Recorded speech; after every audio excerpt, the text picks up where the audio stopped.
concerns me most. Trump is not a dictator. Trump is not going to make the US into a dictatorship. If he was, you would hear an awful lot of people at Davos raising alarms. Trump has no problem with kleptocracy. Trump has no problem with oligarchs. And that's something that a lot of people at the WEF, a lot of people attending the Davos, are deeply comfortable with, or at least not uncomfortable with. Revealed preference.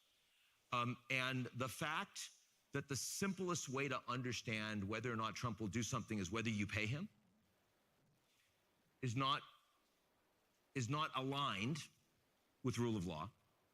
It's not aligned with a US-led multilateral system. It's not aligned with a well-regulated free market capitalist system. And once you give power to people in a system like that, they are unlikely to give it up freely. That is what worries me the most, is the normalization, and I'm going to go farther, the complicity with kleptocracy. I mean, if Narendra Modi showed up in a meeting with the head of state or a phone call with the top CEO and brought Gautam Adani in on it regularly, we would say that was a banana republic behavior.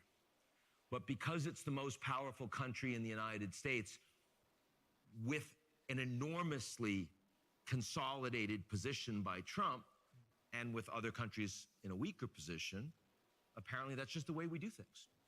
I don't think that's okay. You don't think it's okay, Ian, but there's not a lot of choice, obviously, at the moment. So if you are a business leader, we saw all the tech titans sitting with the family at the inauguration, you have to really cozy up, as his critics are saying, to the administration. I profoundly disagree with that. I profoundly disagree with that. The idea that, you have to immediately give up your values and your business model. I mean, there's a very big difference between what Mark Zuckerberg has done, for example, over the past couple of weeks, and what lots of other CEOs of technology companies have done. It's not the same thing. And the Europeans have choices, and here we are in Europe. You can get picked off individually as a country, or you can work together as the European Union on issues that really matter. I'll give you an example. The most important new architecture that is being built in the world right now is being done by the United States on technology. It's AI, it's data centers, and it's tier 1, tier 2, tier 3. If you haven't noticed, not all the EU are tier 1. Not all of NATO is tier 1. So you have choices. If you are not in tier 1, you can go and work and try to do an individual deal with Trump and through Elon and through others, and you can give him something he wants so that he treats your country better. Or you can work collectively with the EU and say all of the EU should be in tier 1. The latter practice is vastly smarter. It's more strategic. It's longer term. The former practice is what many will be tempted to do. That is a choice. That is a choice. And I think we need to see more people making choices. Ian, we've already seen a rift, though. Yesterday, Elon is now on X, and he's opposing what Sam Altman's saying. They're already arguing. That is not new. And he has been on X. Of course he has. But I'm kidding. I kid. But the point is, I'm not surprised to see Elon chippy about Sam Altman selling aggressively some headlines that are meant to move animal spirits and are not necessarily fully baked. I'm not surprised by that. We've seen that on AGI announcements too. But there is a very big difference between talking about differences in the MAGA camp.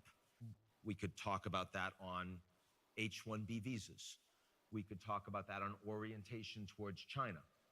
But I have heard a lot of people here tell me, surely it's just a matter of time before Trump and Elon blow up. Well, that's the big question, isn't it? What are your thoughts on that? Absolutely not. I think that everyone that says that is wishful thinking. And as we all know, hope is not a strategy. Elon Musk and Trump are two men that are very powerful and have shown for a very long time an extraordinary personal facility to maintain good relations with people that are very, very powerful for them, for helping them advance their interests. Keir Starmer is not so useful to Elon. So Elon is unfettered, can't be controlled, can't stop him from saying it. I've never seen Elon say anything bad about Xi Jinping. I've never seen it. Now, if he was so uncontrollable, and he's had problems with China before, why isn't he uncontrollable with Xi? And the answer is because that would destroy his business there. Well, Trump is far more important for Elon than Xi Jinping. But talking about Sir Keir Starmer and Elon's attacks on the UK government and the German governments, why do you think he's doing that? I think there are a couple of reasons, but maybe I should start with the person who's more powerful than Elon, which is Trump. And I think the biggest difference between Trump and Biden in terms of their foreign policy orientation is that Biden fundamentally believes that a strong European Union in a fragmented and dangerous world is in America's interest. And Trump believes that a strong EU is antithetical to US interests. He loved Brexit, and he wants more of it. He wants individual relations with weaker European countries where he can get what he wants. And that is very consistent with his support for and Elon's support for populist movements that are fundamentally Eurosceptic. Now, the good news is I don't think it's working. It's certainly not working in Germany, and you'll see that in elections in 4 weeks. Yeah. AfD will not be a part of that government. Elon Musk said they will win. They will be a part of the government. I have no idea why he said that. I mean, because it's so provably and palpably wrong. But I'm not comfortable saying that about Germany in 2028. Okay. I'm not comfortable saying that about France in 2027. But I'm very comfortable saying that Giorgia Meloni, the PM of Italy, who has managed to develop a very facile relationship with both Elon and with Trump, I see her as constructive. I do not see her as a stronger version of Viktor Orban trying to cut a deal for herself and tear down the EU. Not at all. I don't see her as working on the side with the Russians and the Chinese. Not at all. I see her as actually really trying to help the Europeans and help von der Leyen take a common message and bridge to maintain stability with the US. And so in the near term, I actually feel pretty good about how this is being managed. Longer term, I'm worried. Ian, what about NATO? Trump's pushing for NATO countries to allocate 5% of GDP as a defense spending target. Is that realistic? And what will happen to the alliance if nobody thinks it's realistic? I was talking to the Secretary General yesterday, and he is, of course, talking about 3%. But that 3% is only if you have interoperability and buying together and development together, which gives you economies of scale. Otherwise, it's a lot higher. I think moving towards 3% in the near to medium term is absolutely plausible, given the nature of the threat. The threat from the US doing less, the threat from Russia doing more. I believe that. The fact that Trump, there's been this unusual desire by people that don't like Trump to say he's in Putin's pocket. That was clearly not borne out in his first term, where under Trump, the Ukrainians got anti-tank Javelin missiles. Obama thought it was too risky. Under Trump, there were far tougher sanctions on critical industries in Russia. Obama thought it was too risky. And this time around, Trump is the one saying, I will sanction you a hell of a lot harder if you don't come to the deal that I want. That's right. And saying that you want the Europeans to put a lot more money in defense is not what Putin wants to hear. So, I mean, Trump would be doing things very differently if he was trying to empower Putin. I don't buy that for a second. I think what's different about Trump is he's completely indifferent who he cuts a deal with. So Biden wouldn't even pick up the phone to talk to Putin. Trump has no problem. Biden would never go and have a meeting with Kim Jong-un. Putin has no problem.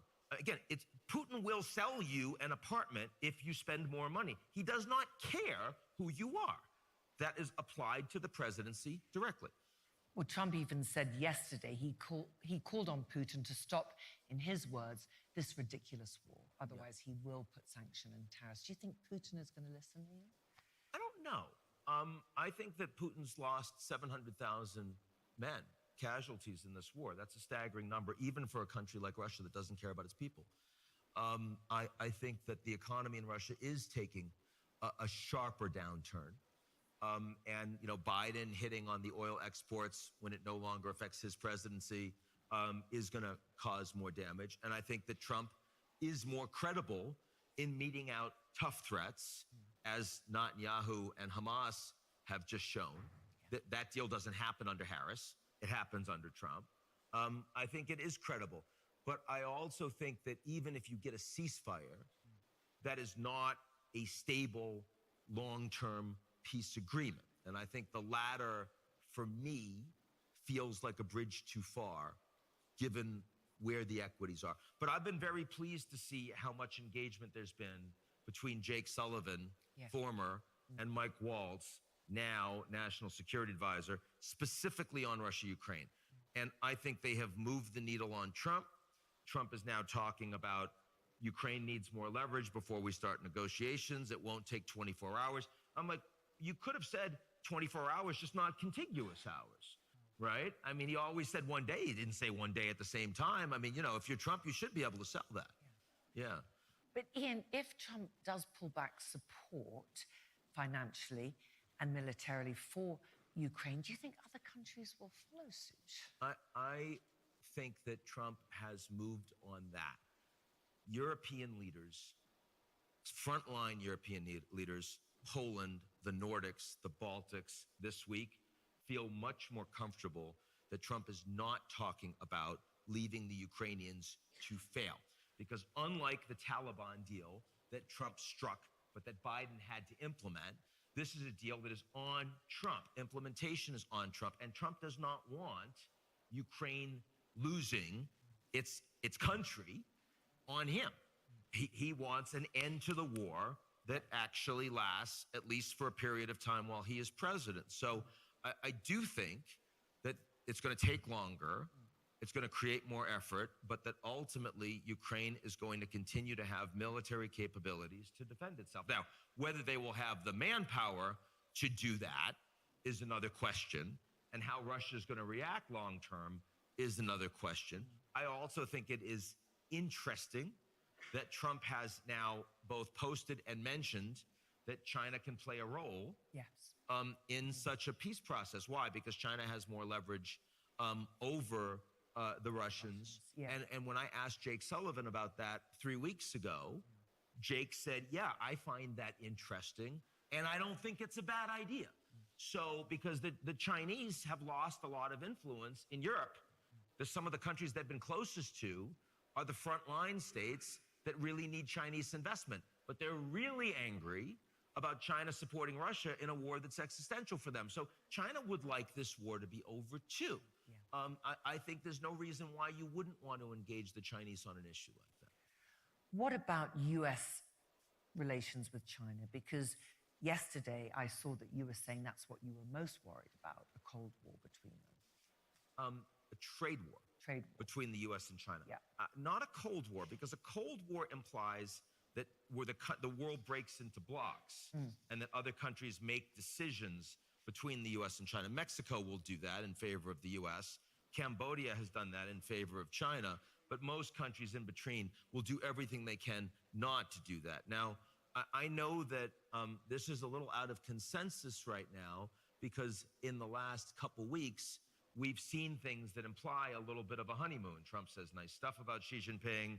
He invited him to the inauguration. The vice president shows up. They have a phone call. He wants to travel. He's good on the TikTok. All of this stuff that implies maybe we can get along. I'll take the other side of that bet. Okay. I'll take the other side for a few reasons. First of all, because this is not a U.S.-China policy. This is also a U.S. third countries China policy.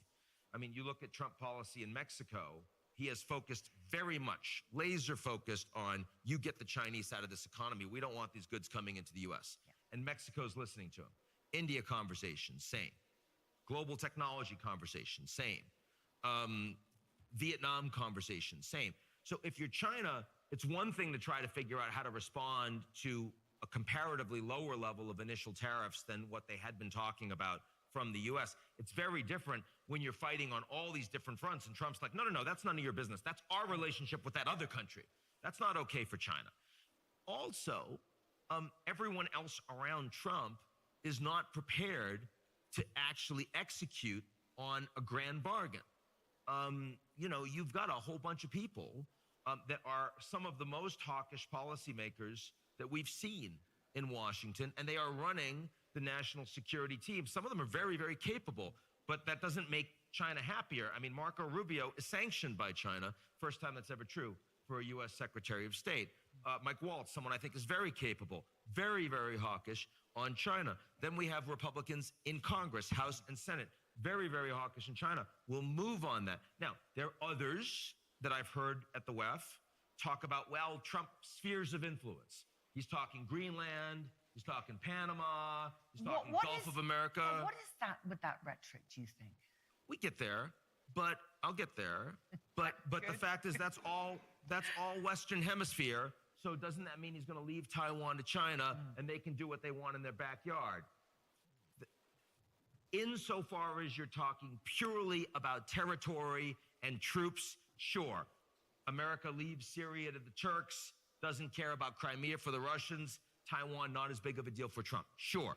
But every other thing, the Americans are saying we want dominance with all the countries that matter, and a lot of those are in China's backyard. So that is not spheres of influence, right? Okay. What is he doing on Greenland? Well, from his perspective, he's doing the same thing he did on Mexico first term, which is, I'm building a wall, they're going to pay for it.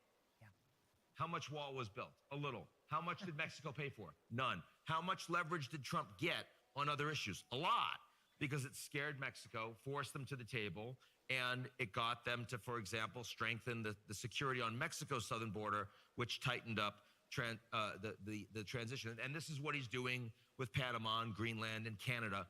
It will backfire in some places long term, in some places short term.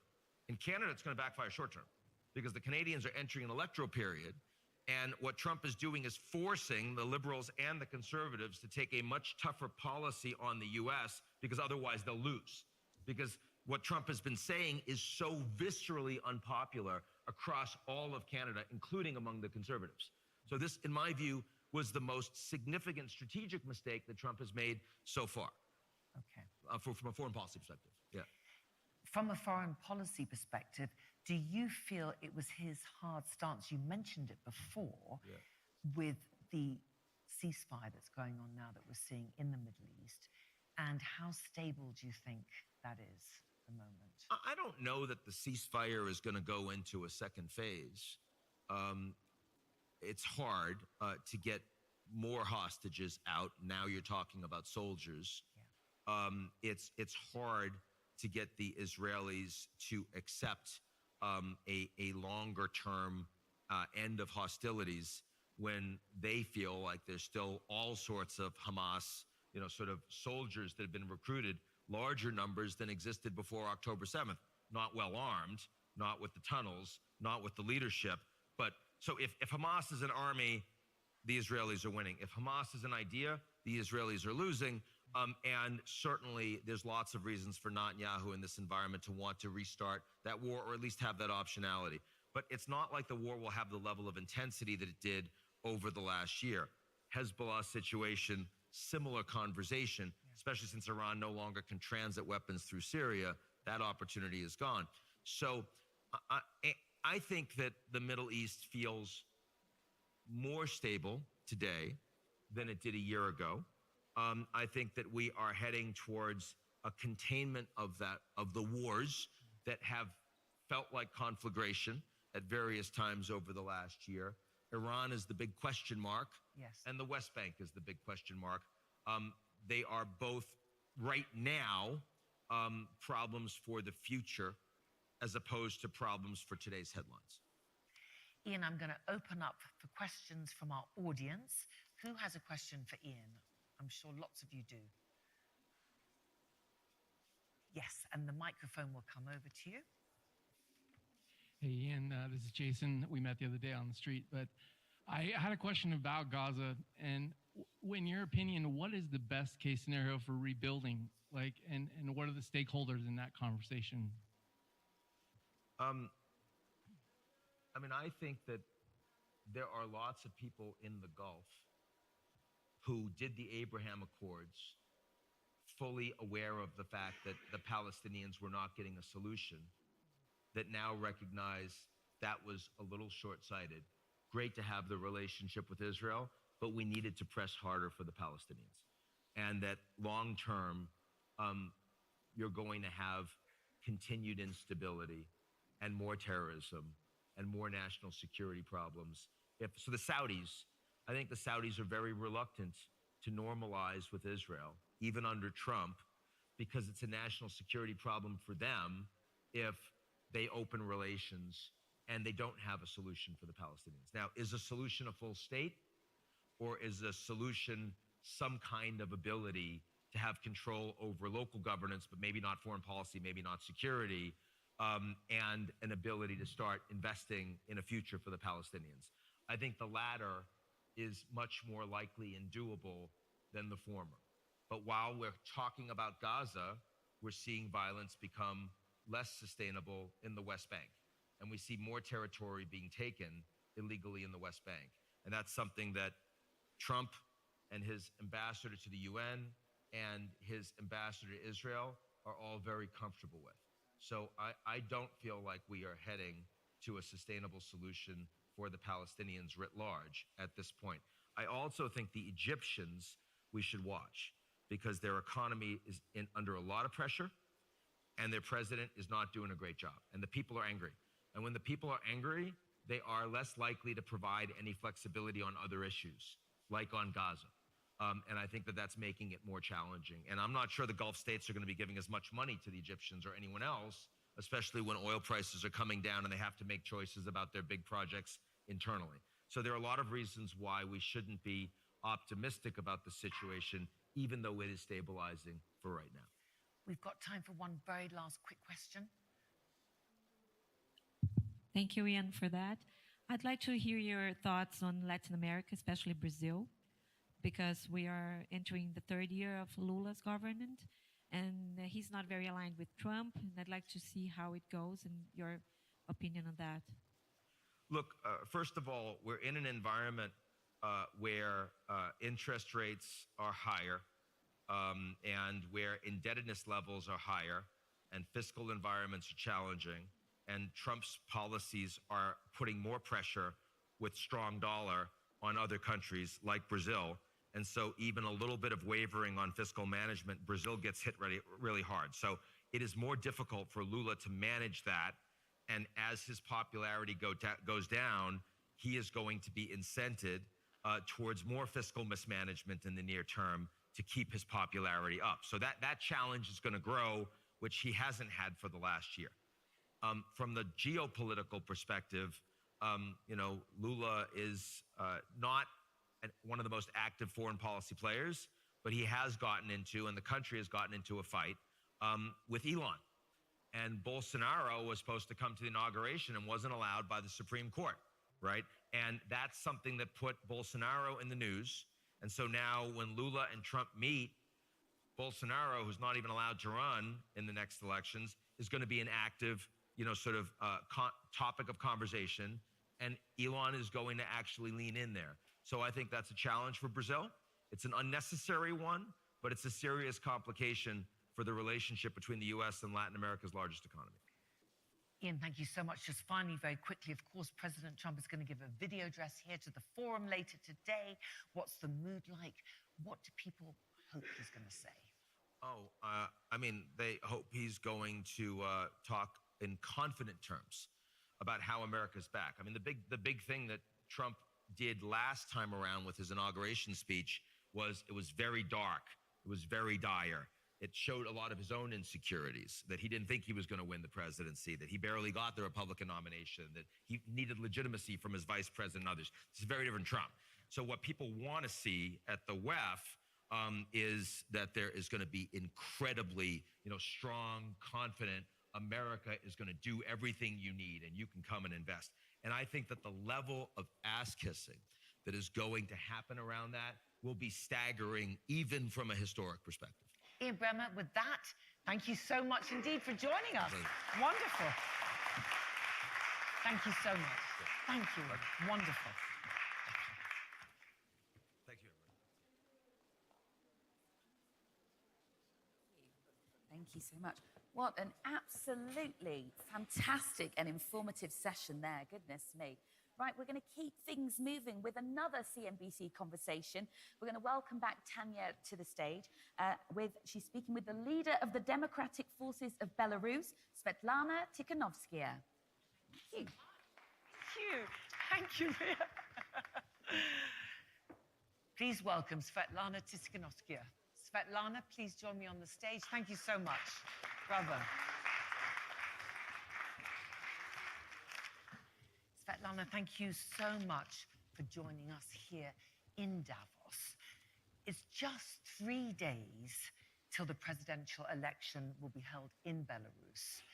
I should point out that the EU is calling this a so-called election, and that Alexander Lukashenko is widely expected to secure his 7th term in office.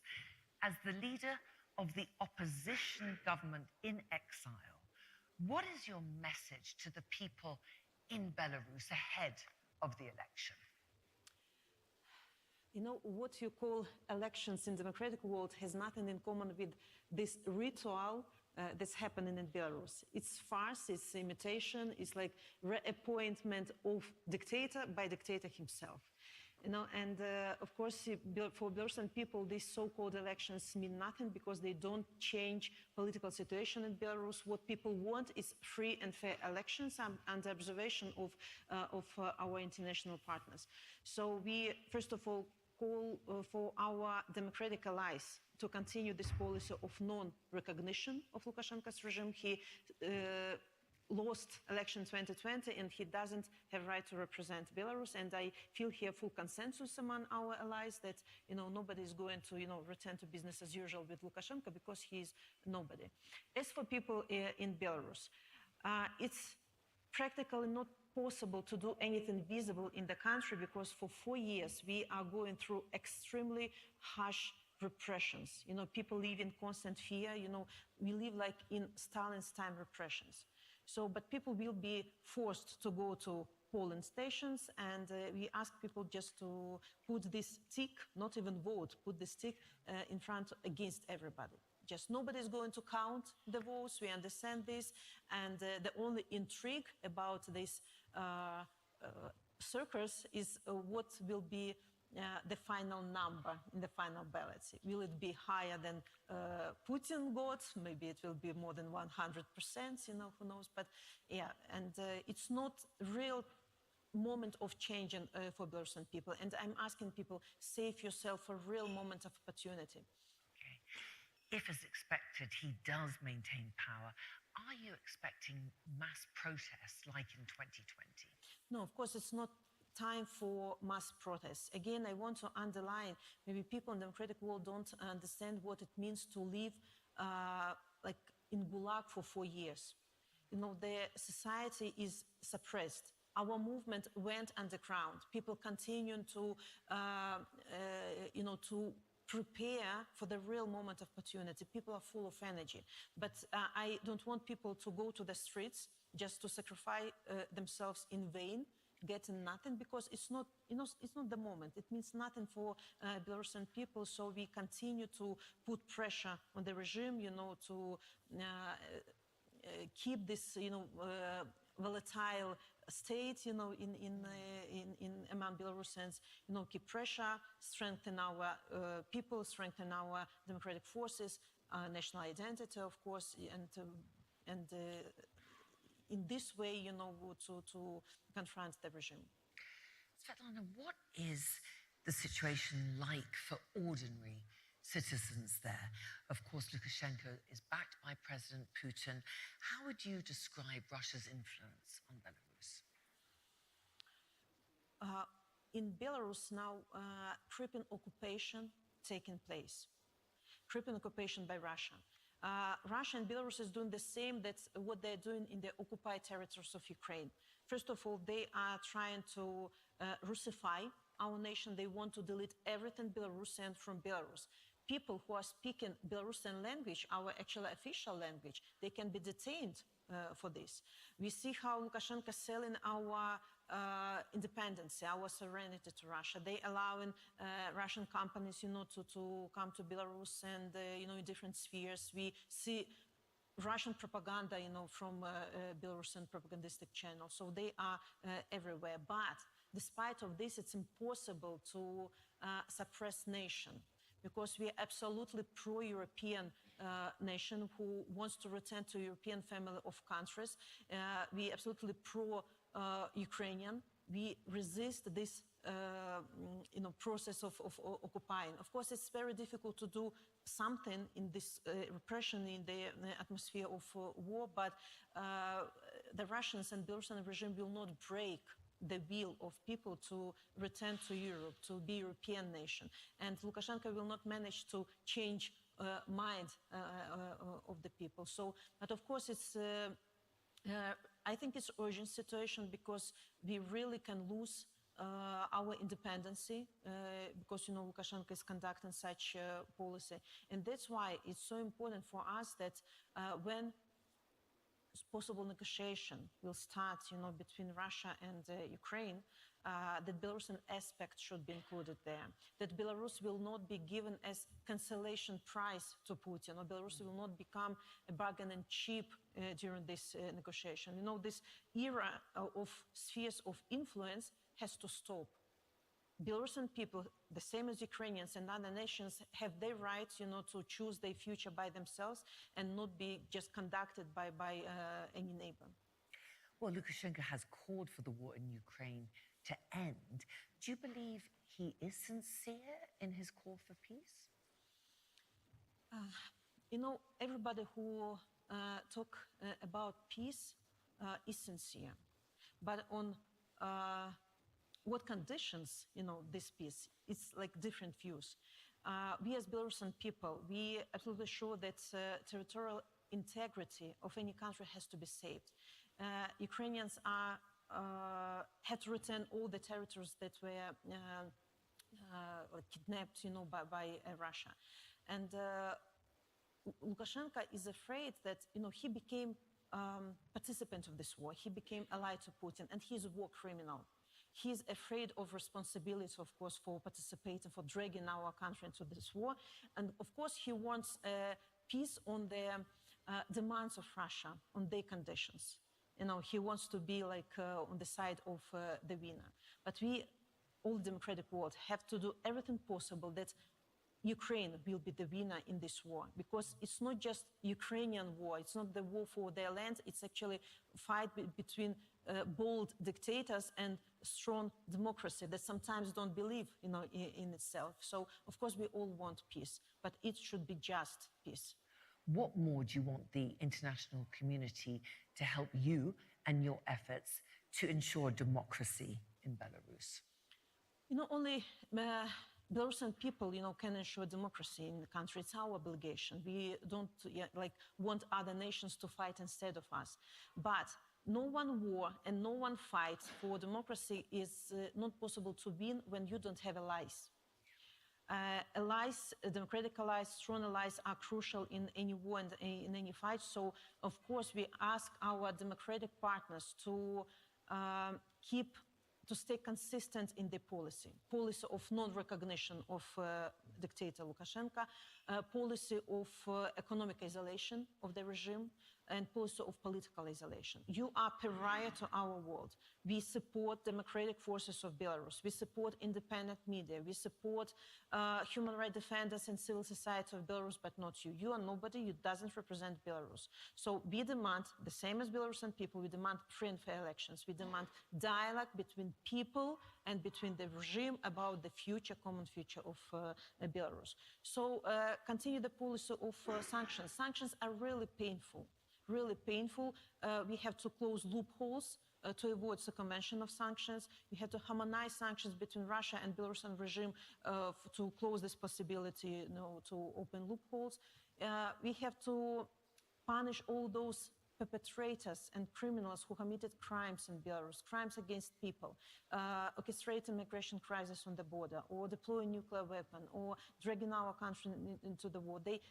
we have to avoid feeling of impunity, because the dictators making crime after crime, and no consequences, come, and they think, oh, we can do, even more. So we ask democratic countries to join Lithuanian referral to International Criminal Court and to support this idea of punishment, of bringing Lukashenko and his cronies to accountability.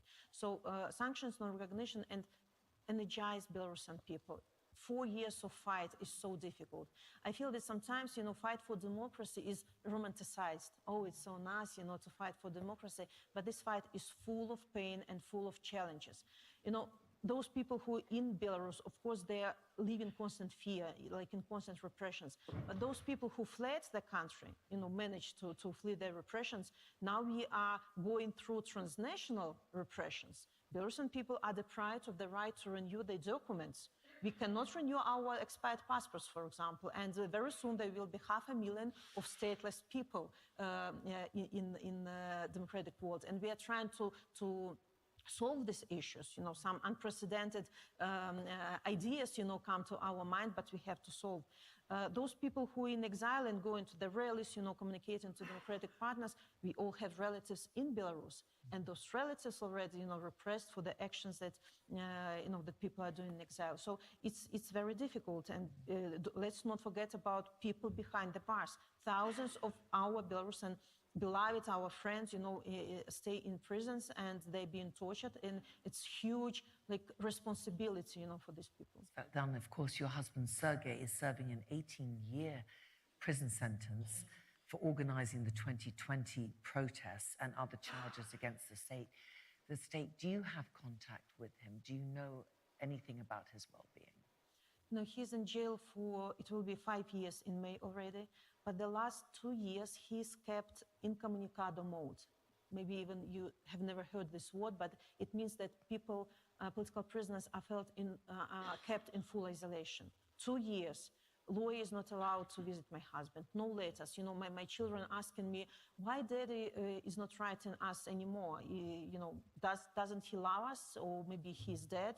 It's painful to hear this, but it's a new type of torturing people, keeping them isolated, trying to persuade our heroes in prisons that the world forgot about you. Nobody cares. Look, the lawyer is not coming to visit you, but they making this purposefully. And of course, I think that democratic institutions that were launched to solve such issues should be more demandful, should be, publicly demand access to those who are kept incommunicado, demand release of political prisoners, at least from humanitarian list, people with cancer, people with heart attacks, diabetes, who are deprived of any medical aid in Belarusian prisons. But, globally, we have to release all people, these absolutely innocent people who are kept by the regime for daring, to protect our rights. And of course, it's my personal pain, my husband, but there are thousands of splitted families, and we have families where both parents in jail and children are being brought up by grandparents. And actually, our political prisoners is maybe the main source of energy for Belarusian people, because we're also sometimes exhausted. It's so difficult when Belarus is not in focus, and this feeling of abandonness, sometimes appear, but we feel this responsibility for people who are behind the bars, responsibility for the country, and we will continue anyway. But with support of powerful, the size of democratic world, the changes will come much faster. And one more issue, I just want this, democratic countries don't percept help assistance to Belarusian people as charity. We are not asking, for charity. It's your investment in your security and peace as well. You don't have to forget about strategic importance of Belarus. Until Belarus is not free and independent, there will be constant threats to your countries as well. Provocations on the borders, migrants, nuclear weapon, shaheds over Belarus. So just look at us as an opportunity, to improve security atmosphere in Europe as well. Sviatlana, how do you cope personally and your children? How do you keep going? Honestly speaking, I don't have choice. because people gave me this mandate, to bring Belarus to free and fair elections. I know that until we know dismantle the regime, my husband and thousands of people will be behind the bars. So, I transform my personal pain into energy. I know that people behind the bars, they are relying on us. They know that nobody will rescue them, instead of only Belarusian people. My husband once told me such a phrase that I will be in prison as long as Belarusian people allow me to be in prison. So it's obligation of Belarusians, of course, to release people, release our country. But again, it's not possible to do it when you're alone. Belarusian people have to be strong, have to enjoy support of democratic, powerful world, and to weaken the regime. Only with these steps we'll manage, to restore justice and return to Belarus. And of course, I'm so grateful that we found so many friends in democratic world who are providing us political assistance and assistance to our civil society, and giving us platforms like here, to raise awareness about Belarus. Because as I told already, this feeling of abandonness demoralizes people. We need to recharge our battery constantly. Finally, what is your message here at the World Economic Forum to all the leaders ahead of this so-called election in Belarus? Since we are fighting with the dictators, I want to say that dictators cannot be appeased. Dictators cannot be re-educated. Dictators can only be fought. And I want democratic world to believe in their capability, to fight with dictators. Don't hesitate. Be principled, because any hesitation is perceived as weakness by the regime. But democracy has teeth. You have instruments, you have institutions to fight with dictators, but you have to believe in yourself more, as we, people of Belarus and Ukrainians, actually believe in you. Sviatlana, thank you so much for talking to us today. Thank you very much. Thank you.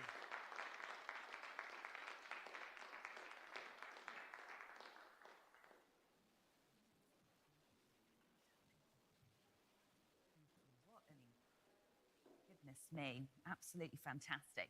Okay, let's tell you what's coming up. We have some more fascinating panels, including a one-to-one with Olympic champion and entrepreneur Tom Daley. We're also going to be exploring geopolitics and how tech can save journalism. We also have a CNBC conversation with two female trailblazers. One of them is arguably one of the world's most influential fashion icons, Diane von Furstenberg, and the second, president and CEO of Vital Voices, Elise Nelson. So lots to look forward to. We've got a bit of time now until 11, which will be our next Catalyst Spotlight session with WorldQuant University and moderator David Fergusson. So while we've got a bit of time, I thought I'd nip down and speak to some of you. Let's grab a mic. Thank you very much. I'm going to come to you here right at the front, sir, because you were so engaged in the Ian Bremmer session there. How did you find that? I think it's really interesting. It's great to be here in Davos and learn about different subjects we are not related to, and it gives a clear vision on the actual situation in the world. Absolutely. It's a privilege, isn't it, to be so up close and personal with these incredible leaders. Absolutely. Thank you very much for organizing this. Oh, thank you so much. And what's your name and where are you from? So I'm Jean-Hugues Fauville from France, living in Austria. Oh, beautiful. Really based in Europe, yeah. And is this the first time that you've been to Davos? First time in Davos. Oh, and how are you finding it? It's really interesting, quite an overwhelming format to understand how things are working here, but we meet quite incredible people here. So absolutely. There's lots going on, isn't there? There's a jam-packed schedule, and you're walking around lots. You don't want to miss everything, but you're enjoying it. Absolutely, and I spend most of my time here, I have to say. Oh, that's wonderful to hear. Because the panel are so interesting, and the people here are amazing. So. We've got a very diverse panel. Absolutely. And obviously the theme this year in Davos is all around AI. Absolutely. What are your thoughts around AI? So it's quite interesting, and the industry I'm working with is really exploring more AI solutions. I'm into the business aviation sector, so private aviation, and we want to make things more efficient. So AI is definitely a topic that we are tackling at the moment. You're looking at that, applying that to the business. Absolutely. Fantastic. Well, lovely to have you with us. Thank you for being here. I'm going to keep it. If you're just joining us, by the way, do sit down, grab yourself a drink, and make yourself comfortable. Oh, I must come to you. You look very stunning. Lovely to meet you. What's your name and where are you from? Shireen Powell. I'm from Minneapolis. In America. Beautiful. Is this your first time in Davos? It is. And how are you finding it? Because it's quite an extreme difference, isn't it, from the US? It is. I've remarked on both the scale and the intimacy of Davos, which I think makes it quite unique. Yeah, and what have you enjoyed hearing from and attending so far? Well, I was curious, is will.i.am not happening? So he is in Davos, but we've had to just because of the scheduling conflict, he's going to be somewhere else. But you'll be able to catch him on CNBC, so don't you worry about that. Also, who are you looking forward to seeing this afternoon? Well, I love Diane von Furstenberg. Yes, legendary, isn't she? Yes. You know she devised the wrap-over dresses I did. that we all have in our wardrobes. I mean, it's quite an impact, isn't it? It is. She wrote a book in praise of difficult women, and it talked about dozens of women who were, quote, difficult or perceived to be difficult, but in fact were just self-advocates. I love that. I'm going to check that book out. Thank you for the recommendation and glad to have you with us. Okay, let's come round here. Oh, hello. Lovely to meet you. What's your name? Lovely to meet you. My name's TT. Are you from England? No, I live in the US. Oh, you sound English. Oh, no, I'm not. Just shy. Yeah. Your first time at Davos? Yeah, it is my first time. And are you having a good time? Yeah, I'm having a great time. I came to talk about my social media app. Love this. Yeah. Tell us about it. Yeah, it's a social media app where your friends post for you, and I'm launching it next week. Your friends post for you. Yes. So tell us more about that. Yeah, so as opposed to like traditional social media where you have a page and all the photos and videos are posted by you, on my app you have a page and all the photos and videos are contributed by your friends, customers, whoever you choose. Like endorsements and testimonials. Yeah, kind of. So, yeah, because photos and videos taken by other and posted by you is more flattering. And so it's also a take on managing mental health because if we're not posting for ourselves, it's less pressure. So I love that. That's really positive. And so my key thing is, do you get to approve? Yes. Oh, good. Yes, we obviously want to avoid cyberbullying. So you do get to approve the pictures that go on your page, but you can also choose people to automatically post to your page. So let's say it's a best friend, significant other, they can automatically post to your page without your approval, but you still chose them, so your page is under your jurisdiction. This you is can very always, clever. remove them. So you've created something that didn't exist. Yes. Smart woman, I like that. Thank you. Yes. And Davos, first time, how have you found that? Because obviously it's quite difficult with the snow. Yeah, I actually like the weather. It's nice. I live in Houston, Texas right now, so it's quite a change. It is indeed. Well, Yes. lovely to have you with us. I'd Thank love you to so much say for coming. The name of the app is Pixavus. Good. So Pixavus.com. I love Yeah. that. We're all about promoting each other and the businesses that you founded. Okay, I think we're going to go straight to our next panel because they're ready, which is fantastic. So please give a big warm welcome, folks, for our next CNBC Catalyst Spotlight with WorldQuant University and moderator David Fergusson. Good morning. Good morning. Thank you. Good Well, it was wonderful. John and I were in the green room, and we had the benefit of actually being able to listen to the Q&A out here, which is fascinating. So often these sessions are consumed with the valued contributions from our participants, and we don't get a chance to listen to you. So thank you for sharing. Let's sit, John. Well, I was first introduced to WorldQuant University on this stage 6 years ago with your president, Daphne Kiz, and I was amazed and really intrigued to learn about WorldQuant. And I've had the opportunity to stay in touch over the years and learn more about its evolution. And in less than 10 years, you've become indisputably the most important data science educator in the world. Well, what a trip.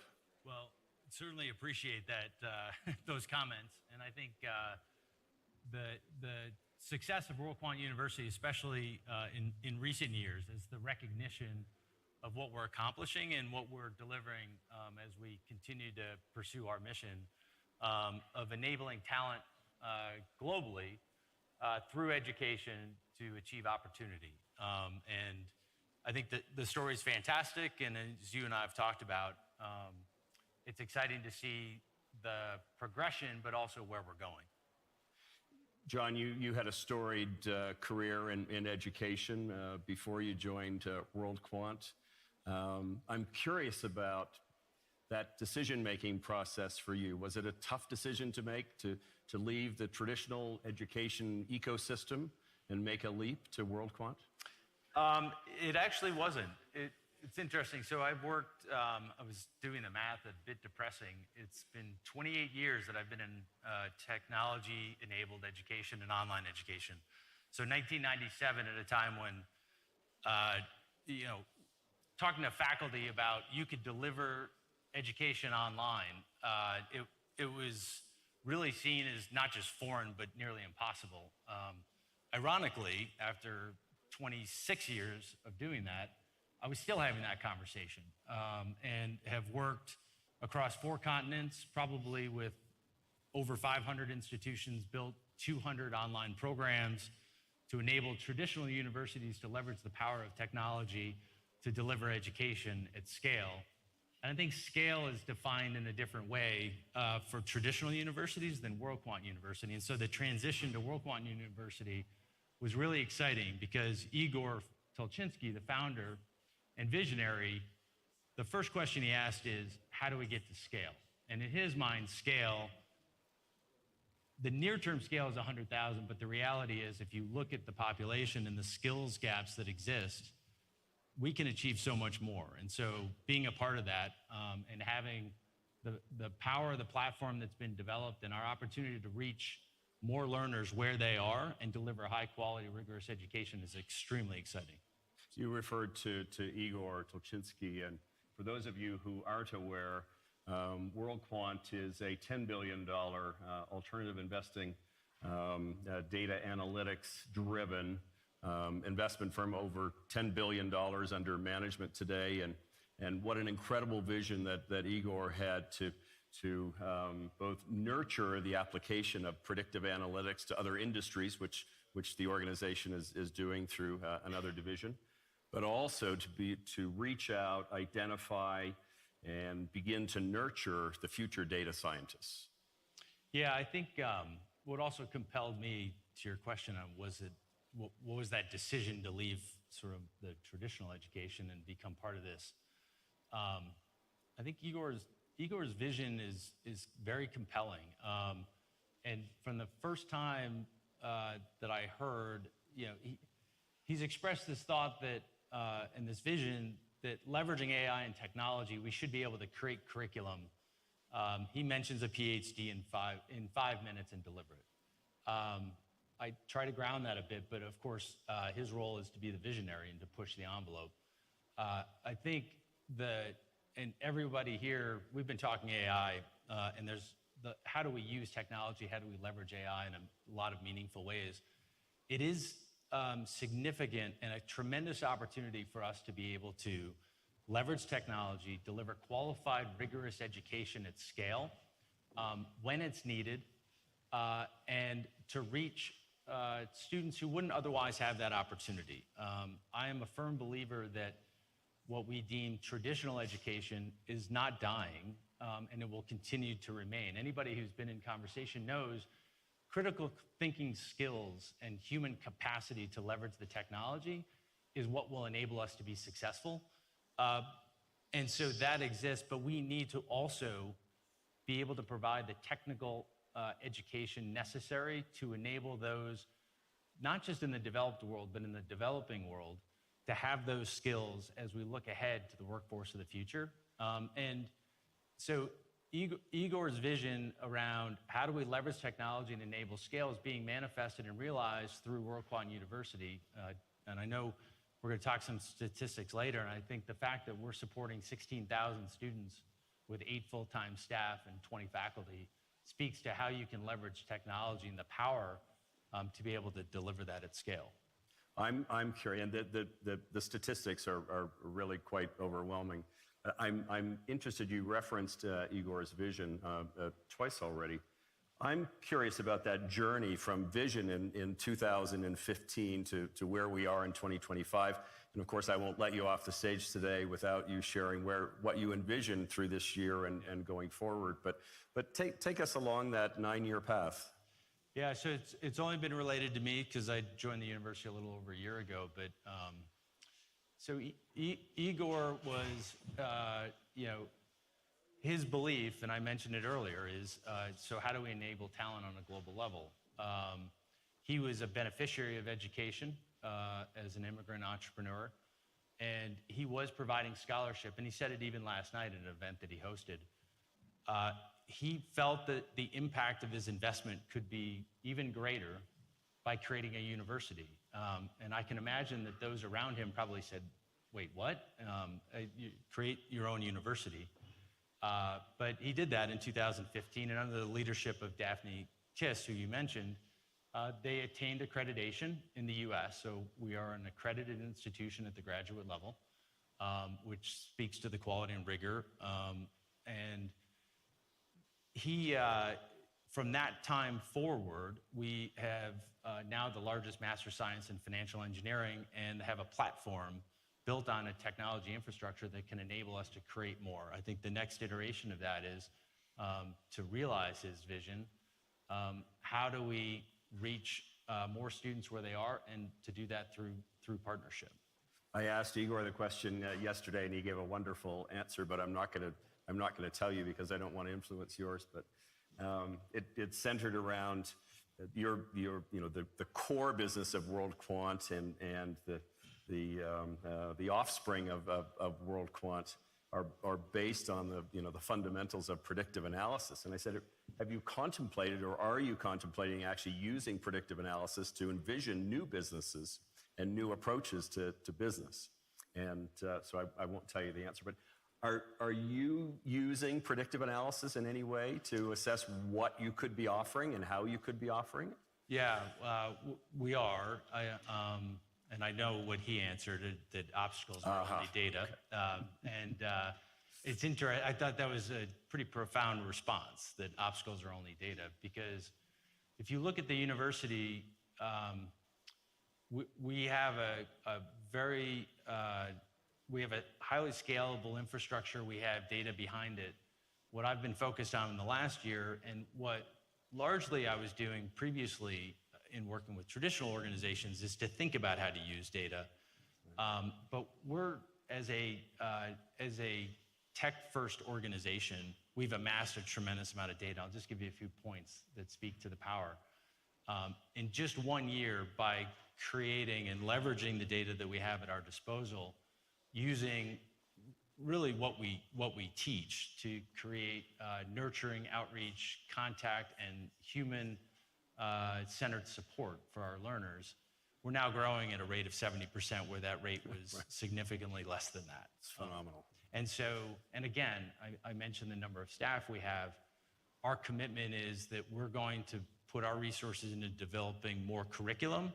And if we enable the technology to drive through word of mouth and through quality results, and then using all the contacts. So let me give some context. I was looking at the numbers last night. We have over 7,000 new students a week signing up at WorldQuant University. And of that, if you look through the entire funnel, about 1,500 then progress to the point where they begin on a program. But the numbers are so much greater because we know over half of them are qualified to start. And so now, using the data, we're beginning to communicate with them and give them the sense of, you accomplish this first phase of the journey, now how do you get to the next phase of the journey? And that's all predicated on data and automation. In my research on the future of education over the years, I learned through engagement with several leading institutions that it was taking on average 2.92 years for a new curriculum subject to actually come into the flow, and allowing students to get credit for that.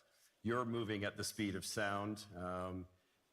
I believe when I was first introduced to the subject when I was here with Daphne a year ago, which was a alternative AI, personalized, I'm sure I'm not using the right words, program that would allow individuals to choose the AI focus that would serve them best and fill the gaps and accentuate the strengths that they already had.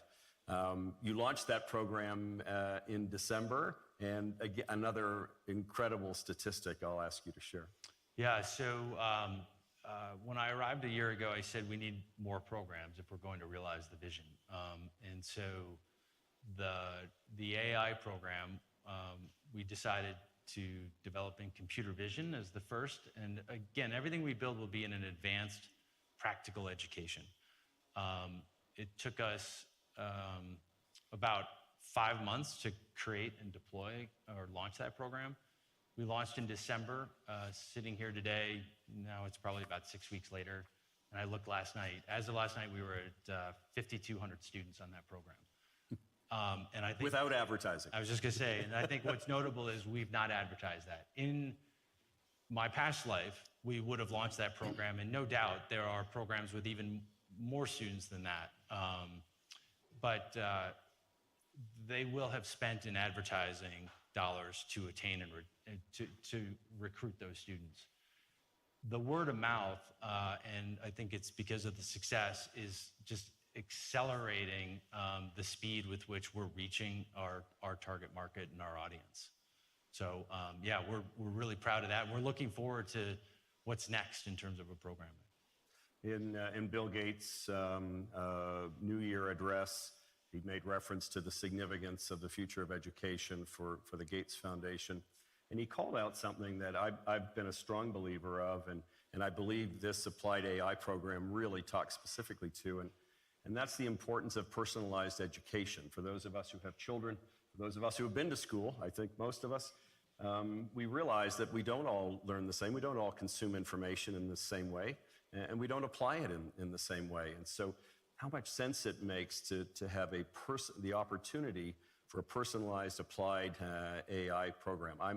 I haven't registered yet. I hope you don't close the door before I get online to do that. But tell us a little bit more about what you're envisioning beyond this applied AI. Well, maybe let's start with what do you see as the breadth and the reach of this applied AI program in practical application? Well, from a practical application standpoint, it builds on, because someone would need to have the foundational understanding that one would learn in the advanced data science lab that we today have 9,000, it's close to 9,500 students on. And the response from the students is precisely what we would have hoped to hear, which it takes fairly advanced concepts, breaks them down and simplifies the comprehension of, through computer vision, how to think about neural networks and how to apply, because even in the applied data science lab, we begin with introductory machine learning.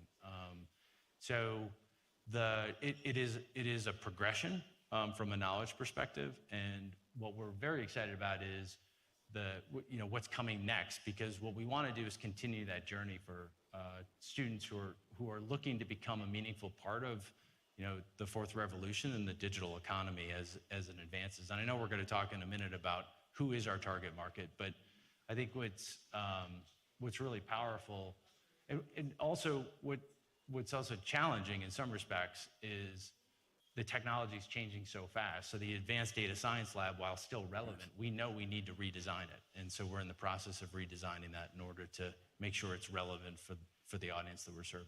And what role will AI play in that redesign process, do you think? Yeah, so I mentioned earlier the part of the university is a homegrown proprietary system that today sits in another organization, WorldQuant Learning, and is provided to the university. Within WorldQuant Learning, we recognize in order to accomplish the vision of scale for the university, we need to introduce more AI. And it's not going to create courses in 5 minutes, PhD level courses, but what it is going to do is enable us to leverage AI to more rapidly develop qualified content that humans will authenticate. And so the human will work alongside the machine in order to produce a qualified learning experience that then can be put on the platform and delivered at large scale. And so what we're really excited about with learning is how we can advance this platform in order to accomplish many of the things that we've discussed this week in different sessions I've been in, which is how do you create the right content at the right time and then create the motivation for individual learners to engage with that content and move it forward. And so those are the exciting conversations that we're having around what that platform means for the future of education. Skills-based hiring was a very important subject when I was last here on this stage with Daphne and two leaders of large organizations who were already employing their own strategies. It's really just the first step, though, for skills-based hiring. We have such I think, an enormous task in front of us to inform people about the changes that are coming. We have the benefit, all of us here in this room have the benefit of being introduced to not only what's established, where we've come from historically, but most importantly, where we're going. And we leave here mentally exhausted, but eyes wide open about the possibilities. The statistics, if you'll allow me to share them, are really quite staggering. And we're monitoring this, I know both you and I are, on an annual basis. But an estimated, based on the most recent McKinsey study, an estimated 1 billion people worldwide will need reskilling by 2030. And approximately 375 million workers, that's 14% of the global workforce, may need to switch occupational categories by 2030. We've got a tremendous communication task in front of us, not only for individuals, but for employers. You know, in the United States alone, almost 50% of the GDP is originated from small, medium enterprises. These are businesses that range in value from $500,000 to $100 million. Who's going to tell them and who's going to help them? Well, there's a lot of organizations that will, and there's a lot of organizations that already are. If you just look at, for instance, LinkedIn and LinkedIn Learning, and a lot of organizations have created their own internal initiatives. The statistic I heard this morning is that I think it's 70% of the workforce will need to be reskilled. And what that speaks to is the need for continuous learning and having a mentality of lifelong learning, because things will just continue to change. I've made this statement a couple times this week in some different sessions, which is the human capacity for change is actually the limiter for the power of the technology. Mm-hmm. And that's what I've seen within academia over 28 years, and why conversations sound the same in 2023 as they do in 1997. And when I talk to the AI engineers working on WorldQuant Learning and express what the vision is, he says, well, the AI can do that right now. I can just do it. And I say, well, that's great. But the human capacity to comprehend, accept, and then engage in that is not there. So as it relates to our ability, the conversation I had earlier this week with a minister, what we recognized was we can give technical skills, but in the moment, if an entrepreneur doesn't know how to hire, if that entrepreneur doesn't know how to manage, if that entrepreneur doesn't know how to think about how to look at an income statement and that apply to the business, then how do they create a business? And those are the moments, and that happens everywhere. The comment this morning by EY was the fact that, you know, I forget the percentage of their workforce that's under the age of 30, but it's 75%, yes. Right? And so for them, those individuals need, while they won't be replaced by AI, but some of the rote task will be, and then the real potential is how do they then apply that to more advanced thinking and more advanced opportunities? And so it's a vexing question that I don't think anybody has an answer for, but how do we deliver it in the right size, right time, and then make it meaningful? And perhaps forever. I'm reminded when you speak of lifelong learning that 5 years ago, I was certain that my children, who will both graduate from college this semester, God willing, that they will have a lifelong relationship with their institution, and that the institution will have already engaged them. It will have begun to talk to them in their first year, and it will deepen that bond through the fourth year, because they don't ever want them to go away. Obviously, they'd like to be recipients of their contributions, both financially and socially, But more importantly, I thought there's so much to continue to educate about. Are you envisioning with your students, those that have graduated already, those that are racing to sign up for Applied AI, could they be with you forever? We're seeing more and more of that, and I guess a couple of things. One, I hope that they branch out beyond their original university, but I do want to highlight that today, so 56% of our students are in sub-Saharan Africa. 35% are in Asia, and then the remainder are rest of world. The question that we often get are, what are your students doing upon graduation? And there's some statistics that I was first exposed to a year ago, and now this year, it's almost becoming even more crystal clear as you think about the shifts in demography and work, the demographics and work over the course of the next 15 to 20 years. And we're educating the workforce of tomorrow in these emerging and developing markets. And we have a lot of first world and global north conversation, but the reality is there's a tremendous amount of power and knowledge base that exists in these emerging markets that we're educating today. And those individuals now, coming back to your point, we're advancing our student population, not because we're advertising more, but because they're seeing the value and the word of mouth is spreading. And this is a very energetic group, and we love to see the success that our students are having. We're gathering more insight and data, but we know that they're becoming entrepreneurs. They're making an impact within local communities, and they're creating new businesses, whether that be a consulting organization, whether they of their own, or whether they're connecting into the global economy. And we've talked with some talent platforms here this week where there's some tremendous opportunity. The one thing, though, I will say, as everyone returns to work in the developed world, we're potentially missing out on the opportunity to capture what are some very talented individuals around the world who have the skills necessary to move forward. And we want to continue to develop those. So. Can you even envision a point, or perhaps it's happening already, that past students are becoming contributors to your program development? So we already have at least 2 faculty that graduated from our program. They have gone on and earned other degrees and then returned back and sit on our faculty. So we know we've reached a point where we have enough graduates from our programs. They're asking to contribute because, again, they received a high quality free degree, and they're asking, how can we pay that forward?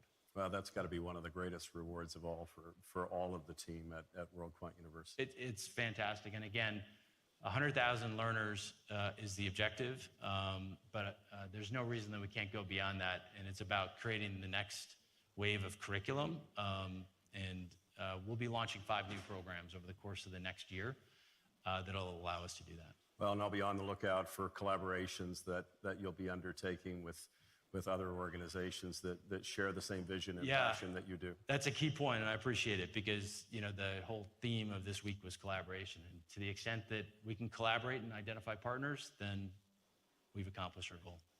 John, I suspect like you, as you were packing your suitcase and perhaps boarding the plane, you were formulating a vision of what could happen over the days ahead here at Davos. It's day 3.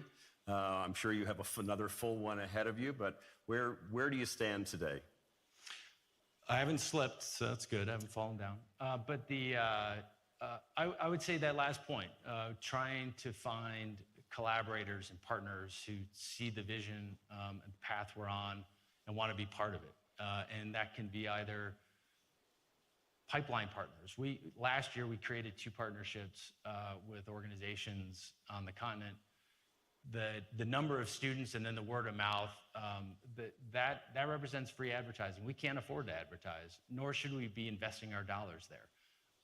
And so talent pipeline, but then also industry partners, where we can bring the curriculum, we can also bring talent to them. And those conversations are advancing as a result of some of this week and even prior.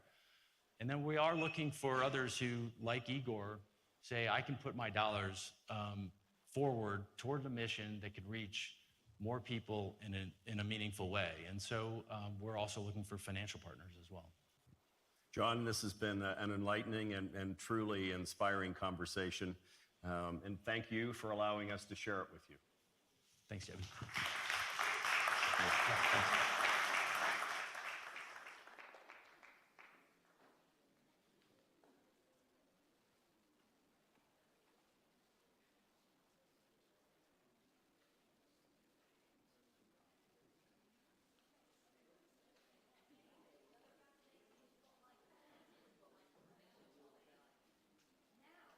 Time for a CNBC conversation with two incredible female trailblazers. And there'll be also time for you to ask questions, so make sure you raise your hand and we'll get that mic to you, okay? Please welcome to the stage founder of DVF and philanthropist Diane von Furstenberg, President and CEO of Vital Voices Elise Nelson, and CNBC host Tania Bryer. Thank you. Please welcome my guests, Elise Nelson from Vital Voices and Diane von Furstenberg, founder of DVF, and a recent recipient of the Crystal Award right here at the World Economic Forum 2025. Diane and Elise, welcome. Thank you so much for being with us today. Diane, can I ask you how you felt when you received the Crystal Award? You've won many awards in your life. Was this slightly different? I was not quite sure why I got it. And I worked on my speech, because usually I deal with a full women audience. And this time I had a lot of men. And I wanted to pass one thing that people could take away. Anyway, it's a great privilege and I'm very honored. And you said you don't know why you got it, but Dan, you do so much work through your foundation, your own family foundation, of course, with Elise, with Vital Voices. Where did that passion, that mission to do so much to give back come from? Oh, I mean, I don't know. You know, philanthropy is like landscaping. It's extremely intimidating when you start. You know, I mean, it's like for me when I was growing up or when I was very young, like philanthropy was going and volunteer in a hospital, which is truly something I can't do. So, and then gradually, but I do remember that when I discovered Vital Voices really, 20 years ago or even more, I said, oh, okay, this rings. This rings because what Vital Voices is, it's a network of badass women in 184 countries who get things done, but they're women leader, but they're not prime minister. They're women who become leader from the ground up, who work on the ground and who really make a difference. And over the years, any woman I met from the network, I was like, I feel like I haven't done anything. So so that started me, and then went on. And Elise, tell us about the work of Vital Voices. It started in 1997. It started in 1997 on the heels of the UN Fourth World Conference on Women in Beijing, China, and originally founded by Hillary Clinton and Madeleine Albright. I was one of the baby founders, very young at the time, and incredibly inspired. I think the way that we think of ourselves is very much as venture catalysts. We're searching the world for women who have a daring vision, women who are not victims, who are survivors, who thrive, who are taking on some of the world's greatest challenges, whether it be the climate crisis, economic inequities, gender-based violence, and we invest in them. We provide them with training, mentorship, visibility and credibility for their work, funding when they need it. But also one of the things that we've recently introduced is a crisis response unit, because what we're finding more and more is that as women rise up as leaders, they're being attacked and silenced, for their leadership.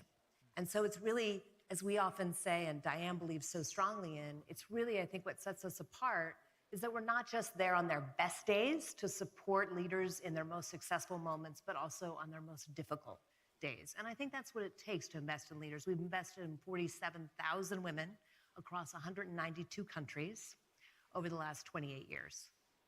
Well, of course, in 2025 marks the 30 years since the Beijing Declaration and Platform for Action. What kind of progress do you feel has been done since then?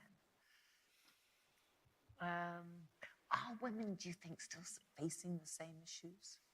Yes, but listen, women have somehow carried a big part of the world forever. And, you know, we cannot undermine the true power that women have. And sometimes it's more evident and sometimes it's less evident. But women have solutions. You know, if there's a fire in the house, the woman is the first one to. So women have solutions, women have seduction. So sometimes we have to do it one way or the other way. And that's why the idea of having, everybody does it in their own way, right? And so it's important to know that if you need, you could reach. And sometimes it's just support, or sometimes it's just knowing. I mean, I know that I get inspired when I listen to the women from Vital Voices. I just feel, wow, I feel humbled. And that's what I love so much in women, is their inner strength. And you cannot undermine, you know, the power of our inner strength. And you make an impact, Diane, on Vital Voices. What does it do for you? Well, it's inspiring. I mean, the strength of these women are incredibly inspiring. And they do, and they're resilient, and they fight, and they win, and then they lose again. I mean, you know, I have so many examples of it. You asked before about progress that we've seen in 30 years. And I think, I mean, I'm an optimist. I have to be, being in this space for so long. And I would say that, you know, we've seen incredible strides forward. I mean, for example, if we think back to 1995, I mean, this is before Google was invented, right? That was 1997. Was there a world before? Yeah, right? I mean, so we didn't have a way to connect with each other. And I think one of the things that has enabled is for women to realize that the challenges that they face, right, are the same. You know, maybe they take a different name, they take a different tack, but they're the same. So gender-based violence, it's an issue that affects every single country around the world. And when one woman says, well, I was able to create a law, and then I did this to implement the law, and sharing that with another woman, that's why the power of our network is so vast. And I think one of the things that we have seen over the years through Vital Voices is that when women are part of non-hierarchical, non-competitive, and very diverse networks of other women, they take bolder risks for leadership. They go out and they do courageous things they may never have done because they know, I've got a network of other badass women at my back. I've got women like Diane who have power and are willing to give their power. It's just to know that somebody else exists. And but at the end, it's all us, you know. At least talking about Diane and her power, what does she bring to my goodness. I have to say, every time I spend time with Diane, I always have to make sure I'm really listening because she has these nuggets of wisdom and they always come at the right moment. And I know this is what she gives to so many women around the world. You know, she'll stop me and she'll say, but what is your intention? And I'm like, ooh, what is my own? You know, we get so like, I'm doing my thing. And you're like, oh yeah, what is my intention? Okay. She always at the right time. And I have to say, one of the greatest gifts that Diane gave is a number of years ago, I had this crazy idea that we should create a global embassy for women, a physical entity, a physical space where we could have power and presence and permanence for the work that we do, really a beacon for women around the world that we were working with. And everybody was like, you can't do that. There's no way. You're too small an organization. No, you won't do it. You can't do it. And Diane immediately said, this is genius. This is what we have to do. And without her, it wouldn't have happened. And today we have a glorious global embassy on 16th Street, which is In just a few Washington, blocks D.C. from the White House. Yeah. Well done. Yeah. So, yeah. Diane, I have to ask you, because it is the 50th anniversary of the wrap dress, and it represents, for so many women, freedom. When you created it, could you ever have imagined the impact? No, not at all.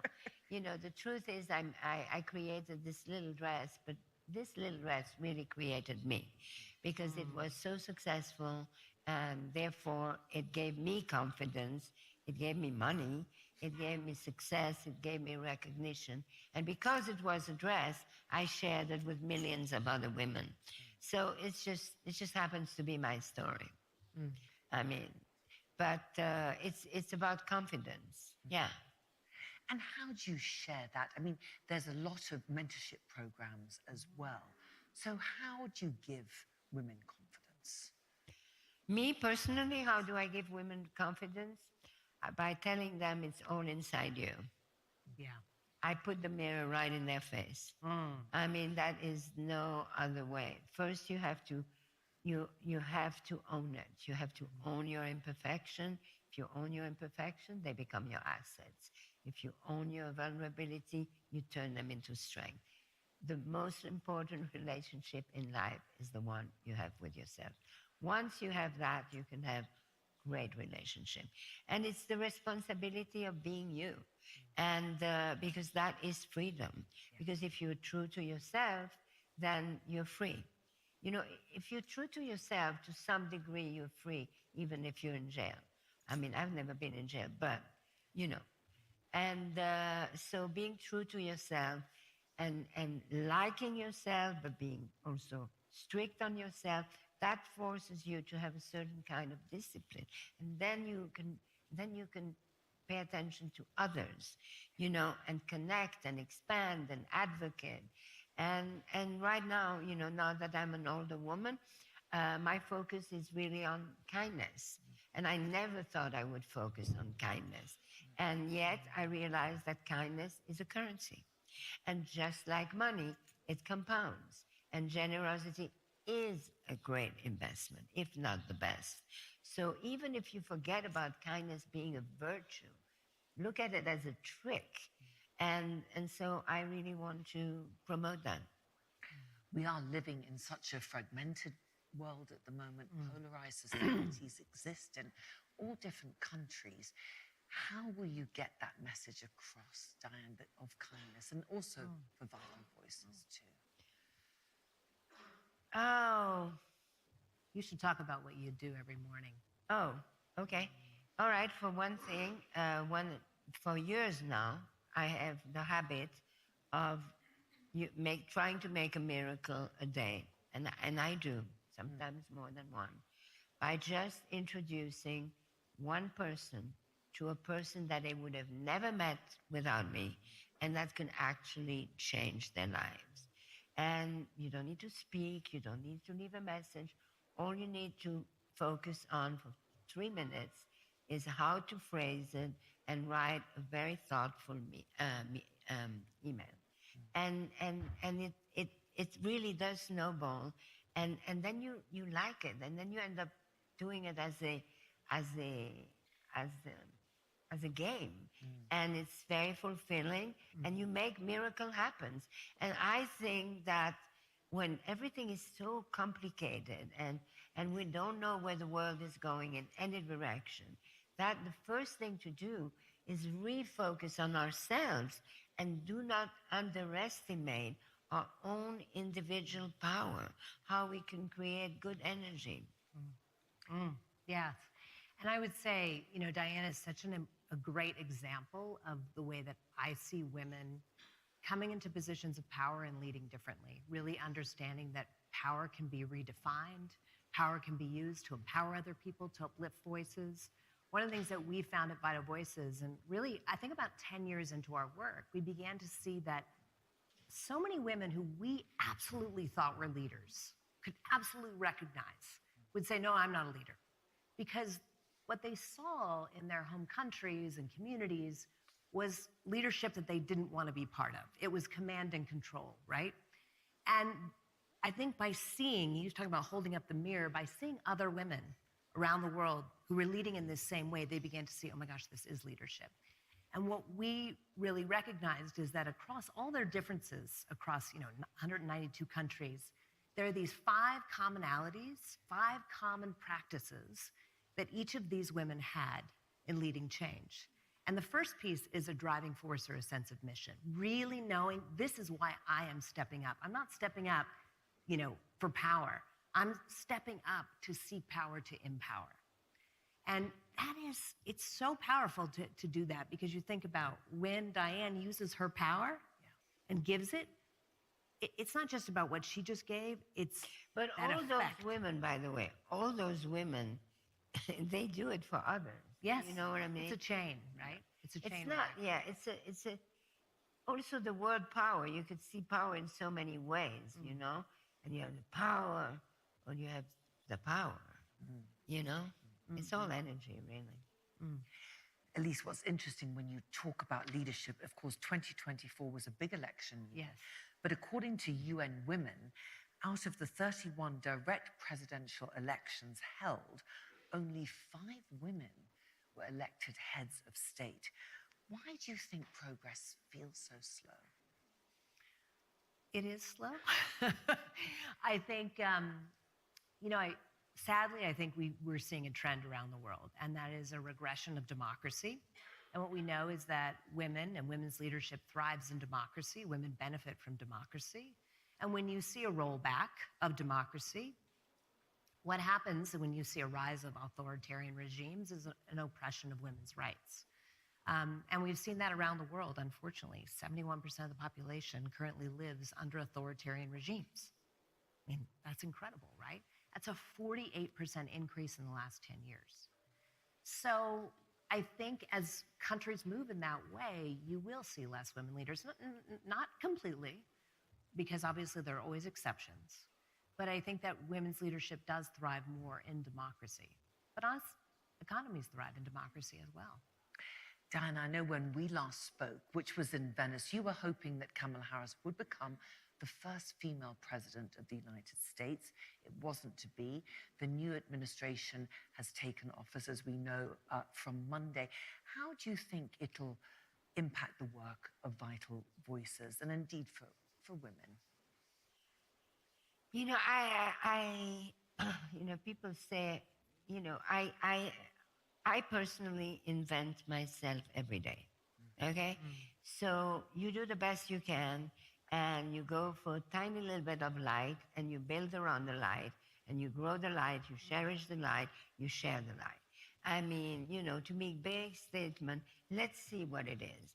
Maybe we need a little chaos, because chaos we will have. And maybe out of the chaos, I mean, you have to ride, you have to do it. It's like, something, you don't choose who your parents are. You don't choose what situation you are in. You do the best you can. You drive your own boat. You navigate. You believe in your things. You promote it. And there will be things that break that allow you to shine. Talking about parents, Diane, you spoke very movingly about your mother when you received the Crystal Award, being an inspiration, and also behind the DVF Awards too. What do you think was the biggest lesson you learned from her? Okay, so my mother was a prisoner of war. She was in a concentration camp during World War II. She was 21 years old, and she stayed in the camps for 13 months. She weighed 29 kilos when she was liberated, but she did not die. And she came back home, and her mother couldn't believe she came back home. She fed her like a little bird, and within 6 months she looked normal. And her fiancé came back from Switzerland. They got married, and the doctor said you have to wait at least 2.5, 3 years before you have a child, because you will, because you will die and your child will not be normal. And sure enough, 13 months later, I was born. And in a sense, I was not normal. But my mother... Thank goodness. But what my mother taught me is for two things. Never be a victim, and fear is not an option. And, you know, if I was afraid of the dark, she put me in that dark closet. Today she could be arrested for it. Or maybe tomorrow she won't be arrested anymore. But anyway, but as a result, I'm not afraid. And those are the things. It's owning the responsibility of yourself. So if you have children, just as much as they need love, they need, I mean, if you really want to be good, give them responsibility. Don't, you know, that is the biggest gift, the only gift you can give them. And Elise, what are the most challenging crises do you see ahead in 2025 for women, for the work of Vital Voices? Well, you know, I look to the WEF's global risk report that just came out, right? And topping the list is conflict. Disproportionately impacts women, right? It leads to the rise of refugees. Again, disproportionate impact on women. And we've seen so much conflict derived from the climate crisis. Again, you know, number 2 on the list. Misinformation, disinformation, right? Again, impacts women at a much greater, disproportionate level than it does men. And, you know, to me, one of the great challenges that I see ahead, we see it now, but I think it will continue to become an issue, is online violence. And the way that technology-facilitated gender-based violence is being used as a tool to silence women's voices. And unfortunately, it's an effective tool to push women off the leadership path, attacking them, misinformation, deep fake porns. It impacts women. 90% of disinformation, misinformation, online harassment and violence is towards women. 90%. Do you think then, I mean, the recent announcement from Meta that they're going to end fact-checking, getting rid of their DEI program, will that have an effect? Of course it will have an effect. It will. Of course it will have an effect. I mean, there's no question it will have an effect. So what we have to do, and that's why I'm trying to make kindness sexy, you know, because the things that conflict brings ratings. Conflict brings followers. I mean, you know, people, you have a little conflict, everybody looks at it. So we have, you know... Yeah. I think it's time we learn jujitsu, right? We can't fight back, you know, against this tide, right? But what we can do is we can jujitsu our way to a brighter future. And I think that one of the things that conflict inspires in women, I mean, nothing gets women, you know, more than conflict, right? When there is conflict and crisis, women thrive. It is the reason I think women are on this planet. We are better leaders in times of crisis. Were you disappointed by these decisions, Diane? What decisions? To stop Yes, but I don't waste time in being disappointed. I mean, you know... I think it's, you know, it's interesting. I mean, just to look at the positive, just in talking to women leaders in the tech space and the AI space, it has motivated them to create new things to protect women online. Yeah. Right? So I think we have to look at the positive. We have to take a page from the women across the Vital Voices network who don't let one thing stop them. That's right. They gotta figure out, you know, how do we make it work? You just go on. And that's why push away the anger, push away the fear, push away the blaming, the shaming, the guilt, all the negative things. Focus on positive. Talking of which, we have a couple of minutes for questions from our audience. Does anyone have a question? And we have the microphone ready. You got a question? Yes.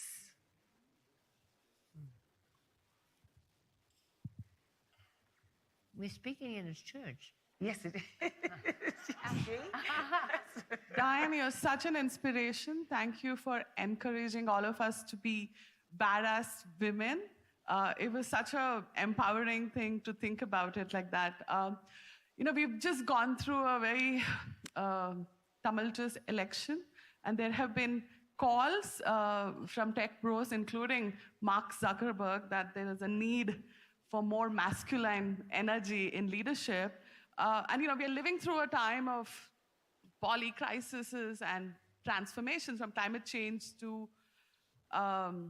the impact of AI, I want you to talk to us about feminine leadership and the need for empathy and vulnerability and jitsu that you spoke about, and why it's so needed at this time. Okay, so yes, right now we are in the age of rage and the age of machism. Okay, great. I mean, I'm a feminist, you're a machist, it's totally fine. First of all, the first thing that we women should do is think about your sons, okay? We have sons, you know, you have brothers, you have fathers. But think about your sons, how you want to pass the message on your son. And therefore, you immediately, you know, instead of being angry, you just say, okay, and you use your seduction and your quiet and things like that, okay? Men and women are supposed to be together.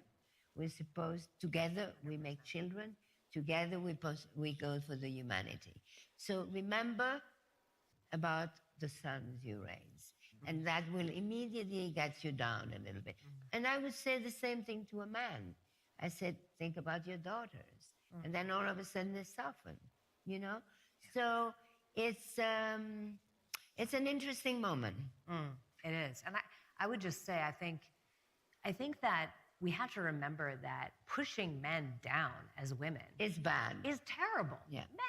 Men can be incredible allies. And one of the women leaders we work with in Pakistan, who's an incredible filmmaker, Samar Manala Khan, she talks about the silent majority. Yes. That the majority of men believe that women should have rights, girls should go to school, all of it, right? But they don't speak out because they don't see a role for themselves. We want men as our partners in this fight. I don't want the future to be female. I want the future to be human, because I too have a son, I have a husband, I have a brother, a father. You know, this is us in it together. And there needs to be space for the masculine and the feminine. And a husband. And I said a husband. She did say that. She said the husband. We've got time for one very quick last question. And it should come from a man, I think. No pressure. Quick last question. Don't be shy. Yes? All right, that's embarrassing. Come on. Yes, here we go. Here we are. No, I think it's not really a question that I have, but I think it's a general message that you just gave us today, not only for women, but also for everyone. And when you speak about kindness, I think it's, for me at least, music to my ears, because I think it's really something that is really underrated in this world, and we should push more and more this message. So thank you very much for sharing this with us today. Thank you so much. Thank you thank so you. much. Wonderful. Thank you. And one last final word from you, at least from you, Diane. What is your message here to leaders at the forum? Okay, your son. I would say, you know, look, use your power to empower. All of us in this room, all of us listening, we have power. Maybe you don't think of it, maybe you don't have the title, but you've got power. Use it. Use it for good. And I will say that we have a very, you know, the time that we have being alive is very, very short. So just enjoy it. Elise Nelson, Diane von Furstenberg, thank you so much. Thank you. Wonderful. Thank you. Fabulous.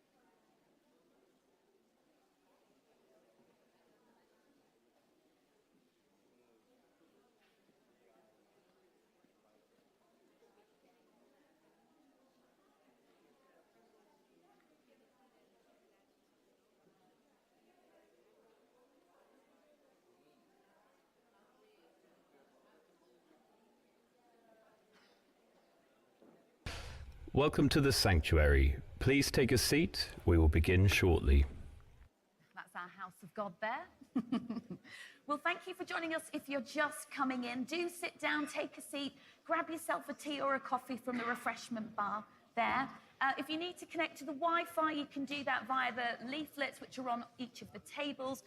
We're going to now keep the conversation going, centered on one of my favorite subjects, women, equality and business. It's my absolute pleasure to welcome to the stage for our next Catholic Spotlight, the founder and chairperson of the Alliance for Global Good, Gender Equality and Equity, that's anchored by the Confederation of Indian Industry Centre for Women's Leadership, Mrs.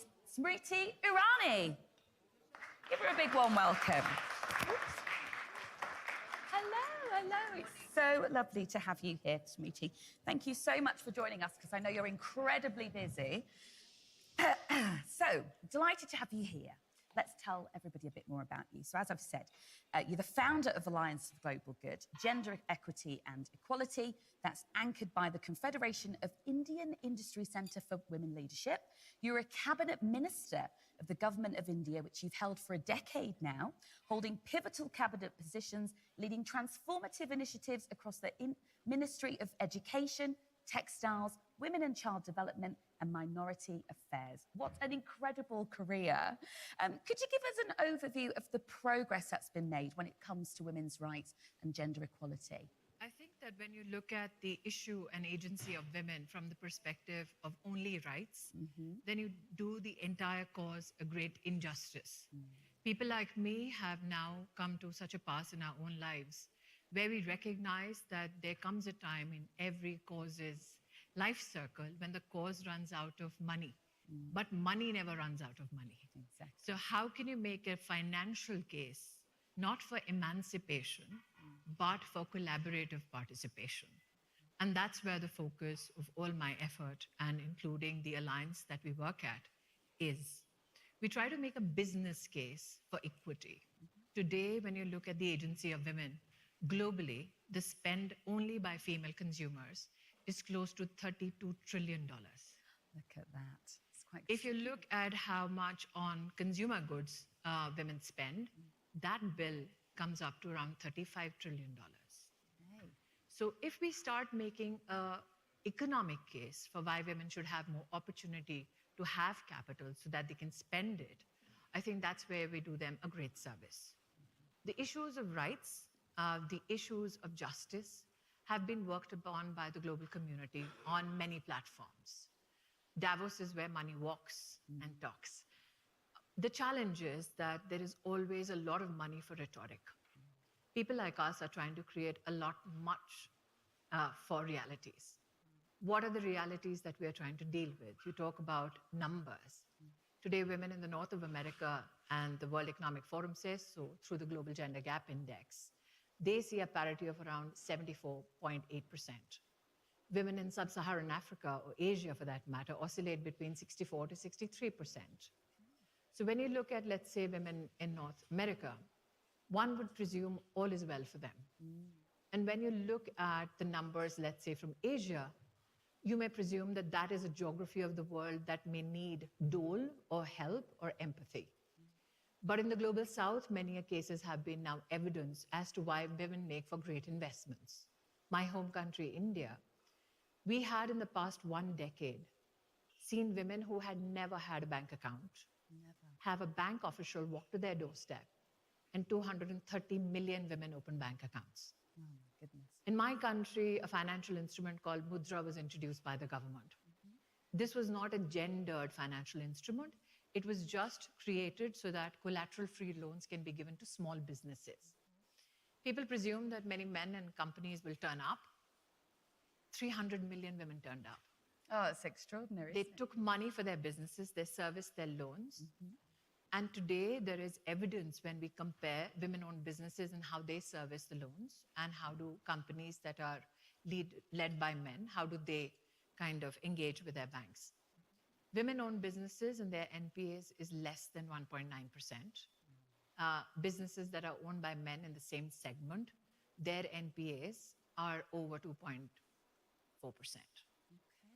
So that is why we have created cases for financial institutions to say that when you take out a chunk of your capital to help serve the business needs for women, you do make a sound investment, but you also accelerate part of your economy that not many think women contribute to. We have now evidenced the fact that when women have more money, they tend to spend 60% of their income on issues of health and education. And they keep that cycle going in local communities through small businesses. We have a cohort of around 90 million women working through something called the self-help groups. They manage business worth $37 billion every year. It's just extraordinary. So my effort is that today we've made a case, let's say in India. At Davos, we have created partnerships to take these cases, let's say, to Commonwealth. 56 nations, out of which 21 are in Africa. We have just yesterday announced an initiative with the US-India Strategic Partnership Forum to look at the evolving carbon markets across the world, especially in the global south. There will be a cadre needed of skilled individuals who can audit those carbon credits, who can certify, verify the credits, and that's why we are creating an army of skilled women to do only that. This is fantastic work. Congratulations. I love the impact that you're making when you give women agency and autonomy to lead their own businesses. It's fantastic. I was looking at the Global Gender Gap report, and it says that it's going to take 134 years for us to achieve gender parity globally, which is just, it's such a depressing statistic. From your point of view, what are the challenges that still persist? I think that when you see in companies across the globe, the top echelons of leadership, where money is robust, decision-making has to be more precise and more collaborative. You see less and less women in such positions. If you look at the same institution or same business house from the bottom up, you see that the entry-level jobs are flushed with women. Wherever there's a lot of work to be done, for the same semblance of money or maybe less as compared to men, you will find much more of the female workforce. Wherever there is equity that can get enhanced in terms of not only purpose of the organization, not only a bigger chunk of the decision-making process, thereby having more power within a corporation, that's where you see less and less women. One of the challenges that I saw was women who reached such a pass in their careers that they made a personal choice to opt out and then they could never get back in. Right. So today, mercifully, we have technology which can enable that journey, that life cycle of a female professional. The problem is, and I've said this on one or two platforms, that today, when people look at a woman, they expect that she should look like a girl, talk like a man, act like a lady, and work like a horse. Now, if you're working like a horse, you tend to kick around a bit. And the problem is that when you kick around a bit and you reach that pass in your professional life, and you're no longer that 20-something who needs a new start, no longer that 30-something that has learned the ropes, now wants to go to the next level, no longer that 40-something that is waiting for that big promotion, suddenly at 50, you're told, make way. So I think ageism is also an issue. Women are either too young or too old. They are too inexperienced or too experienced. So I think irrespective of what geography women are in, when you look at their challenges world over, you will find a semblance of recognition of that very core of that problem. I mean, everything that you're saying completely connects with my experience in London. I run a women's network called Wonder Women, and it's all about elevating women at mid-senior level to senior leadership in television. They have the same issues. It's like you've got these brilliantly talented, experienced women, and yet they just hit this glass ceiling and can't seem to progress. It's so interesting that these issues still persist in all other countries. Can you tell us a bit about the statistics on gender equality in business, particularly in India? I think that when you look at numbers today, do those numbers inform to the reality that we live in? For instance, and I've been somebody who, when I read a report, look at the statistical background of how that report has been informed. An example from my personal experience of the Global Gender Gap Index here, very much at the forum. When they looked at the potential politically of women and they computed India's case, for instance, they looked at only women who are in the Indian central government cabinet, not in the council, which now has the largest number of female ministers in the history of my country. They never considered women who were a part of their state legislative governments and ministers there. They never considered women who were voted into office at the grassroots into political office. We have 1.5 million women voted into office in our villages that are never counted. So every time you read a report now about women, their potential, their challenge, or for that matter, their prospects, check the numbers that that conclusion emanated from. Because did they leave some female behind and not count her effort? Similarly, when they look at the Global Gender Gap Index and the economics of it and the economic opportunities computed nationwide, one of the challenges was these 90 million women that I spoke of and the 37 billion something business that they do, it's not accounted for. Why is that? Because that kind of an economic cohort is not a reality of the global north. Right. So what you do not know and do not practice is something that you cannot compute. Right. Okay. Goodness me. Okay. Tell me, we're in Davos. It's not your first time here. What have been some of the highlights for you over the past 2 days? Well, not my first rodeo for sure, but Davos right now is overwhelmed with conversation about AI. The beauty of the conversation is that everybody is focused on 2025 and AI agents. There are many markets across the world, many cultures, countries, economies, which have still not come to terms with generative AI. There are many consumers right now who don't know how to operate a prompt in English. Again, the Indian case, I have 16,000 dialects in India and 125 languages and 1.4 billion people. How many of them know English well enough to use it on ChatGPT as a prompt? How many of them know of the existence of Claude? And here in Davos, we speak about AI agents, which will then analytically take over the workflow works within companies. So if you look at the agency of women and the kind of jobs they have, research suggests that 70% of the jobs women hold today will be lost to automation. Oh, that's such a... So if you're losing jobs to automation, and if you've still not understood generative AI, what happens to your opportunities? The other problem is, and I'm not a technical expert or an AI expert, but the first generation of generative AI scraped through all the knowledge systems available on the internet.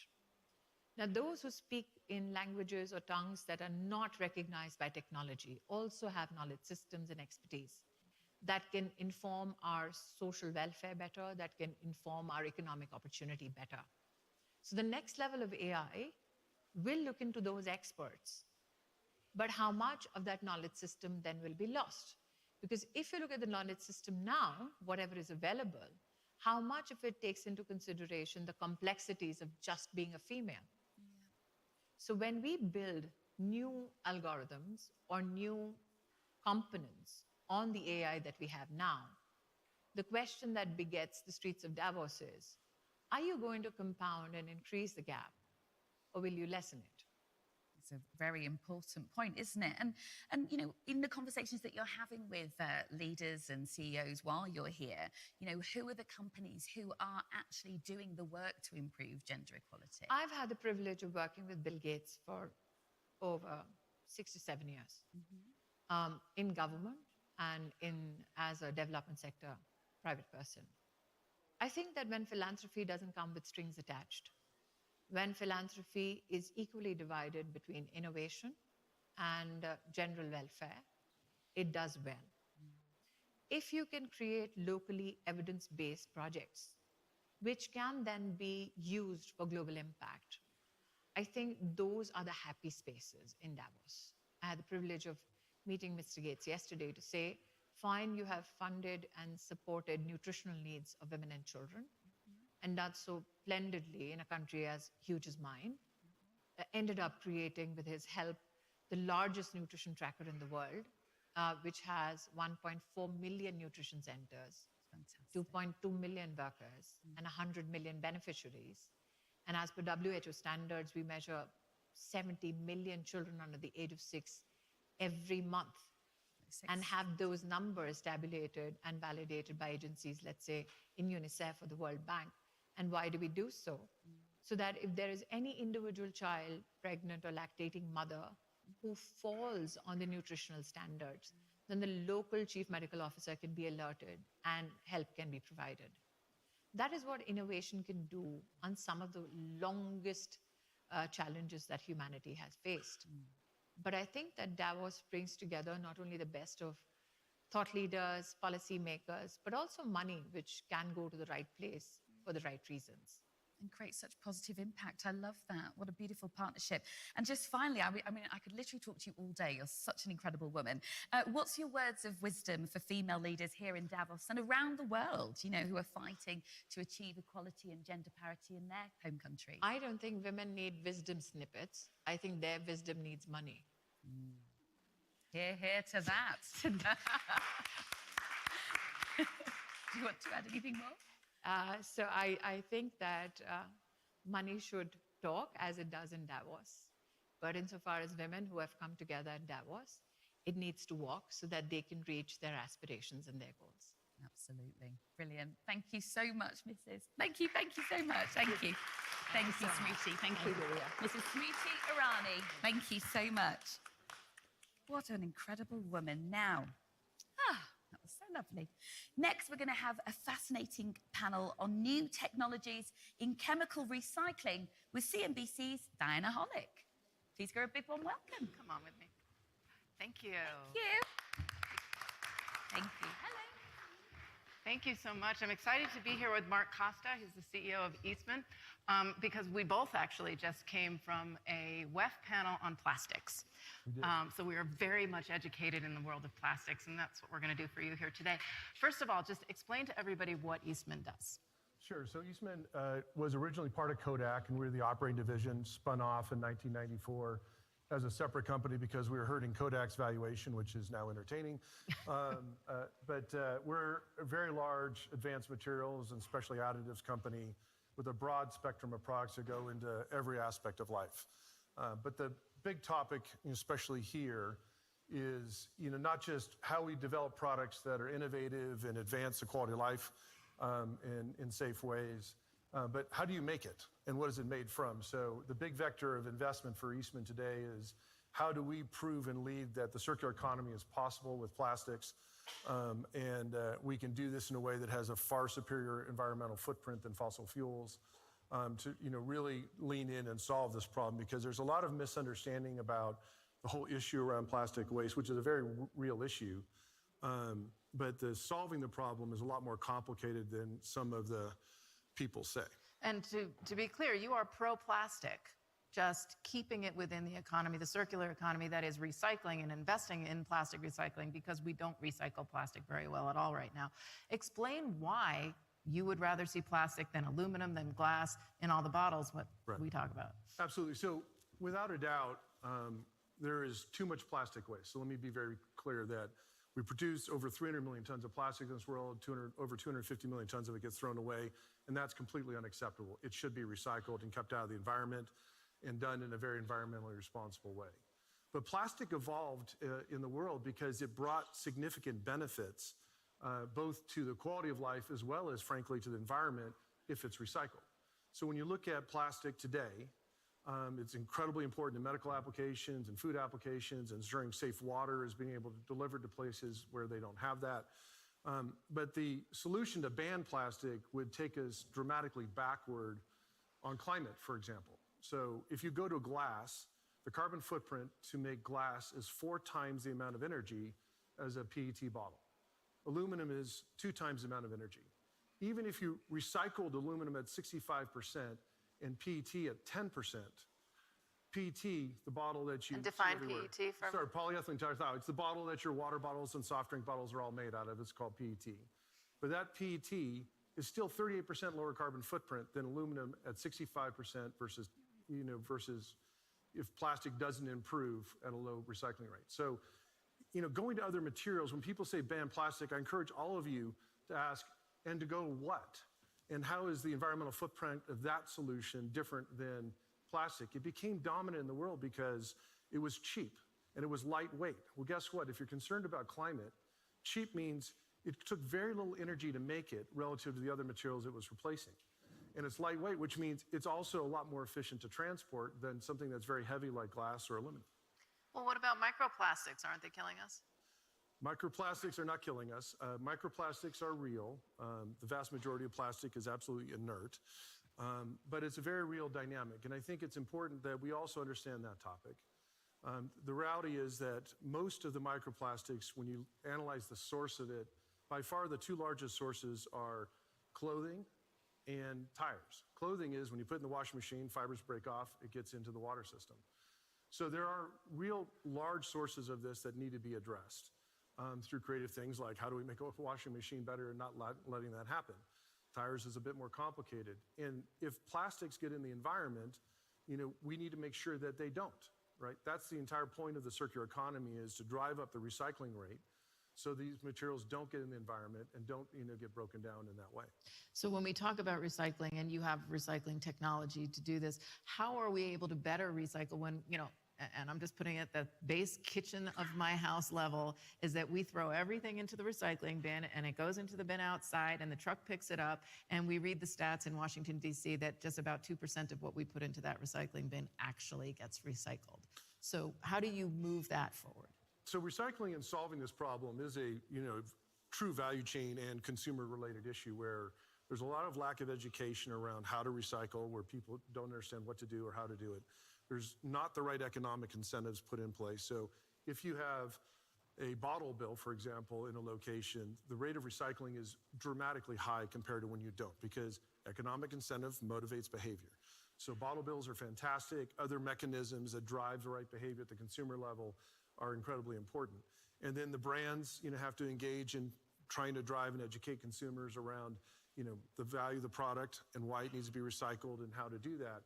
And we in the chemical industry need to provide solutions so when the waste management folks, collect it, we put value on that recycling. So if we're willing to pay money for it, then that's an economic opportunity for them to then make more revenue. Therefore, they invest more in recycling and the collection step. And then we take it into, what we then recycle. Now, you have corporate partnerships, correct, with Pepsi and some others. But some companies, we were just on this panel and we were talking about the plastics treaty, a global plastic treaty that is having trouble making its way to fruition. And there were some governmental people there. We also had the CEO of Unilever on the panel. And Unilever, huge plastic producer, pretty much a part of every product everybody uses. But they're pulling back. Well, I think that there's a lot of challenges in the recycling industry right now. So a lot of brands set very aggressive targets for 2025 and weren't on track to achieve them. And they're now modifying and adjusting their targets, which is also happening in climate. Well, the reality is the recycling infrastructure is not in place to enable that level of recycling. And so that's the big challenge, is how do we drive enough recycling?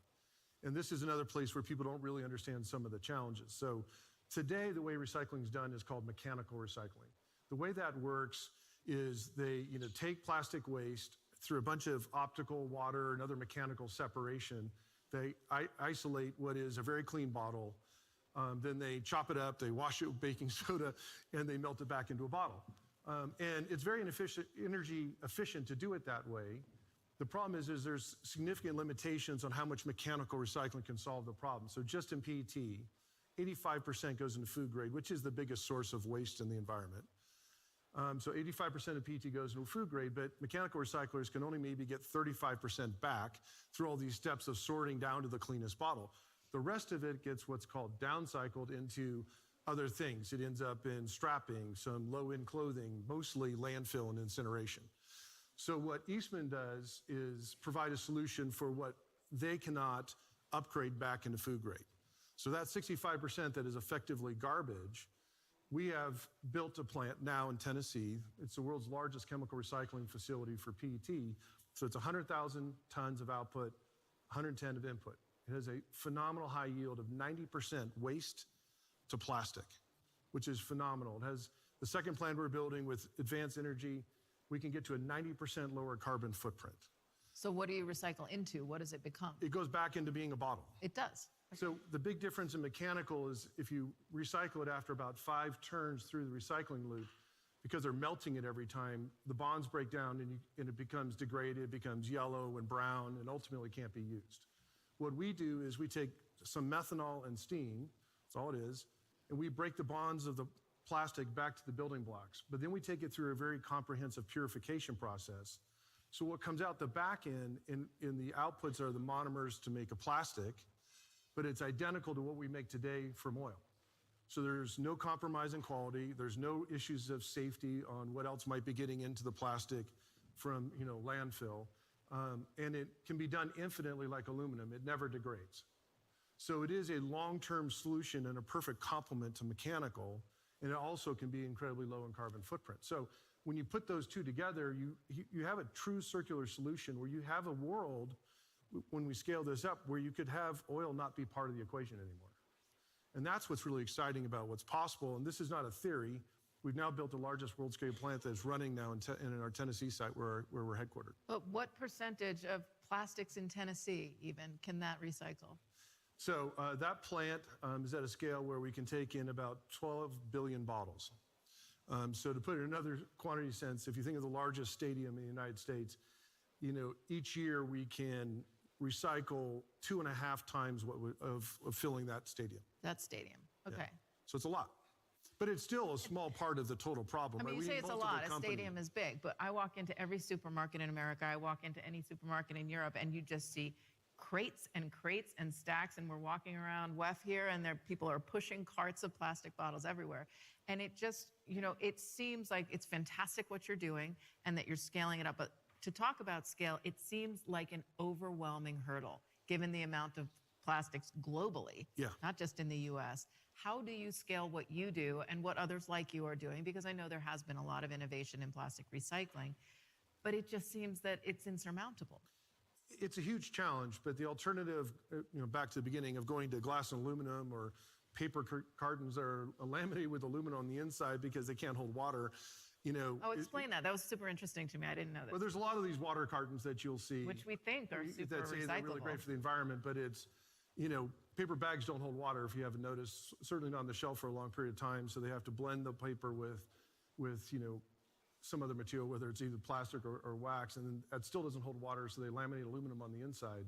So you now have a container that would be theoretically recyclable, but very, very difficult to recycle, and a huge amount of materials in total, back to carbon footprint, being used to make that, right? Especially if you can't recycle it. Worse than a plastic bottle. So, the point is science, technology, and economics are really important to solve such a huge problem. And it is a huge problem. But we can solve it with mechanical and scaling up, what is called chemical recycling technologies in concert to go after this. But to be clear, that's the third step of the process. The first 2 steps are we need to reduce and reuse as much as we possibly can. And then what's left over, we recycle. So back to your overwhelming stores, those are all filled with products that every consumer wants to buy. That's why it's there. It has to be put in a package, to be delivered to the consumer. So that's not going to change. So if you get rid of plastic, you're just going to put it in a different package. Right. But we can collaborate to use a lot less material per package, which I think the brands are highly engaged in doing. And we collaborate with what we can do in our technologies. We can collaborate on reuse. For Eastman, we're not making PET packaging anymore. We actually invented it with DuPont decades ago, but we got out of it in 2010. So I'm not defending an existing business. I'm trying to bring new solutions to the marketplace. But reuse is a huge opportunity. So for Eastman, we make a bunch of polymers that go into reuse applications like reusable bottles of water. We invented the only BPA-free plastic to replace polycarbonate called Triton. So we sell this and it goes into anything you're drinking out of or your blender or whatever else. If it says BPA-free and it's clear and hard plastic, it's our material. And so reuse is very profitable, and I support that more than I support single-use packaging. So I think you have to do all 3, to actually solve the system. Not any one lever will do it. And of course, corporates are driving so much in the sustainability space, in the clean energy transition, and all of the climate areas that we talk about. But, government, I just have to ask you to react. Does it hit your business in any way that we now have a climate backward government in the US? So we're still waiting to see all that. I mean, I think it's clear that President Trump has a point of view on climate and EVs based on what we've seen so far. But I think that you've got to sort of look at everything in individual ways. People want very safe products, and I don't think that's going to change, and that's a bipartisan issue, right? I think plastic waste is like that. No one wants plastic waste in the environment, whether they're Republican or Democrat. I still think the brands are highly committed to managing this packaging that's entering the environment and doing the responsible thing. We're collaborating with them. So I believe in those kind of areas, there's still going to be a lot of momentum to move forward and address those issues, even in the United States. But even convincing governments isn't as hard as convincing, as you say, consumers. Right. Because even though we talk about how dangerous plastics can be when you have microplastics in your bloodstream, et cetera, we still drink out of the plastic bottles. And it doesn't seem like consumers have any desire to move away from that. And so recycling is great, but when you talk about reduce, that side of it, how do you get consumers to reduce? Well, the reduction comes in two forms, right? Like I said, they're making a lot of progress in using a lot less plastic per bottle, right? Okay. That's what they really mean by reduce, right? Or packaging size and things like that, or delivering soap, you know, in a dry form and then you add water, all kinds of stuff like that. But the reuse side is you use that reusable water bottle, the SodaStream machine, all these different devices out there that don't, you know, allow you to not use a disposable package, right? So those solutions are being, you know, driven because they're economic incentive for the brands, both on the durable side as well as on packaging to do that. But importantly, we have to have policy to drive all of this.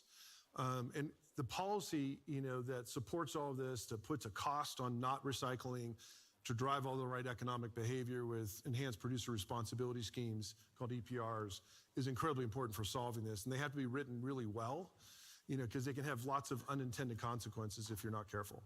So are you optimistic at all about the plastics treaty, the potential of this global plastics treaty? I hope so. I mean, I think it's complicated. You know, I think there is good policy being written in Europe that still needs some improvements. It's got some gaps in it, but you know, I think countries still have to distill down to what they're going to do in their community. And I think a global framework that provides standards would make it a lot better for everyone to have certainty for investment. But it's still going to come down to every country doing their own design in the end. And I think a lot of collaboration with the industry is going to be really important to design something that actually solves the problem versus making it worse. Fascinating. I could talk plastics forever, but I'm afraid we're out of time. Yeah. Mark Costa, CEO of Eastman. We have a round of applause. Thank you so much. That was great. Wonderful. I'm just going to bring up our next guest because I'm interviewing him as well, so I'll save you the trouble. Thank you. We have the CEO of Archer Aviation, Adam Goldstein, who is joining us. He's coming.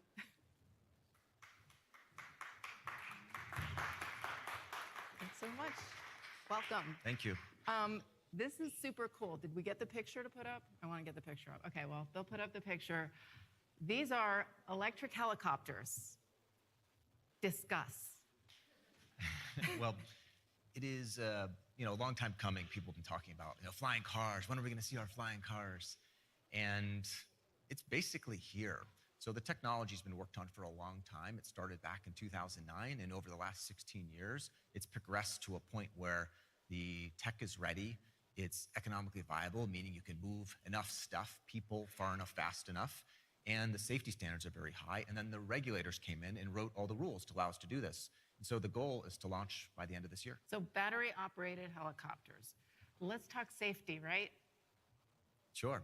So one of the great you know, applications of this technology is that you can take the, you know, single point of failure out of you know, vertical lift vehicles. So a helicopter might have, you know, 200 or 300 single fault parts because you have a limited ability to add redundancy.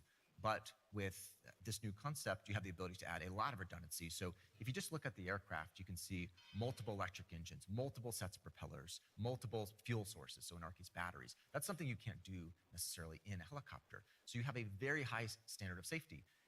Also, the EV market has progressed for so long, so much dollars have gone into that, a lot of that thanks to Tesla.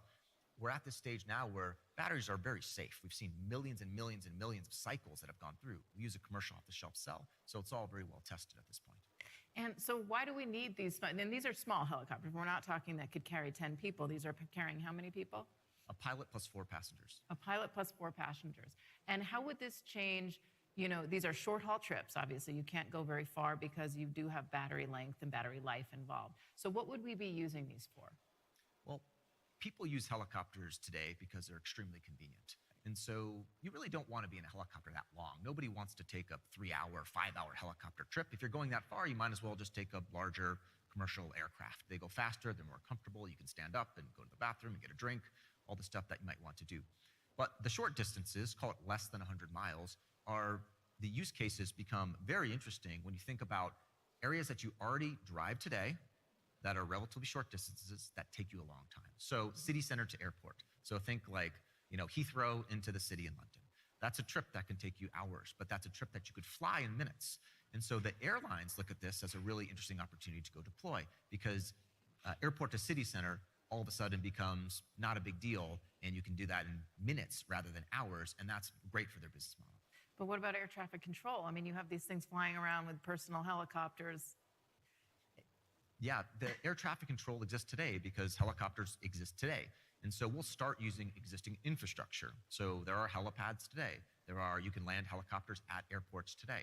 The air traffic control deals with this stuff on an everyday basis. Now, of course, that needs to expand in order for our market to expand. So there's a lot of work that's been done.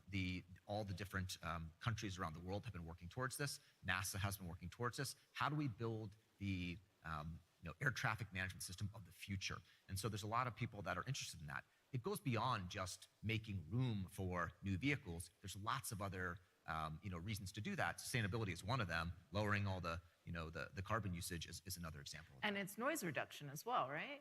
Yes, so these vehicles have much lower acoustic signatures than helicopters. That's probably the single biggest benefit that you see out of these aircraft. So anybody that's been around on the ground when helicopters fly over are very familiar with that wop wop sound. Mm-hmm. These aircraft don't have that.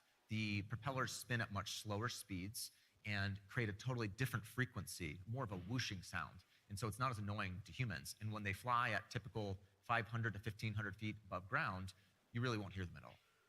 And so what are the opportunities here for partnership when you talk about airlines who might, you say going from Heathrow to London or going from JFK out to the Hamptons, whatever. What are the opportunities business-wise for you in the aviation space? So there are lots of different categories that we look at to partner with or sell into. So airlines is a great example because the airport to city center use case is so easy to understand. Everybody leaves early for the airport because traffic is variable. You don't know how long it's going to take you. And if it's, you want to arrive to the airport early so you don't feel stressed. But if I could cut that out and I could fly you directly to the airport, guarantee you that you would get there. And if I could land gate side and you just walk upstairs, now it's an experience almost similar to flying private. So you can really elevate that experience. But there's lots of other use cases. So take a hospital, for example. Most hospitals have helicopters, big hospitals especially. And the reason they use them is they're mostly just flying doctors and nurses around. Sometimes they're doing different rescue things, but a lot of times they're really just moving people. And so the pitch to a hospital is, hey, here's a thing that is much quieter for the neighborhoods you fly in, it's safer, and it's lower cost. And that's a pretty easy pitch to win. So how quickly are you able to scale? I mean, you have how many of these now? Well, And I wish do we have the picture anywhere? I guess we don't. We were going to put a picture of it up here, but go ahead. Have you scaled? Oh, it's over there. Okay. Yay. It's just me who can't see it. Okay, so how many of these do you have already? So we just opened up our big factory in the US. It's right outside of Atlanta, Georgia. So that factory can produce up to 650 aircraft per year. So that's been built, the CapEx is in the ground, that's all ready to go. The stage that we're at now has to do with getting all the regulatory approvals to launch. So the goal is to launch this year. We will start in Abu Dhabi. There's a great network of companies and people and government that have all come together to make this happen. And so the goal there is to start putting that out. So if you think about the 25, 26 time period, you're going to be seeing, something less than 100 aircraft. We're not talking tens of thousands coming at day one. It takes time to build and scale up the operations. We also want to do it safely. And so you'll start to see that come. And as you get into the later half of the decade, you'll really start to see that scale up. And air up. traffic will have to scale up because while you say that they already monitor helicopters in the area, you only have at any given point, I don't know, a dozen helicopters over a major city, but you could have, 50 of these over the city flying? Yeah, absolutely. I mean, if you think about it from a business model perspective, there are thousands of airlines globally. And just the airlines as one use case. I mean, there's a defense application, there's a rescue application, there's all different types of applications. But if we just stick with airlines, let's say airlines wanted to just try this out. And they said, okay, give us 5. Let's just test this out. And let's say 20% of the airline industry wanted to do this. Why would they want to do this? Because it can enable them selling more business class, first class seats, which is how they make money.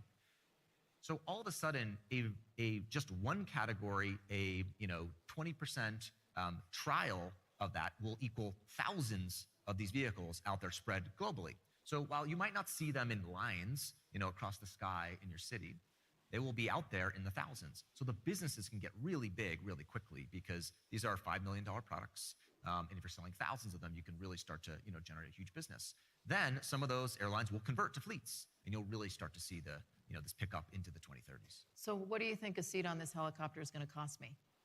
From the consumer perspective, it'll be somewhere that's comparable to like a high-end ride share. So think like an Uber Black type service. So where you might pay something like $100, $150 to go to an airport in one of those type of scenarios, maybe you'll pay $200. It'll be something that might be I would have thought it'd be more expensive. Yeah, the goal is scale.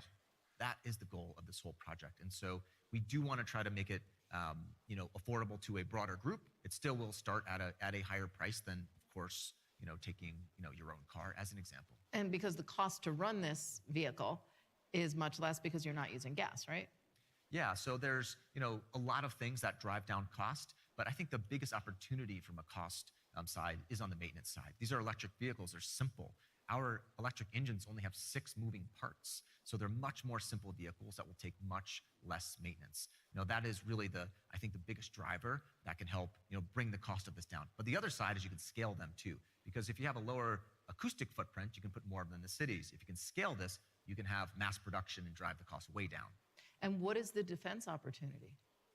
The defense opportunity is actually very topical right now, as it's clear there's a whole new category of unmanned systems that are going to get built. And that's across fixed wing, rotorcraft, big, small, all types of applications. But there's not that many groups out there that can build autonomous, they call it like future vertical lift type programs at speed. And so the startup community, sort of more earlier stage companies, have actually started to take a bigger role in this. So Archer recently partnered with a company called Endrud out of Southern California, and to go build some of these new future vertical lift platforms. So there's an incredible opportunity coming. More on that in the months ahead. And do you have any competition in this space? The space used to be extremely competitive. And so the industry started, 15, 16 years ago, and there were thousands of companies out there. But the reality is building airplanes is very expensive. And so while a lot of the companies that didn't succeed had great concepts with great engineers, the capital side of things simply became too challenging. And that's where the US had a huge advantage. The capital markets in the US are unrivaled. And the access to capital for companies, it's almost unfair to the competitors. And so is it VC funding mostly, or? It's all across the board. VC money. I mean, Archer went public, listed on the New York Stock Exchange. I mean, we've raised over $2 billion of capital at this point. And I know there's plenty of great companies in Europe, as an example, that have really struggled to even raise hundreds of millions of dollars of capital. And so the liquidity of the capital markets has been a big decider in which of these companies can survive. And of course, there's lots of great concepts. And you told me backstage there that you had been talking to Elon Musk. Tell us about those discussions. Well, the administration has been very supportive to industries that are struggling with lots of regulation. And so, especially when there's a global competition. And so the transition team specifically reached out and wanted to work, with the industry to help figure out what some of those problems are, so they can start working on that. I mean, Elon Musk has probably done more for this industry, having never built a plane, but just enabling battery technology. Right? Someday we hope he will. But he's enabled battery technology to where it is that's allowed all this to happen. So I know he's a big advocate of new technologies, and he thinks all things will go electric outside of rockets. That's his kind of famous line, including airplanes, and he adds that into his earnings calls now, that he said even airplanes. And so I think it's coming, and I think he'll be a big supporter of the space. And do you expect to get government funding at any point? There's lots of ways that the government has been very helpful, but we haven't necessarily taken like traditional government funding. I think in the US that's harder to do. There's other ways that the government helps. So NASA's a big partner, for example. We do a lot of things on the safety side, studying battery cells. Obviously, batteries in space can't catch on fire, so they have a lot of data and a lot of experience. They do a lot of work on the acoustic side and then on the defense side too. So the US Air Force and Army have more experience in vertical lift than anyone else in the world. And so tons of experience in data that they can help with. I'm fascinated by this because years ago I used to fly around in news helicopters. That's a scary place. Thank you so much, Thank you Adam so much. I Goldstein, appreciate Archer it. Thank you. Aviation. It's great. Thank Appreciate you. it.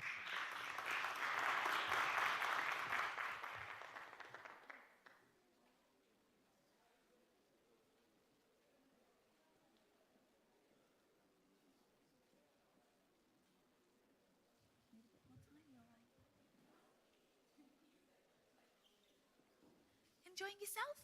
Fantastic. That's music to my ears. Okay, right. We next have a catalyst panel on the humanity at the crossroads. We're going to be looking at AI, quantum computing, and the transhuman code. And to moderate this panel, please give a big warm welcome to David Fergusson.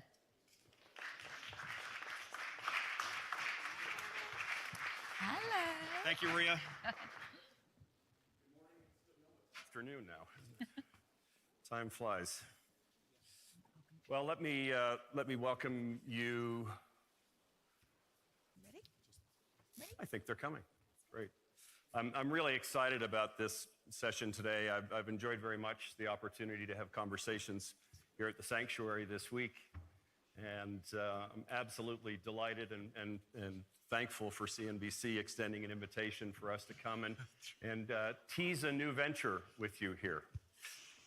It was actually here at the World Economic Forum 7 years ago when I first attended to come and talk about how we were going to finance the fourth industrial revolution, the technological revolution. I'm an investment banker by day, and lo and behold, the who's who of the global financial community was here, and I thought, well, I don't think that's going to be an issue. I think financing the fourth industrial revolution seems to have taken care of itself already. But what I did begin to appreciate, and at the feet of Carlos Moreira, who I'll formally introduce you to shortly, was the importance of ensuring that humanity stayed at the center of gravity and relationship between people and technology. And I took a personal interest in that. My twins were 15 at the time. My mother was just approaching 80, and I thought, oh my gosh, I've been exposed to so much knowledge over the course of this 1 week about not only what's happening and how it's happening, but also what's coming. I thought, how are we possibly going to translate that and communicate that out to the broader public? And so the concept at Carlos's urging was born that became the transhuman code. And we workshopped this concept through the course of a year and a half, including here at Davos. We were very fortunate to be able to launch it in 2019, and CNBC was very supportive then, has continued to be supportive.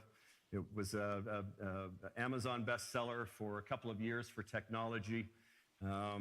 It became a runaway hit in China, shockingly completely unedited, which still amazes me to this day. And just to give you some appreciation for the scope and scale of that market, we had over 500,000 people participating in the digital and physical launch for the book. While the book has run its cycle, the conversation has not, and the subjects that we discussed at that time, I think, are even more relevant today, and hence the opportunity that we've been presented with today to bring you three, I think, critical contributors to and pillars of the community to ensure that humanity stays at the forefront, is the development of a new book media platform that will launch in the fall. Well, we're teasing it here. You've got about 125 pages of content, which is the front end of this process. And we're now going through the exercise of taking contribution from other leaders in this space, including the two of the three that are active here today. Who's with me? That's the end of the shameless plug. Who's with me here today? Well,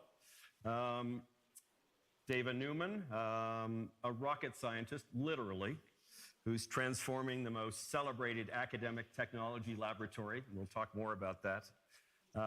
Carlos Moreira is the cybersecurity pioneer that I referred to earlier, who brought this conversation about the importance of managing identity and trust to the WEF 20 years ago. It's the 20th anniversary of WISE-Key's presence. And Hossein Ranama, for whom AI has been part of his lexicon for 20 years. It's only been part of mine for 2, I think. And Hossein also created what continues to be recognized as the world's leading incubator and accelerator for technology. Dava, I'd love to start with you. I'm going to make a formal introduction, if I can, to just a few of your credentials. You're currently the director of the MIT Media Lab, which is a huge undertaking. Without question, the pioneering initiative of its kind all over the world. You're the Apollo Professor, and I have to read this to be sure, the Apollo Professor of Astronautics at MIT. You're also a professor at the MIT Harvard Health Sciences and Technologies faculty. And you have a very storied and I think fascinating experience with space. I'd love for you to maybe begin with your space experience and tell us how your desire for and your focus on humanity has evolved from that. Oh, thank you. Lovely to be here. Join the panel. Really, really honored to be here. So thank you so much for the invite. So we're in the sanctuary. So I've been doing a lot of speaking, but I don't know, this is maybe going to be my favorite. Just, to put us in the right frame of being together, being in this literal sanctuary. And if I had 2 words to say, what we're after, the goals, is all about human flourishing. It's all about human flourishing. So to get to space, I am a rocket scientist. Isn't this what a rocket scientist looks like? I'm a aerospace biomedical engineer and scientist. And so I think a lot about humanity. I think a lot about discovery. So maybe I'll start very quickly out into the solar system. Might be fun for you, and then bring it back, because all of our exploration and wonder and curiosity, it's kind of fueled by, are we alone? Are there other habitable planets? When will we find life? I think about that every day. Maybe you do as well. And evidence is mounting. I think we'll find life, maybe past life, in the next decade. So I want to write a book about that. But that will, the scientific discovery is the point for humanity, for Earth. Earth is my favorite planet, even though I spend a lot of time and energy thinking about Mars exploration, thinking about exoplanet exploration. But here to Spaceship Earth, it's all human-centered design. Humans and all living beings, not human-centric for ego, it's human-centric because we're curious, we're designers, we're makers, and if we work together, that's how we solve problems and issues and our deepest challenges that we have for humanity today. So from a humans and a maker perspective, from the media of art, design, engineering, and scientists all working together. So how lucky am I? Every day, no one's trained like me as a rocket scientist, but there's a composer, there's an AI expert, and you put us all around the table with a challenge. And we can talk about, which challenges of, whether it's climate and space, whether it's health. These are all related. To my mind, I'm a systems thinker. So they're all related. If we take all of our data from space for Earth, that really helps accelerate positive actions for climate. If we take a look, again, at our satellite data from space and look at pollution, it really helps focus and precise. And we need the foundational models, and we can pinpoint, the local actions that we can take for health and healthcare and especially for different regions. I look at New York and pollution. I don't just look at New York. I look at all the boroughs with the people, the mobility, where the hospitals are, getting people, the necessary care. So it's really I always think in terms of a system of systems level. To give some examples, more than 50% of all of our all climate data now is measured from space. You can't live a day without this phone, probably. That means you can't live a day without space. So space isn't esoteric. It's not something else. It's not just for astronauts. And it is part of your life. It's part of your business case. I hope it's part of your life, and hopefully, to not be too long, it's part of human flourishing. It's part of serving this up, working together, aspiring globally. Same values, same shared values. We're in it for excellence, but we're in it for community building. We're in it to be, problem solvers. Does that help? Yeah, no, what a great introduction. We're going to the moon at the end of February, but I'll get to talk about that later, I think. Dave, I think we all know it's there, but I don't think the majority of us are paying attention to space. It's pioneers like this fellow sitting beside you, I think, is going to perhaps pull something out of the bag. We've enjoyed such wonderful conversations already this week, the four of us, and it's the thread that connects, which is most intriguing. And in fact, that's what's brought us here, which is humanity. Carlos, you were, if I'm remembering correctly, I think it in fact was 20 years ago when WISeKey was chosen as a global growth company.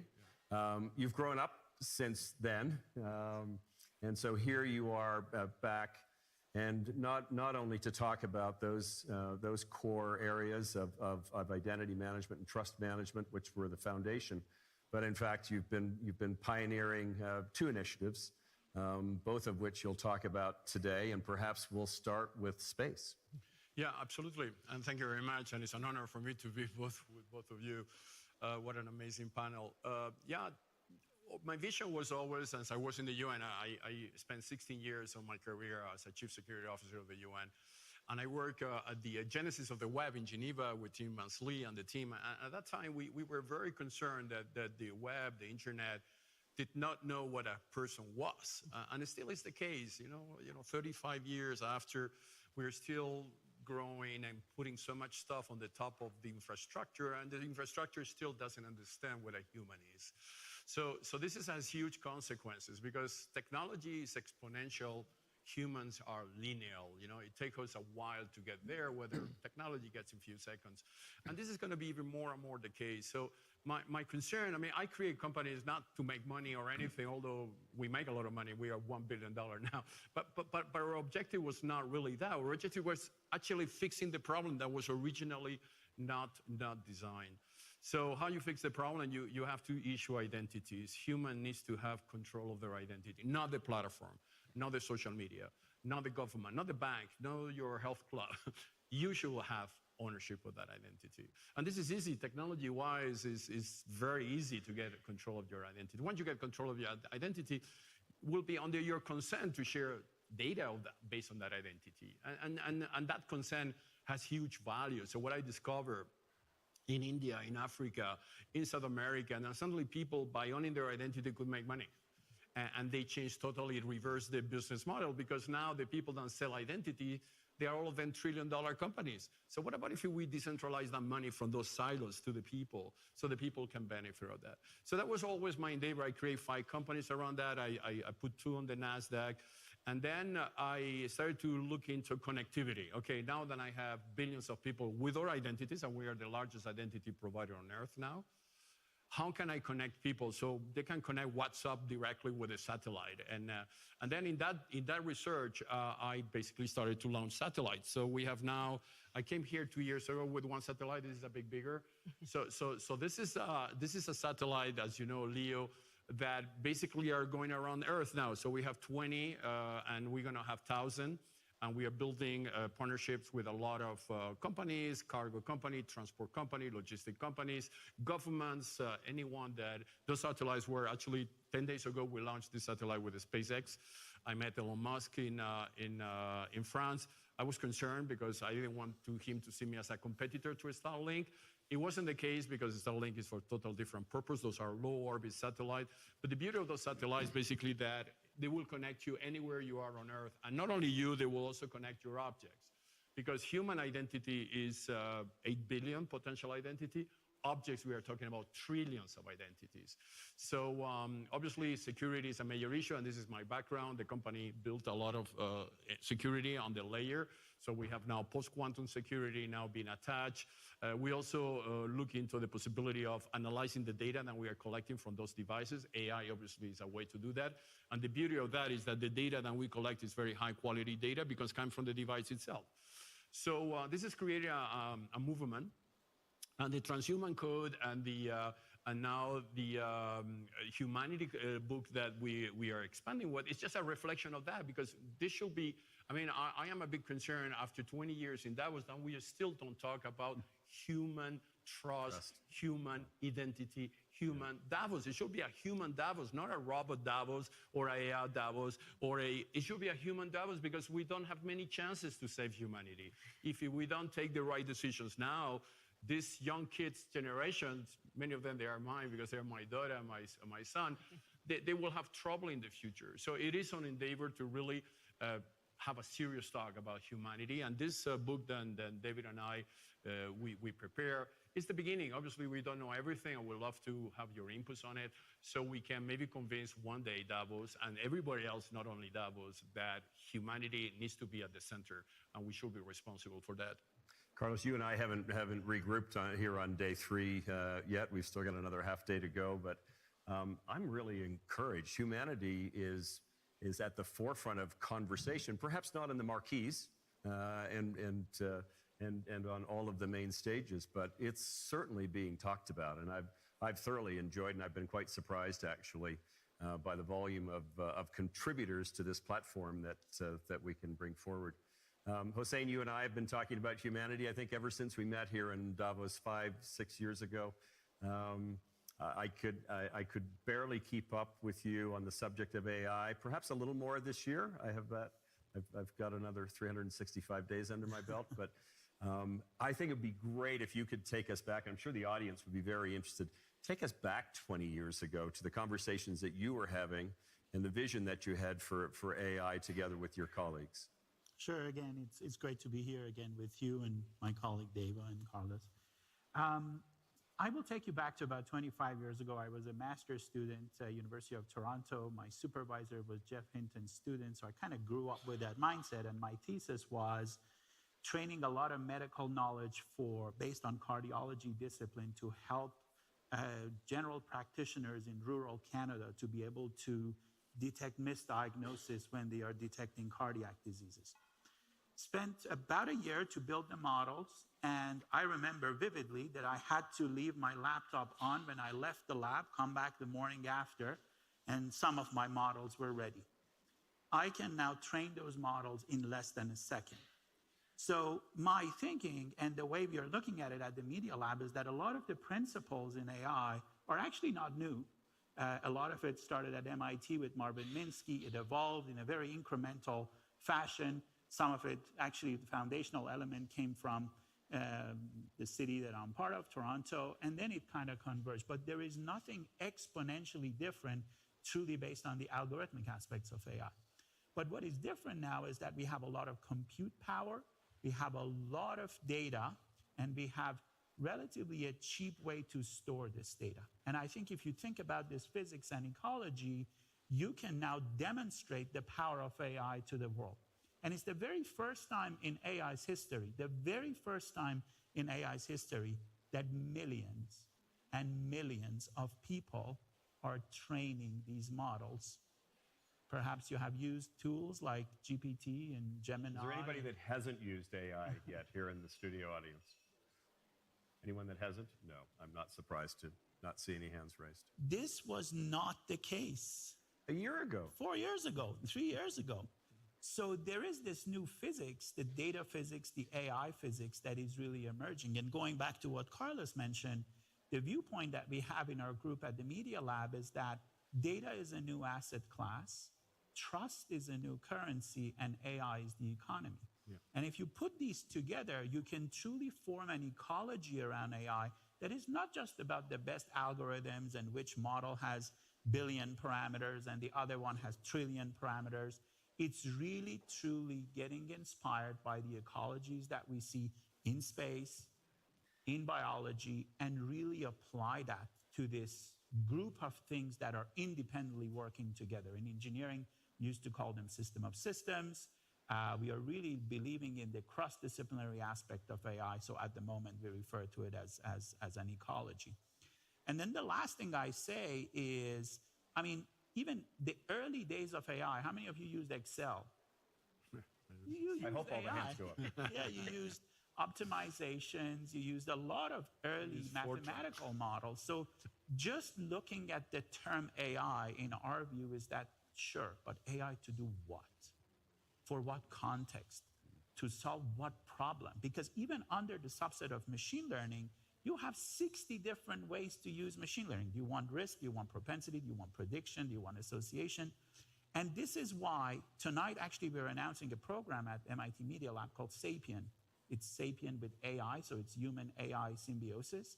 And it's really about a framework that, yes, of course, the technicalities of it is important, but there are 5 imperatives there, including AI needs an ecology. It's not just something that if you think about a company, you can just give it to the CIO or the CTO and say, bring some AI to the organization. It doesn't work like that. The second one, it's the literacy imperative, something that our group is extremely passionate about. Education for the boards of directors, for the C-suites, all the way to K-12 schools. I just joined the board of an independent girls' school in Canada called Havergal College. And I'm so passionate in building curricular activities, in this particular case for young girls, not necessarily about the statistical elements of AI, but really teach them what happens to your data when it leaves your phone. How is it being modeled? What can you expect? How you can audit it? So that literacy imperative is really important. The third one, I mentioned 2 more, and happy to share additional details with you, is the data imperative. In 2008, when Steve Jobs announced the Apple App Store, I was at the Moscone Center. Back then, I could have been an entrepreneur with an iPhone and a laptop in my basement, and I could become a millionaire or a billionaire by creating a game, aka Candy Crush. Now, if you're an AI entrepreneur, even if you build the best possible AI algorithm, without data, you have nothing.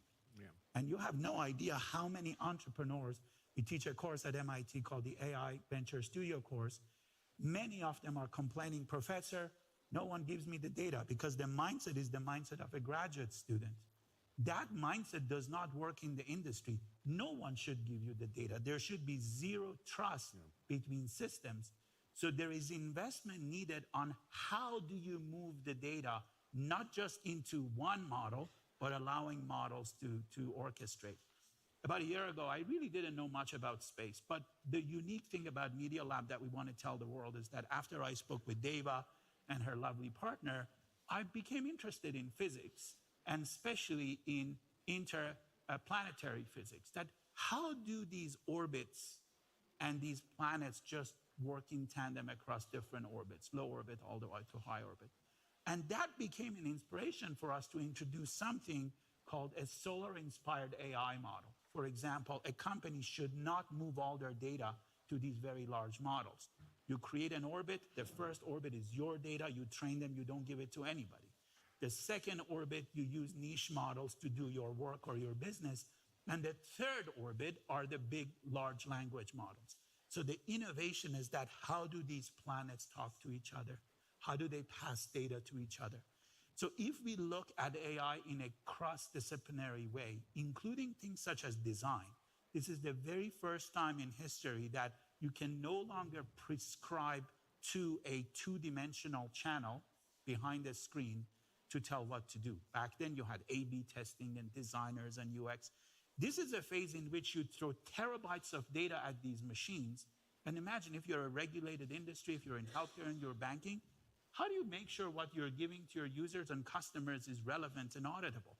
So this is why AI is not a technical element anymore. It's a fabric. It needs a spectrum, similar to how we built spectrum for communications. We now need to build a spectrum of trust that is allowing not just technical people, but the whole humanity be empowered to use AI as a source of differentiation. And that's what we believe at the Media Lab.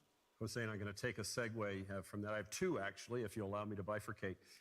Firstly, the MIT Media Lab has such an incredible storied history from the days of Nicholas Negroponte and others, brilliant contributors who have been collaborators with Carlos and I, like Sandy Pentland. But you've brought a new verve to this Media Lab. Obviously, you're engaging with wise men like Hossein. Tell me what how are you defining, expressing, motivating, encouraging the incredible scientists and evolving scientists about the importance of humanity and their consideration of that every time they come through the door at the Media Lab? Oh, thanks so much for the question. That's great. So if you don't know us, or the Media Lab, I'm glad people do. But it's really a microcosm of MIT. You know, we're a little microcosm. So it is art, design, engineering, and science. And then the North Star is societal impact. So impact to augment, enhance human performance, human flourishing. So that's really anyone who comes to the door, that's what we're all aligned in, all of our community. And so then that says, well, what's the research? What do we serve up? We took a 20-year look because we're the futurists, we're the Imagineers. We say, we're bold. We just say, what if we get it right? That's the first question. What if we get it right? It's transformative technologies, but our technologies are kind of behind the scene. We want the planetary AI. We just want that to go behind the scenes. That's not the focus of it. We spend a lot of time on it, but that should just be seamless. It's you. It's the user. So it's the user interfaces. Again, it's the user experience. And what are societal's big challenges? So, and with our expertise, well, what can we do about it? Education is fundamental. How we get out of this, is all of our next generation. We know that. Every professor knows your student is so much smarter than you and your students and students. So you have to pay it forward. So it's about educating, mentoring, coaching the students. So, and at the Media Lab, we don't believe in siloed disciplines. So we invent new disciplines, and so constructionist learning. Because you need to make, it starts with curiosity and play, not the attention deficit. Anyone spends 9, 12 hours on this, you are losing a lot of skills. And if you're a young person, we really worry about that because you're not learning the skills that you need to learn. So constructionist learning and education, I say, foundational. AI, AI has been foundational for us, 50 years. I've been exploring Mars for 50 years. Now I'm over at the Media Lab. Guess what? Yeah, I was like, I don't know, 50th anniversary of a lot of things going on. But they're connected. Now we connect them. So education, learning, creativity. When you bring in the creators, hopefully shout out to the artists, designers out there, you make us all better. I'm telling you what, you make all of the rocket scientists better because you make me have more fun, performance. You move hearts and minds. My math, my algorithms, a little boring. So, bring the humanity, bring that civilization, bring that civil society to the table. So that's really important to us. And cultivating creativity, we think a lot of that was lost. We had the pandemic. News to y'all, you've all been through astronaut training. It was in decades of my career locking people up in isolated, confined environments to see, are they going to make it? Can they go on my long missions? Can they spend 6 months? Now we've all been through it. How did that work out? Not so well. So, maybe y'all don't want to go into space like, myself, my crazy students, but that's just, in the seriousness, it's a test case. And so that's how we can perform and kind of better our technology, transformative technologies. But at the end of the day, every day we, leave the lab, we should say, do we help people reimagine and redesign their lives? We're small, so the final thing I'll say, it's about scaling. It's about scaling. If we get it right, we always work with industry partners. We always work with government partners. So we just might be, one of the crazy people you want to bring to the table to help, be a thought partner on this. Well, situated in between you two practicing academics is a scaler. What's interesting is that the common thread here is obvious, which is the quest for advancement of human potentiality. However, Carlos, you didn't have the benefit of being in a laboratory with other academics day in and day out. You've been envisioning and pioneering and borne the scrapes and scratches for it, most often because you were well ahead of the curve. And here we are back at WEF 2025, and you're still ahead of the curve on post-quantum computing chips, which you debuted yesterday. And you've brought us a satellite that was really a vision a year ago when you sat on this stage. What's that experience been like? So I always wanted to be an astronaut, to be honest. My kids know that. And I couldn't because maybe I'm a bit too old now to do it. So I rather went to solve the other problem, which is humanity. I mean, we are on a church. Church were built to connect humanity to God, right? That's the rule of a church. That's the objective. What an amazing symbol we have here on really connecting humanity with something bigger, with something higher, with something more, I would say, inspirational than what we already have. And this is a bit what some very smart people are trying to do, is actually develop the technologies that allow us to do that, to go to Mars, to see a space as not anymore a frontier, but part of the architecture on the internet, and that's the panel we have yesterday. So I think we have to unleash human potential and not just augment human potential, which is something that has connotation with AI, technology, robotics, putting ourselves chips on the brain. This is not necessary. Let's unleash our potential, the ones we already have with technology. But while we unleash that potential, we respect humanity and human beings. And I think this is available. I mean, and we don't have many chances left, so we are maybe in the last generation. Whatever decisions we're going to take in this generation, it will affect the next one, detrimental to everything: climate change, health, distribution of wealth. The United Nations, when I was in the UN, and this is answering your question, we designed the Sustainable Development Goals. And I was part of that team at that time working on the Sustainable Development Goals. And we projected, there was a moonshot, really, first time ever, that was a really moonshot. But we were very pessimistic that technology will be able to achieve the Sustainable Goal. Now we do have the technology to achieve all the Sustainable Development Goals. We can cure cancer, we can stop poverty, we can equalize wealth distribution. So there are things that they are low-hanging fruit on the fourth industrial revolution. And that's what I said before. We need to have, and I am actually very happy with this CNBC event in Singapore with the name Convergence. It's a powerful name, Convergence, because this is exactly what we are. We are in a convergent period, as we were in the Renaissance, where art, architecture, mathematics, philosophy got together, and they reinvented the world. We are at that convergence point now, and we can reinvent the world to save humanity and empower and unleash humans. If we get it right. And unfortunately, the digital clock in front of us tells us that our time is up.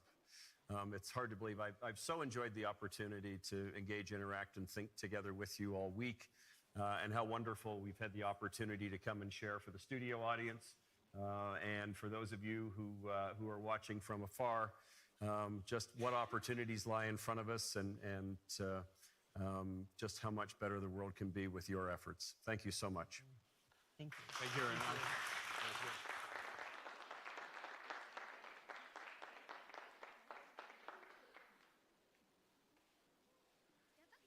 Yes.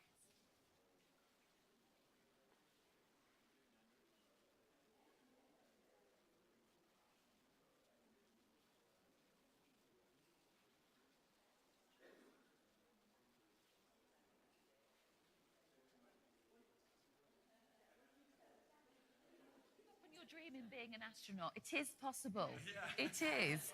There's definitely people here in Davos that can make that happen. Exactly.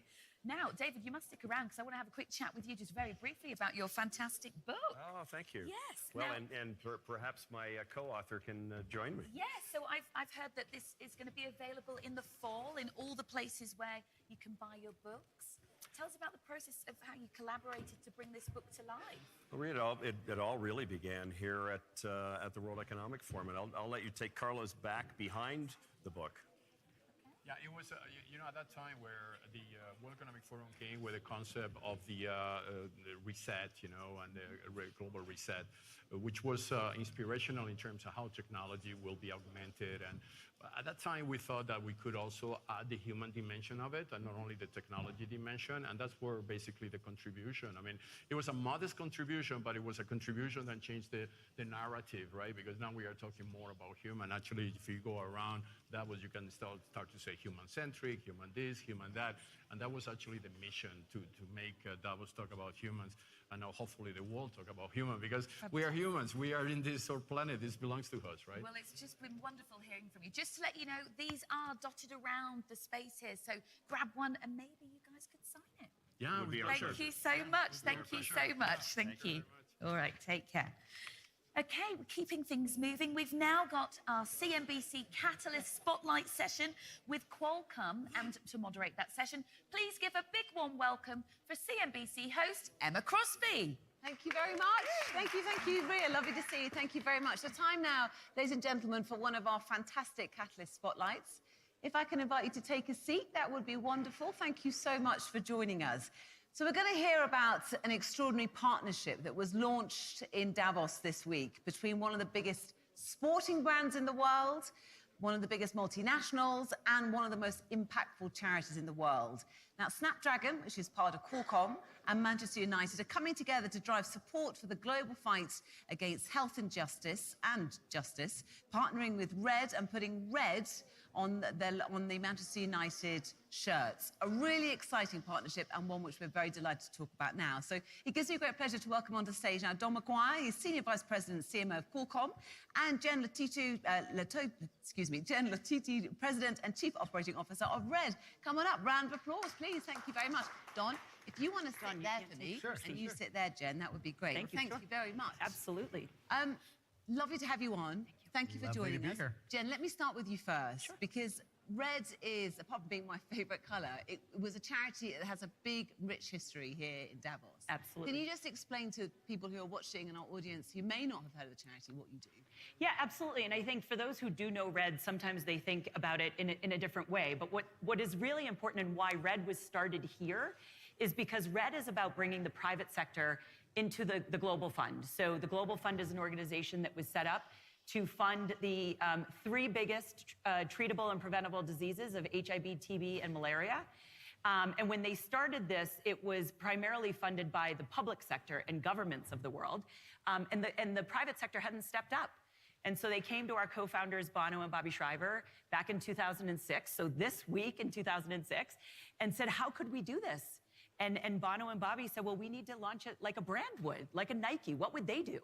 And that's exactly what we've been doing for 19 years. So it's kind of crazy. Next year will be our 20th anniversary.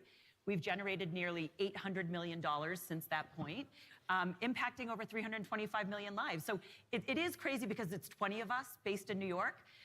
But it's partnerships like this one that we're going to talk about today that allow us to do what we do. So I'm really happy to be here. And great for you that it all started here. And exactly. 20th anniversary next year. So it's an incredible story.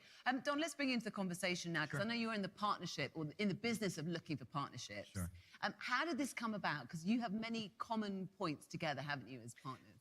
Yeah, I mean, it's about connecting dots and really collaboration. So we have enjoyed this amazing relationship with Manchester United as their front of shirt, their 7th front of shirt partner in the history of the club. And the power of that asset that we have realized over the past several months this season is just unparalleled. So we had this amazing partnership. We had this amazing new brand expression for Snapdragon on the front of kit. And then we met Jen. I met Jen here in Davos 3 years ago. The beauty of Davos. I mean, it's crazy, right? And ever since that time, we've been talking about how we could partner, how could we collaborate, and what would be the right intersection point.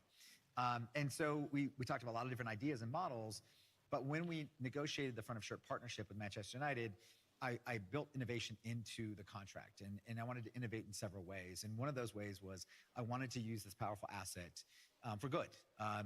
You know, we get 42 Super Bowl ads a year because every home match that the Red Devils play at Old Trafford. Just repeat that. I mean, that's extraordinary. The equivalent of 42 Super Bowl ads a year. That's amazing. That is how powerful For a marketeer, that must be a dream. Well, and it's very efficient, right? So since every match at Old Trafford for the men's club, broadcast value, exposure value for the front of shirt partner is equivalent to 1 Super Bowl ad. And so that's powerful. So I built into the contract, hey, for 1 match a year, why don't we take Snapdragon off the front of kit and put a worthy cause on the front to give them that level of exposure to help them tell their story in a really compelling and really broad way. And so I took all the conversations that we were having together about what Red was doing and how we wanted to be a part of that. This asset went to Jen and Greg and said, how about this? Everyone got really excited about it, and we just started to get into ideation. How are we going to pull this off? How are we going to make this happen? And it all culminated here in Davos with the launch on Monday, which we think was so apropos because, as Jen said, Red was founded here. We met here. All of us are here physically, Manchester United, Qualcomm, as well as Red. And so we couldn't think of a better platform to announce the partnership. And for me, it's really about, extending beyond the bottom line and really creating partnerships with purpose. And it was a great launch event. You've done an awful lot of marketing around it. And for those of you who weren't able to go, we've actually can show you the video now. And you've got like a long form video and a short one. So just a quick taste of what the partnership's about. Have a look at this. Red is my favorite color. It's the color of life, of experiences, of the fire within. Red is a state of mind. It's a thread that connects us across continents and divides. It's the color of match day afternoons, of cheeks on a winter's day, of jerseys and scarves, of emojis that say, red isn't passive or cute or polite. Red stops you in your tracks and keeps you safe. It's the color of hope when the hour is late. Red is forever, through thick or thin. It's the color that unites us. I'm red for life.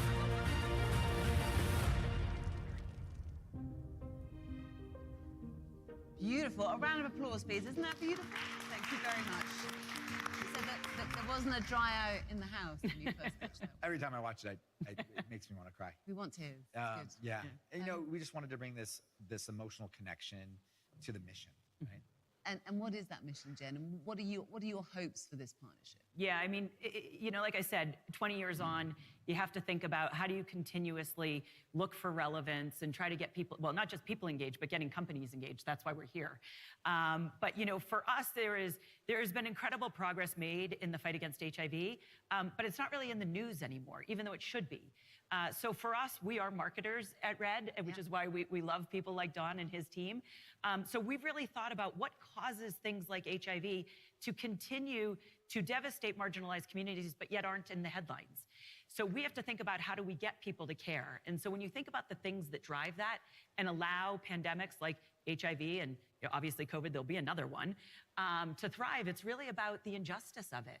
It's that if you have an HIV, if you test positive for HIV, you are going to have a different experience than if you live in New York or even here in Davos, right?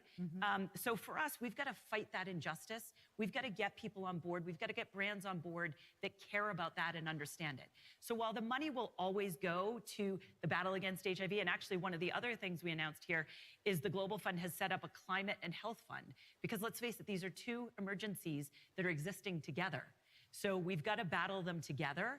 And so that is really what our mission is to bring in smart companies, bring in creative minds, and get to work to get everybody engaged in this fight. Yeah, absolutely. And Don, as the CMO of Qualcomm, you're also branding and framing Snapdragon in a beautiful way, aren't you, in this partnership? So tell us what your ambitions are for Snapdragon. Well, I mean, look, the great connection beyond just bringing more heat to Red and bringing it, furthering it into the cultural zeitgeist so that it doesn't get forgotten and people don't forget about the mission to correct healthcare injustice or health injustice really around the world. It's that our technology can actually help them with their mission, right? Snapdragon is this amazing little chip that's in billions and billions of devices that people use every day. And more often than not in underserved communities, the way that people are getting access to information, the way that they're finding out if their test results or connecting with a physician or a healthcare clinic is through a phone, because there's no land-based infrastructure, for example. So how we can connect those dots and be an enabler for people to get access to better healthcare and make it easier for the equalization right, of access, and it's beyond HIV, right? It's Absolutely. HIV, it's vaccinations, it's women's health care, right? It's all those types of things. So we see a technology tie-in here, which is even more powerful, and it really adds to the Snapdragon brand ethos. I mean, I'm not going to lie, right? I mean, it's Snapdragon needs to have a soul. It has to work for you as well. Right, it has to work for us as well, and we have great performance, we have great product. right? And that's great and that's amazing. But more and more, especially with Gen Z, Gen Alpha, Gen Beta, they want to engage with brands that also are doing good for the world. And we know that too, right? And we want brands that want to do the right thing, right? We don't want to just come in and red wash something that would never work for us. Absolutely. We want the smartest minds, but also one of the things you said earlier, so critical, the heat. The heat. Yes, Red is about getting the check and generating $800 million. We cannot do it without the heat. And like you said, 42 Super Bowls, 32? I mean, 42. To get Red front, that is a dream come true for us. And so, that will also give us the opportunity to tell the story of what we're doing together, what Red does. We need that global audience. Everybody needs to be getting involved. And let's hope we're on the track to next year in Davos, turning 20 with a whole bunch of new brands joining us. Yeah, so just excited that we could do that this year. Yeah, I mean, and I want to give a shout out to Manchester United because this is a global platform of 1.3 billion fans worldwide. And this is the most storied, professional football club in the world. And it's the biggest sports brand in the world, right? By so many metrics. And so them lending their power, right, and their prowess to this can't be underscored. To Jen's point, we got to engage broader audience. And this platform is really going to help us do that. So super excited about what this does and how this gets others engaged. Not only brands, but just, people in general, and to fight for the cause. As CMO, you have many, many different tools and areas where you can use your power, whether it's advertising, whether it's PR and a brand partnership. Right. Why brand partnership? Why is it so much more powerful than maybe other areas that you could move into? Well, I believe, and I think we believe, my team, that one of the best ways to connect with audience is to connect with them with regards to things they're passionate about, right? So when you're talking about what does our technology do, right? Snapdragon is inside your phone, your PC, your car, your glasses, your watch, your earbuds, and so many different devices. These devices enable you to explore your passions, whether it's to be more creative, more productive, listen to amazing music, watch your favorite team, compete in whatever sport, play your favorite games, and compete there. So it enables you to explore your passions. And so we want to align our brand storytelling, or really story showing, with those passion points. And so sport is a passion point for people. So that's how we look at brand partnerships: sports, photography, art, music, gaming, fashion, whatever your passion is. We want to connect the dots for you with how having a device that's powered by Snapdragon actually enhances that experience for you, whether it's from a serious access to healthcare, or whether it's from just a fun general playing games. And so it gives us a really big playground to be able to do that, which is why Manchester United. And obviously, when you're doing these partnerships, you have to align brand values. You have to align brand synergy. Like, Snapdragon is a very premium product. And, it's an amazing, we get to work with amazing premium brands. And Manchester United is the most premium sports brand you could work with. So that's what drove this alliance. And then bringing that power and bringing Red into that. It's the ultimate in creative thinking and ideation, which I really love. And it wouldn't have happened without all of us kind of like, we got to figure out something. There's something here. We just need to keep working on it.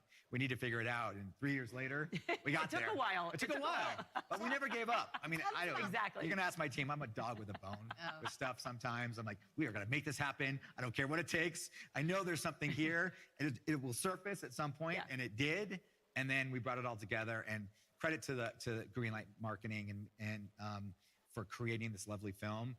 Nick Davich, who's the creative director at Greenlight, lost his house in the Pasadena fire, right in the middle of finalizing this piece. Wow. And he stayed focused, and he saw this through, and he created a beautiful piece of art. Yeah, it is beautiful. I'd love to know about the process of how you got to today, because it's all very well for us, isn't it? We turn up at a launch event, we watch the video, we think, oh yeah, well done, excellent. Yeah. Without appreciating the huge amount of effort that goes in behind the scenes. So you had the conversation, when was it? Because you two have known each other for a long time. I think it was the May, I believe it was the May Davos. The spring Davos, the lovely with the green instead of white. Yeah. We like that one. The hills are alive. Yeah, that was that Davos. The irony of Red is that we always want to start with what are what are your marketing objectives? What are your business objectives, right? We're marketers at Red. You know, even though it is a nonprofit, there are a lot of nonprofits out there. Red starts with, we want this to be a win-win, or in other ways, a win-win-win, right? We want it to be a win for our partner, a win for Red, and a win for the Global Fund and the money that's being put to work on the ground. So for us, I want to understand what are his marketing objectives. So any meeting we do, we start with what are your business objectives and what are your marketing objectives? I've been at Red for 16 years. I've sort of heard it all, right? So we can figure that out. That's, you were talking about you're a dog with a bone and love a creative challenge. So do we. And so we partner with everything from life science brands, which come at this completely differently with a completely different audience, to something like sports, fandom, fashion, art, technology, banking partners. We have partners here like Bank of America and Salesforce. These are, Salesforce, a B2B brand. We were like, what are we going to do? We can figure that out. And Bank of America now, like the whole thing about sports fandom seems to just be exploding. It seems like almost the last frontier. When I look at my kids that are in college, that's what they're watching is sports and engaging with in so many different ways. So we really want to understand what are your business objectives and how is this going to be a win for you? And then let the team and I figure that all out. And it's a lot of, again, 16 years on, I wouldn't be doing this if it wasn't a lot of fun, but also wasn't really rewarding. And doing this and seeing Red on those jerseys, talk about having a little tear in your eye when you watch that video. We'll be in that stadium, and all of the years of discussions will be all worth it. And then this is just the beginning, right? Yeah. So we're just kicking this off. The matches are happening in May.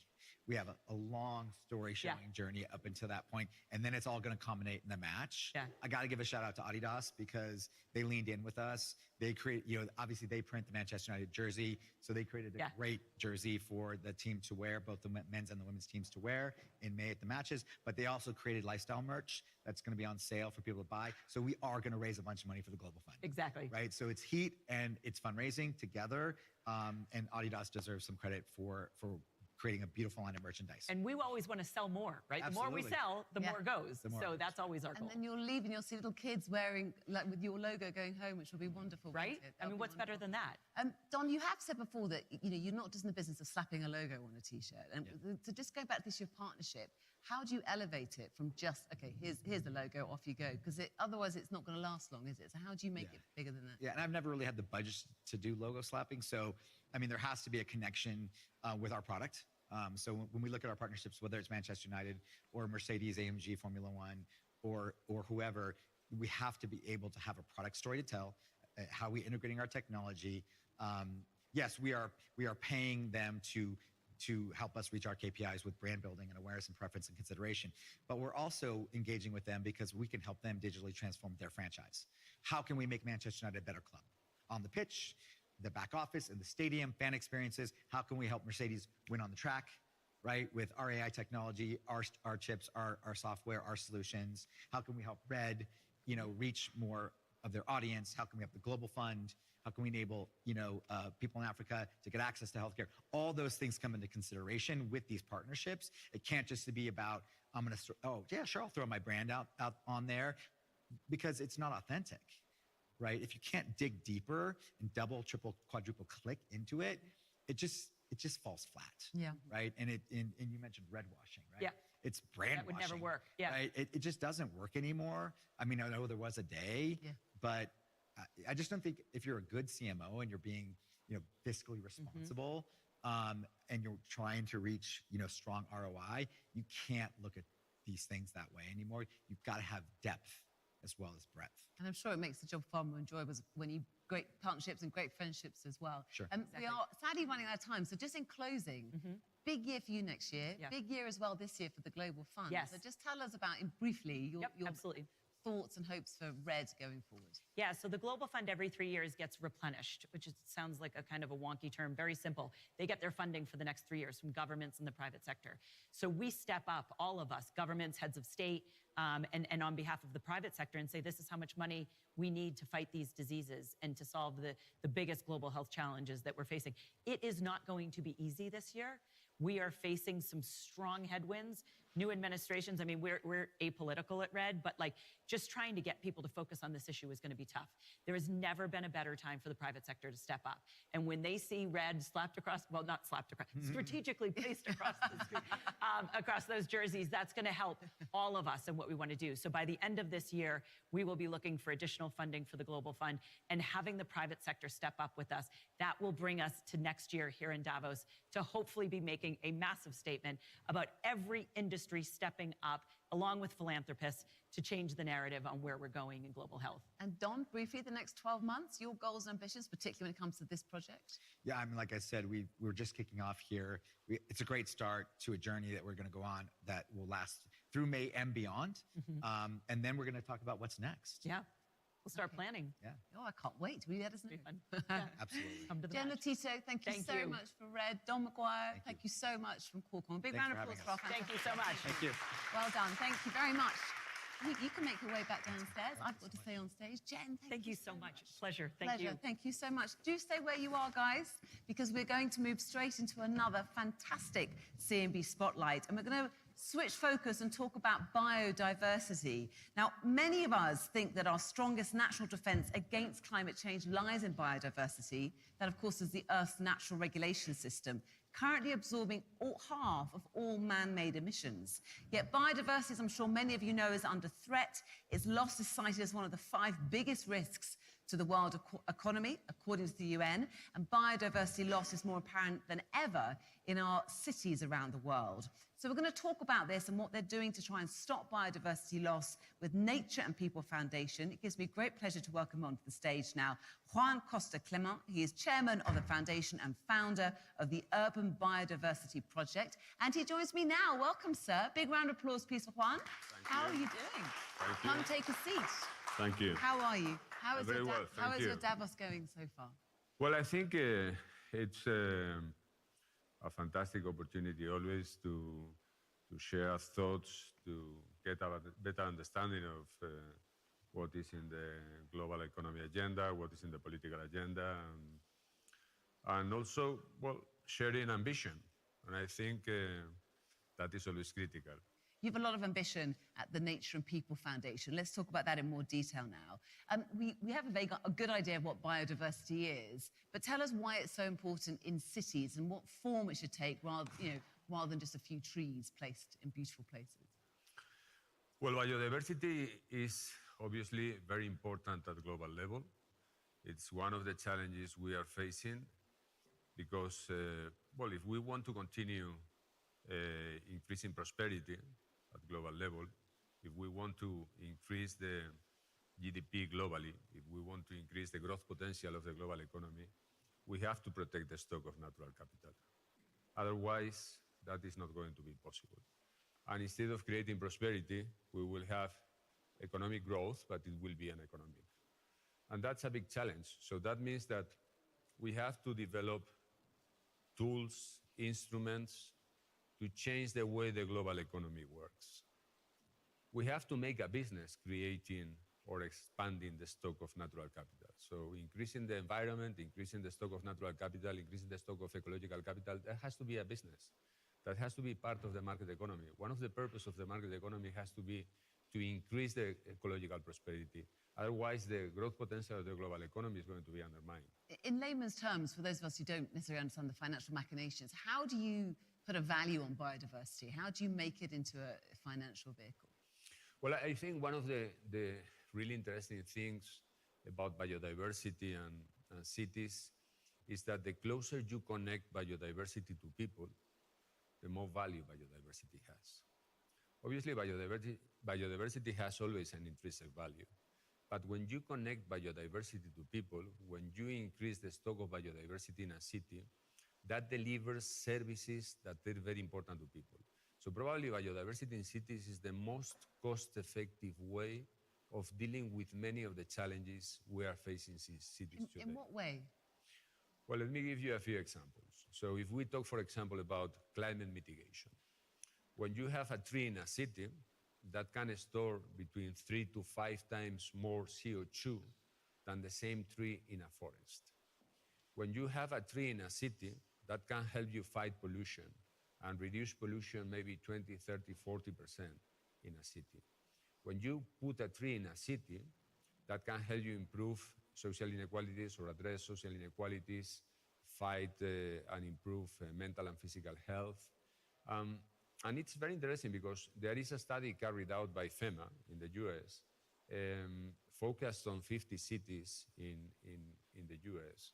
And the economic value of the services delivered by a single tree in a city annually in the US, including climate mitigation, climate adaptation, increased property value, energy savings, is about $1,000 a year. That's a single tree. So we have to make an effort to better understand that biodiversity is a nature solution. You're putting pilots in place. You're working in some cities around the world. Can you explain what you're doing in those cities and what difference it's making? Well, we have now 3 pilots, so we are launching our standard. I think it is important to know that our standard is, well, it's a proposed standard. We want to have, or we want to share with Davos and with every stakeholder in the world, the first global standard to promote investment in biodiversity in cities. It's the first standard for people, biodiversity and people. And what we promote is investing in biodiversity by generating biodiversity credits. So every new 100 square meters of vegetation in a city or in a part of a city that delivers material ecosystem services, like, for example, mitigating the heat island effect or reducing pollution or contributing to sustainable mobility, that generates 1 biodiversity credit a year. And that can be maintained up to a maximum of 20 years. So what we want is to encourage city councils to invest more in biodiversity and generate these biodiversity credits and get private investment from companies or investors that may be interested in supporting our global effort to improve the quality of life in many cities. And you say 100 square meters, is that right? What does that look like? Is that planting trees? Is that putting grassy areas? Because obviously urbanization is here to stay. Paint us a picture of what the perfect balance would be between an urban situation with thriving diversity. What would it look like? Well, I think the first challenge is to stop the decline of biodiversity in cities. If we have... How do you do that? Just explain how you would do that. Well, I think that is why we have to create incentives, because... But let me share with you some data that are very, very interesting. So over the last 25 years, if we have cities like New York, Washington, London, Madrid, cities in Africa like Nairobi, Sydney, or cities in South America like Medellin, Sao Paulo, Rio de Janeiro, what we have seen is a decline in the stock of biodiversity in those cities. So rapid urbanization has brought us a decline of biodiversity in cities.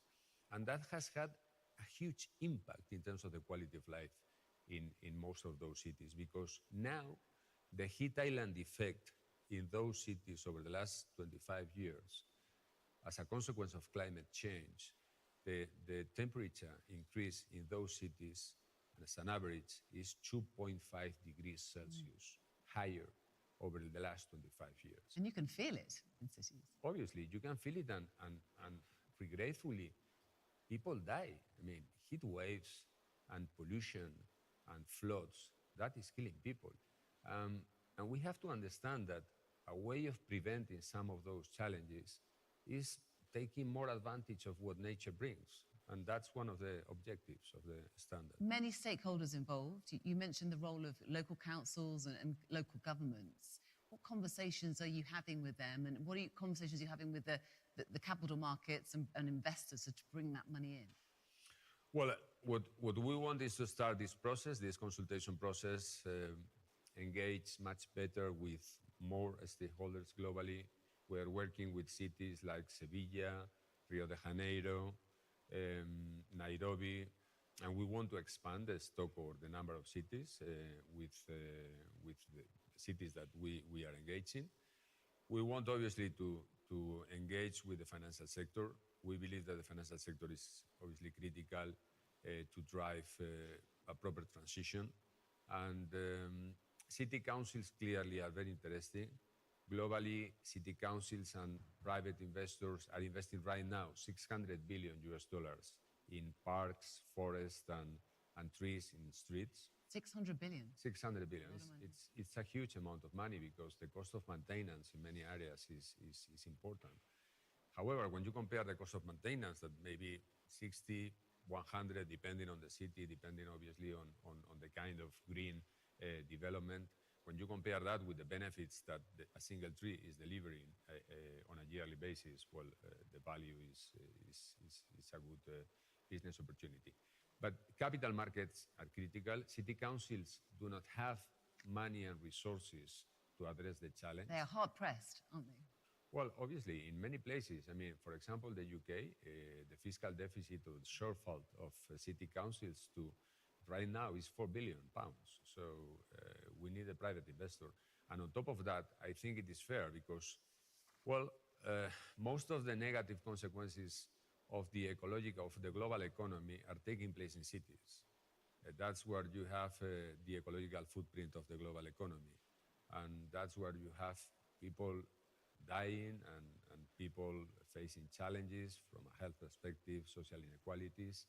And I think the private sector has to make also a contribution. So in briefly, if you don't mind, because we are running out of time, can you just sum up what your hopes are this year for your foundation? Well, I think to open a debate, to start engaging globally around biodiversity and cities. Biodiversity is critical for the quality of life in cities. Biodiversity is critical to fight climate change. Biodiversity is critical in cities to fight social inequalities. And we need a joint effort. We need to assemble an alliance of cities, an alliance of business, an alliance of economic agents, players in the business, in the financial sector, and work together to raise awareness about the fact that biodiversity is very cost-effective to deal with many of those challenges. It was a pleasure to meet you, Juan. We wish you the very best of luck. It sounds like a very, very noble cause. Juan Costa-Clamont, thank you so much. Thank Chairman of the Nature and People Foundation. Round of applause, please. Thank you. Thank you very much. Thank you for the I'll opportunity. follow you out. Thank you.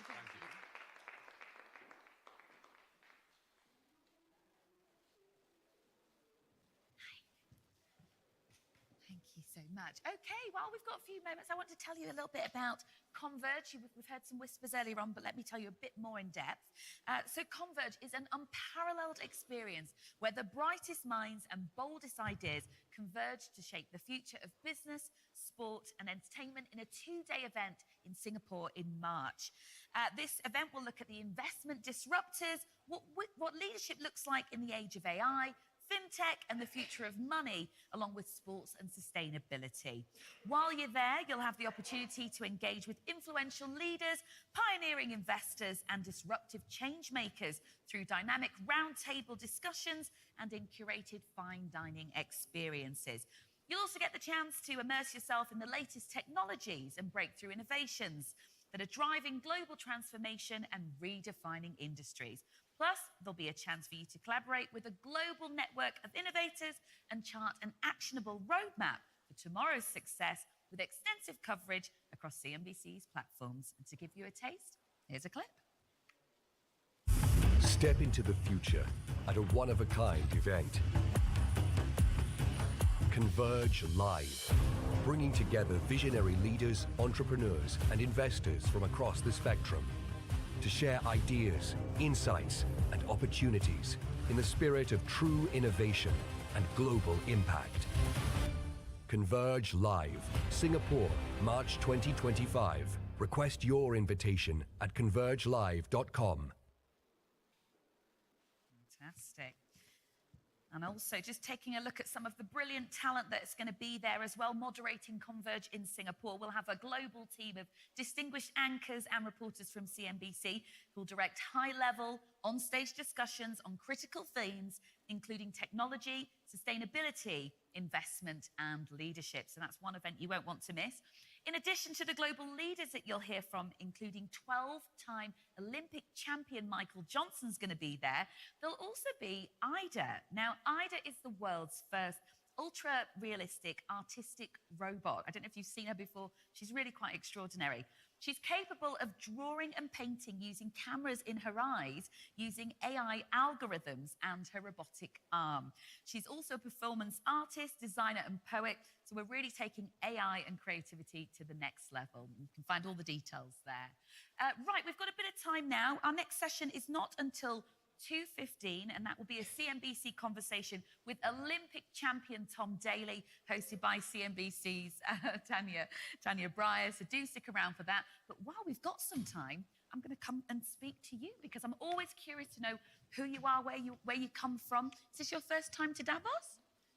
Yeah, so, okay, I can introduce myself. Go for it. Clarissa Kubal, I'm Director of Scientific and Patient Initiatives at ISPOR, and we're based in New Jersey. Fantastic. And what do you do in your business? So we study health economics and outcomes research for across the globe. Fantastic. Is this your first time in Davos? This is our first time in Davos. So you're all wrapped up here. Yes, How are you finding it?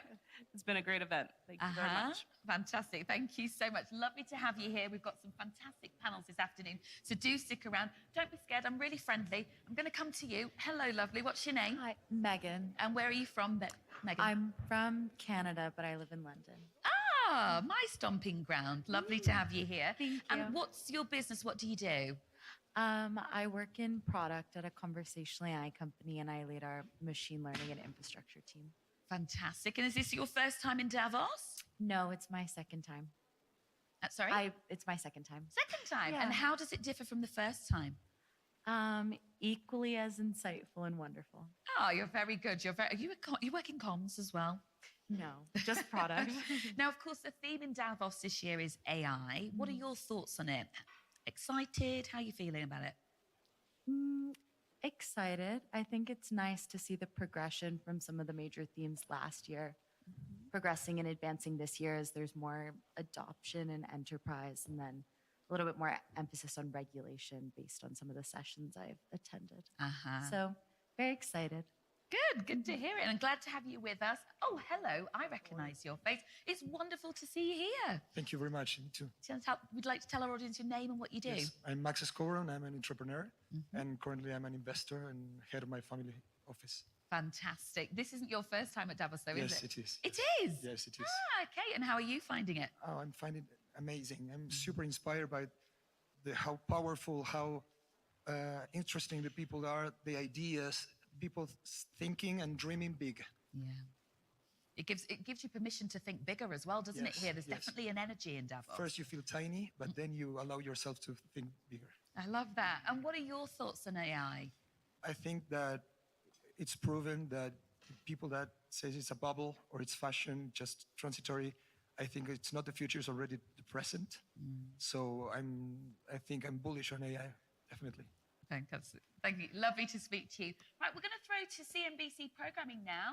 We'll see you back here at 2:15. Thank you.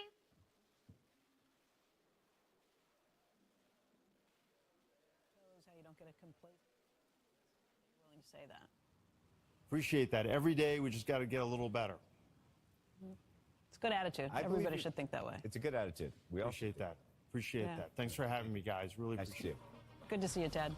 When we come back, the push to create oil and gas jobs while lowering prices. Senate GOP Policy Committee Vice Chair James Lankford is going to join us to talk about his new bill and much more. Squawk Box will be right back.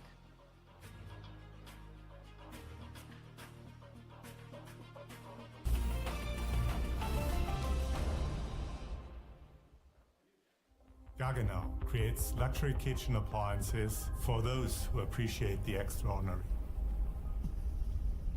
Since 1683, we have always been guided by the ideas of timelessness and perfection. Every aesthetic detail is in place to create joy. This is life as it should be.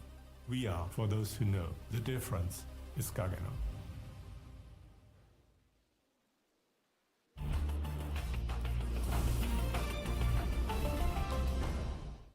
We speak to the world's most influential people. I love what I do, and it means so much to me. From celebrities When we took a break, I thought that was the end of it. to the C-suite. I started on the factory floor, and here I am 35 years later. The economist and author Dambisa Moyo. A lot of boards, many of the ones I serve on, went back to the drawing board to say, well, we need to do better here. He turned a dream into a global brand. Join the conversation on CNBC. Master the art of salary negotiation. Everybody who walks into a salary negotiation is nervous. Salary negotiations are really awkward. The number one soft skill is flexibility, Preparation. Confidence. Learn how to negotiate a higher salary with CNBC Make It's new online course. I'm going to give you a roadmap for doing the hard work. Because ultimately, if you don't fight for yourself, nobody else will. Register right now at cnbcmakeit.com/salary. When I did my master, I was having a concentration in the area of artificial intelligence. So you're secretly a tech geek. I wouldn't call myself a geek, but I certainly am very interested in technology. On the next Managing Asia, an exclusive interview with Singapore Airlines Goh Chun Pong. I think the most stressful time really during the pandemic was the initial period when we're trying to raise funds. Looking back, would you have done anything differently? More of my interview on the next Managing Asia.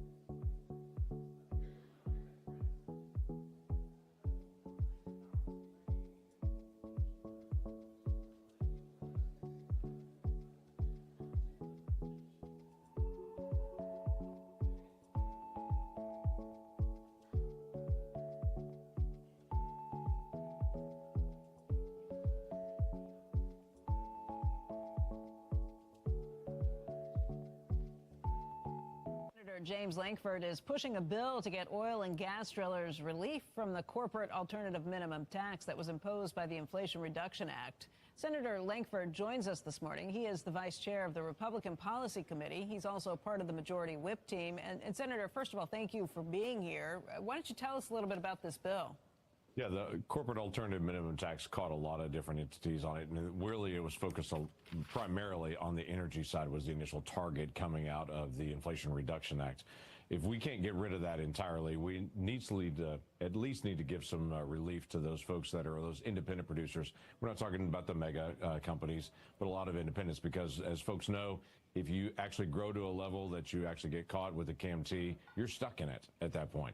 So we need to be able to get some relief to them so they're not constantly worried about it. The last thing we want to do to a business is say, you can't keep growing. You've got to be able to cap your growth. That's not good for our economy, and it's not good for our energy future. Yeah, I understand the idea of wanting companies to be able to consider intangible drilling costs that as a way of really promoting drilling, doing what the president has talked about. But do you think this flies as a separate bill, or shouldn't this get wrapped up in the one big, beautiful bill that's going to do everything from, figure out the taxes to figure out where we're doing with tariffs and other issues along the way? Why do this as a one-off? We're dropping it to be able to put it out there and to say, let's talk about this as one beautiful amendment and one big, beautiful bill. So the focus is, how do we actually get this out there, get it into the conversation, and make everyone aware of it, to say we're not just talking about the 2017 tax bill and moving that forward. We're also talking about some other areas as well, including some things that were done in the IRA that really hurts our economy. Quite frankly, the intangible drilling cost really incentivizes companies to drill the next well, to make sure we're doing more domestic production. And it's a basic expense that every single business has. So right now we're treating energy production differently than we're treating other manufacturing. This just levels the playing field for them. Okay, this is interesting, though. Is this what we're going to see? A lot of bills that are put out for discussion to really elevate the issue, make sure that people understand it, the public, the other senators, the House potentially on these issues. Is this what we're going to be looking at for the next several months? Everybody trying to say, look at this very carefully, because we're talking about one big, beautiful bill, but it's going to have a lot of moving pieces. And I would guess that the negotiation began 3 days ago and will continue until that bill gets put forward. Actually, the negotiation began about 9 months ago when the Finance Ways and Means Committee, we sat down privately and said, okay, let's say all the different, for instance here, one of those was, what if we win the House, the Senate, the White House, and we have an opportunity for reconciliation? So we started gaming that out to be able to determine what could be done, what should be done. So we've got all the things on the whiteboard on it, but we've actually got to get the language right in each individual segment. So you don't write the whole bill all at once. You write the different pieces, do the technical work that's on that, and then be able to say, let's get this piece into the whole. That sounds like a protracted and kind of messy process. What are the odds that these things each get picked up? And even if this gets voted on, what are the odds it winds up in the final? I mean, there's so many stories we hear about the back and forth, the negotiations, the deal making. You know, let's just take salt, for instance. You have the New York and New Jersey Republicans who have said that they would vote against it in the House if they can't get the salt deductions lifted to 20,000 or maybe more. How does this all work out? As somebody who's on the policy committee, as somebody who sees everything that's taking place, describe the process. It's a big, messy process on that. So I serve on the Finance Committee, which is that tax writing committee in the Senate. So we'll take different pieces. Let me take not just the intangible drilling costs, but let's take bonus depreciation. Bonus depreciation in the 2017 tax bill, was diminishing each year. Well, we've got to get a stable, higher bonus depreciation up there to be able to incentivize, again, businesses to be able to compete with China and to be able to do more manufacturing, more energy production, more semiconductors, all the things that we need to be able to do here. But that allows those businesses to be able to write off that deduction faster. That doesn't change the amount of income coming into the Treasury. It incentivizes business activity and for them to be able to write it off right now rather than in the future. That's a way that we can actually impact the economy. That's one slice of that I'm working on among many. So we work it out in our committee. We work it out with the House members. I met with some of the House members on Ways and Means earlier this week, and we start talking through what's the parameters, what's the fence that we're going to try to put in, how we're going to manage this, and to be able to make sure that we get the pieces in that help our economy and take the pieces out that don't. All of that has to be negotiated behind the scenes, and at the same time, I would assume you're working pretty closely with President Trump to make sure that he's on board with the proposals you're putting forth. Sure, yeah, they've got ideas. The White House has ideas. Ways and Means has ideas. The Senate Finance Committee has ideas. So we work those together, and then once we put that out, then other members not in those committees, they also have ideas, and they'll say there's something significant they want to be able to do. Welcome to a very messy republic. We're pretty noisy, and this is how we work things out. Yeah, I bet the lobbyists are going to be working overtime trying to get their words in on this, too. Yes, they will. It's all happening at the same time that the president is carrying out his own negotiation on a global level, talking about tariffs, talking about security issues, talking about things that he'd like to see happen. We're now looking at potentially February 1st for tariffs of 25% on Canada and Mexico, 10% additionally on China. You think that happens, or how do you even prepare for that with the legislation that you're putting forward and all of this? I mean, is that in the back of your mind? You think that's a negotiation? You think that actually happens? Yeah, it affects the global economy on it. So a couple things. We want more international trade. That should be a basic benefit. We've been free traders in America since before we were a country. It's one of the arguments in the Declaration of Independence from England is that they were suppressing our trade around the world. So we've been passionate about trade for a long time. When other countries put high tariffs on us to be able to block our products going to them, the president's been pretty clear. We're going to put tariffs on you. We're going to try to bring levels down on this, or we're going to equate to you. But if you want to get access to the American market, you've got to open up your markets as well. President Trump and his team was very active in doing trade agreements. President Biden was, to our great frustration, would not go get new trade agreements. He would tweak existing, but he wouldn't go get new agreements. We need to go get new agreements around the world. And as far as Canada and Mexico, it's pretty clear. The president's said, hey, I want to negotiate. I want to talk about border. I want to talk about fentanyl. I want to talk about the issues that we've got in all these trade agreements, whether it be softwood lumber, whether it be dairy products coming from Canada. Those are big issues to be able to negotiate. And he says, let's actually get them resolved. And in the meantime, I'm going to put a tariff to try to get you to the table to try to get things resolved. I don't think he's looking for tariffs long term, but I think he's looking for things to be right for American companies to be able to trade more.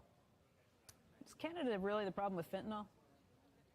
Our issue with fentanyl in Canada is just enforcement there and seeing what's actually coming from the northern border to the south. We're seeing some movement of fentanyl from there as well, much more from Mexico. The primary issue is, quite frankly, China. I think that's why the president put a big piece on China to say if China actually stops sending precursors to Canada and Mexico, we'll have less supply actually coming at us. We got to deal with our desires with the issue of demand in the United States, but also we got to deal with the supply issue at the same time. Senator Langford, thank you for the peek behind the curtain at the messy process that's taking place. We hope you'll come back and tell us more as things progress and you get a better feel for what's going to wind up in that final bill. You bet. We look forward to the conversation. Senator Langford, thank you. Let's get back over to Andrew in Davos. Andrew? Hey, thanks, Becky. I want to discuss the future of work with our next guest, Workday CEO, Carl Eichenbach. It's great to see you, sir. As always. Great to see you, Andrew. One of the things we talked about yesterday, I think it was yesterday, all the days come together now. Mark Benioff from Salesforce, a partner of yours, was talking about AI and was talking about the future of the workforce with Agent Force and the like. But then we started talking about how many new engineers he was thinking he would need to hire. And he said none, because AI was that powerful in terms of helping his firm really be able to do things that they couldn't do, make them that much more productive. And I'm curious how you think about that, because we all think about like the future of labor. Yeah. Your whole business is dependent on labor, I imagine. Yeah. And how you think about that dynamic. Yeah, you know, it's a great question, Andrew. Our business is dependent on labor. Today, it's dependent on human labor. Right. Going forward, it's going to depend on both human labor and digital labor, right? So there's always going to be incremental labor that's being added. And someone has to protect all of those employees, whether they're human and digital. They have to onboard them, right? They have to have policies, they have to have controls, right? They have to have access, right? Someone has to manage them. And we think we're uniquely positioned to manage. But you're thinking, when you use the phrase digital labor, you're thinking that you're actually going to be onboarding a digital labor, like not a real person, but a digital labor that's going to have instructions about what they do and how they do it. I absolutely do believe that. If you think about what everyone's talking about here in Davos is agents, and we're moving into this world of agentic future. If you think about what we do today, we onboard human employees. In the future, when these new agents come into work, someone's got to manage them. Someone's got to secure your enterprise. Someone's got to protect your enterprise as they come in. And I think there will be people, and we're going to be one of them, that manages the entire labor force, whether it's human or digital, and they're going to peacefully coexist on a platform in a secure way. And there's no one better positioned than Workday to do that. So while you may see some decrease or moderation in human capital from a human side, there's also going to be increase in digital labor. What is the defensive moat, though, around that? And I ask because if AI is as good as we keep hearing it's going to ultimately be, won't I, too, be able to build that app or that software package that is able to instruct my digital labor to do what it's supposed to do? Yeah. So the moat is all around data. Everyone spends a lot of time talking about AI, and I think you would agree at this point, Andrew, the output of AI is only as good as the data you're training off of. And the moat we have today is we have 70 million employees on our platform in a highly curated platform, all the same data set. And not only do we have all that data, but we understand the context of what's happening with that data.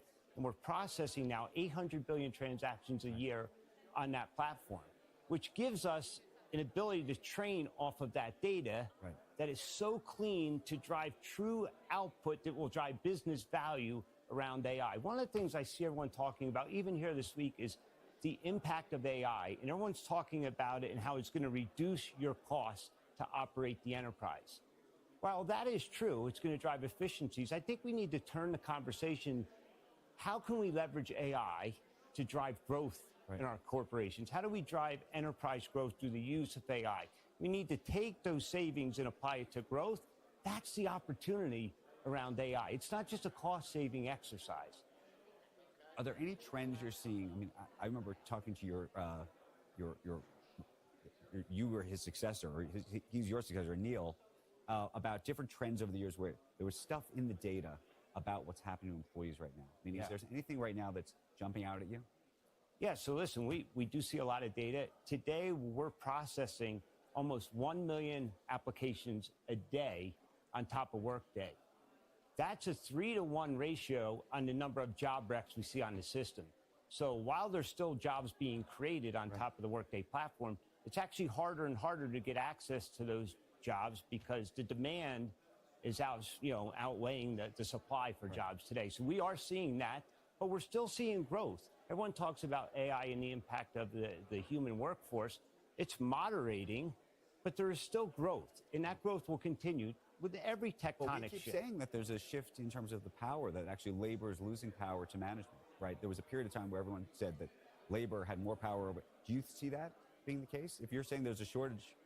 So here's what I see. We talk about the power of AI. We're truly in one of the most revolutionary tectonic shifts we've ever seen in technology with AI. We think that is going to drive an AI, skill set revolution. And what I mean by that, we're going to move from a world, Andrew, where today we work with technology, you work with technology. In fact, most people spend the majority of the day using technology. We're moving to a world where technology is going to work for humans. And what that's going to do, it's going to free us up from those mundane tasks, and we're going to go reskill our workforce, and we're going to go reskill management. And I don't call it soft skills because I think they're life skills that we need to bring back into the enterprise. Empathy, being authentic, having conflict resolution. How do we think about emotional intelligence? All of these things I think we've lost because we spend so much time using technology is going to free us up to go focus on those life skills and soft skills. And I think management is going to be even more effective because of the power of AI going forward. Carl, thank you. It's great to see you, sir. Great to see Hope you. to see you back stateside. Meantime, it is just past 8 a.m. right here. I shouldn't say on here. On the East Coast, it's just past 8 a.m., just past 2 p.m. If you're watching here in Davos, Switzerland. We're on Squawk Box on CNBC. I'm Andrew Ross Sorkin. I'm at the World Economic Forum. Becky is at the NASDAQ market site in Times Square. Joe is off today. I want to quickly show you where markets are headed right now. Ahead of the jobless claims data we're going to be bringing you very, very shortly. Futures right now, 44 points up on the Dow. The NASDAQ off about 93 points. The S&P 500 off about 6 points. And let's show you treasuries. You're looking right now at the 10-year and the 2-year note. The 10-year sitting just about 4.642. The 2-year at 4.3. Back. Thank you. Shares of Charles Schwab are up more than 8% so far in 2025 and 26% over the course of the last year. On Tuesday, the brokerage giant topped the street's revenue and profit expectations for the fourth quarter pretty handily. That stock was up sharply on Tuesday as a result. I think at one point I saw it up by 7%. The company said investor engagement surged following the election. The company, of course, has a new CEO, and that would be Rick Wurster. He took the helm at the beginning of the year, and he says the company is positioned for strength and poised for liftoff in 2025. Rick Wurster joins us right now. And Rick, it's great to see you this morning. Becky, really nice to see you. Thanks for having me on. Well, thanks for coming in. So let's talk about why you think you are positioned for growth. The numbers were really strong, stronger than the street was expecting. I think you beat by 10 cents or something on the top line, 101 versus the 91 cents the street was expecting. Revenue was up 20%. That was a pretty strong turnaround from what we'd seen in the quarter before. What happened? Well, we have engaged clients.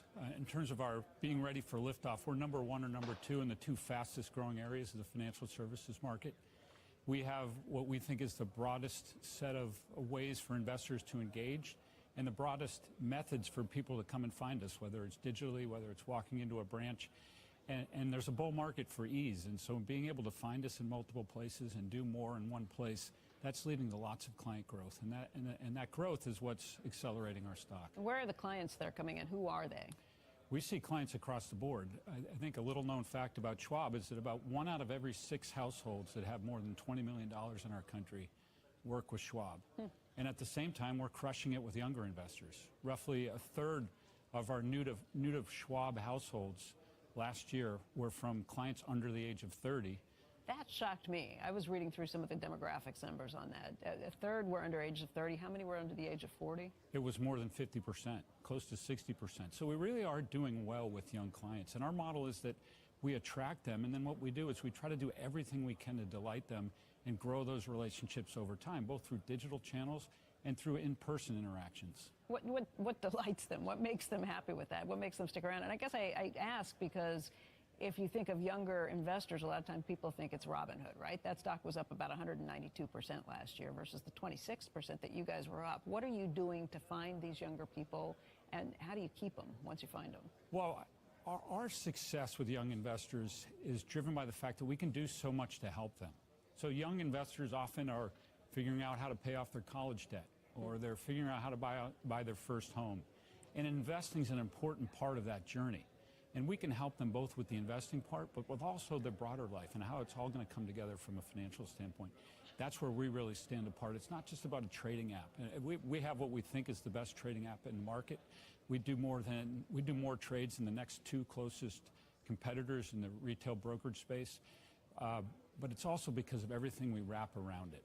And where do you find them? Are you finding them online? Are you say you bring them in person too? Where the majority of these new younger customers come in? I think our younger clients tend to engage with us first digitally, and we have a great brand. We have a terrific marketing department that goes and finds young investors where they are and introduces content to them that's of interest to them. We have about 35 hours a week of content that is curated specifically for newer investors that are just figuring out how to invest. We have a capability in our Thinkorswim trading tool that allows young investors to practice investing without using real money. So it allows them to get used to what trading and what investing is like. Instead of like, whoops, what did I just do? Right. That's a good way to learn. Right. So what do you think when you hear the hotshots like a Robinhood or an Interactive Brokers or somebody who comes in? How do you guys measure up? How do you think of them as competitors? We feel great about our positioning. Being number one or number two in the two fastest growing segments of our space is a great starting point. Having the breadth of capabilities that we have, which we don't think can be matched in a period where people value that more because they value ease and they want to get things done in one place. Having that breadth of capabilities is very helpful. Having the lowest expense base in our industry relative to client assets is a big advantage. And being able to work with clients in multiple ways. We often find that as clients' lives change, big moments, whether it's paying off their college debt, whether it's buying a home, whether it's having their first baby or getting married, all of those things, people tend to want to come into one of our branches and have a discussion about it or talk to one of our experts on the phone. And being there for them in multiple ways, I think, is what sets us apart.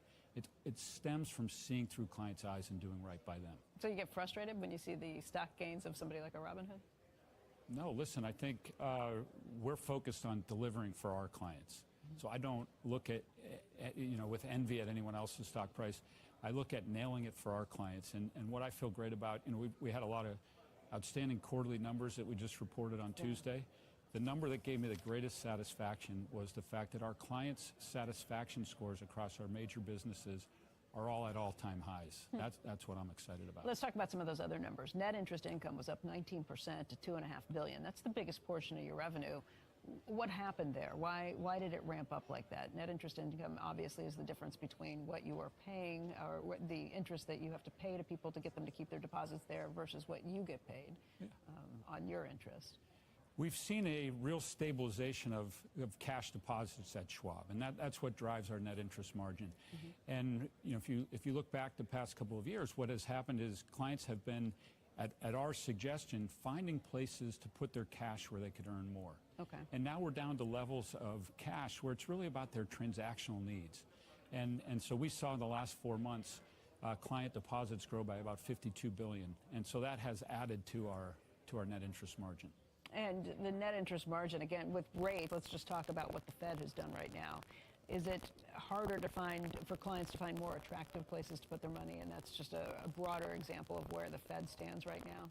I think it's a great time to be a fixed income investor right now because you can find yield. It wasn't too long ago we were talking about zero rates, and now clients can find great rates in a lot of different places.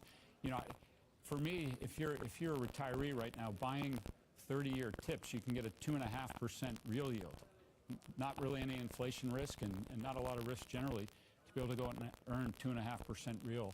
It's as high as they've been in a long time. It's a good time to be a fixed income investor. You all have talked about some opportunistic buybacks at this point, stock buybacks. We haven't seen that in about a year. What are you looking at? Because it would have been more opportunistic maybe at the end of last year than right now, just given where the stock's taken off. What would make you do the share buybacks at this point? Well, we've been building capital, and we've been building capital towards what we expected to be the new Basel III regulations. Right. And we're now at a place where we meet the new Basel III regulations should they take place. And we're at a point now where we do think we're getting ready to be able to opportunistically buy back our stock. And if Basel III goes away, you would buy more aggressively? Well, I think we'd want to think about the safety and soundness of our firm and what the right level of capital is. But certainly, we would be well above the capital targets that we shoot for. And Basel III, in your opinion, was that, I mean, most bankers will say that they thought that was too aggressive. There were elements of it that I think made sense and other elements that didn't. We commented on it like many other financial institutions, and I know the Fed is thoughtfully looking at it and likely to repropose some form of it. And I think it's been a good example of being able to have a voice and share collectively our industry's thoughts with the Fed, and they've been responsive. You all have been looking at having spot crypto trading later this year. What has to happen before that comes out? Well, first, crypto's been of incredible interest to our clients. We had a 400% increase in traffic to our crypto site in the fourth quarter alone, 70% of whom were prospects that we don't work with. So what's exciting to us about crypto right now is there's a lot of interest, and when there is interest, they come to Schwab because they know it's a place they can trust. And we offer lots of ways to invest in crypto at Schwab. We don't yet offer spot crypto because of the regulatory environment. We think that is likely to change, and when it does, we're going to be quickly, we'd like to be quickly into the market. Because you want to be able to offer everything that somebody's interested in. We want to be able to meet someone's crypto needs in a variety of ways. Today, they can invest in ETFs, they can invest in futures, they can invest in closed-end funds. We'd like to add spot crypto at the right time. What did you see post-election? Additional interest in trading, additional optimism from the retail traders that you're dealing with? We did. We saw one sentiment increase. So we saw in November and December, we measure sentiment among our trading activity, seeing what they're buying and selling. Trading activity increased in November and then increased again in December. And then we saw activity increase. And so our December daily average trades were up about 30% over the prior December and up over the prior month. So there definitely has been an increase in sentiment and activity. Rick, I want to thank you very much for joining us here in-house. Rick Wurster, again, the CEO of Charles Schwab. Thank you. Thank you for having me. It's great to see you. Andrew, we'll send it back over to you. Great interview, Becky. When we come back, we got some more interviews in Davos, including a chat with Scale AI's Alexander Wang. Speaking of AI, Elon Musk biographer Walter Isaacson is going to be weighing in on a brewing feud between Musk and OpenAI's Sam Altman that involves Satya Nadella here in Davos as well. Stay tuned. Squawk Box will be right back after this.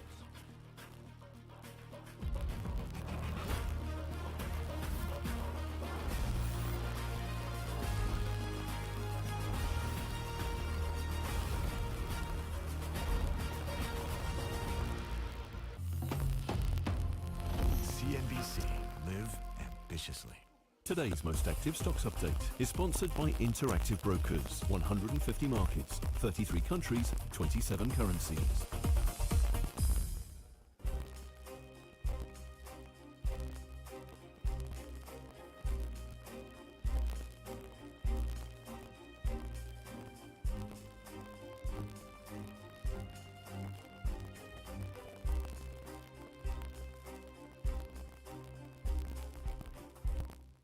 Today's Most Active Stocks Update was sponsored by Interactive Brokers. Trade worldwide from a single unified platform.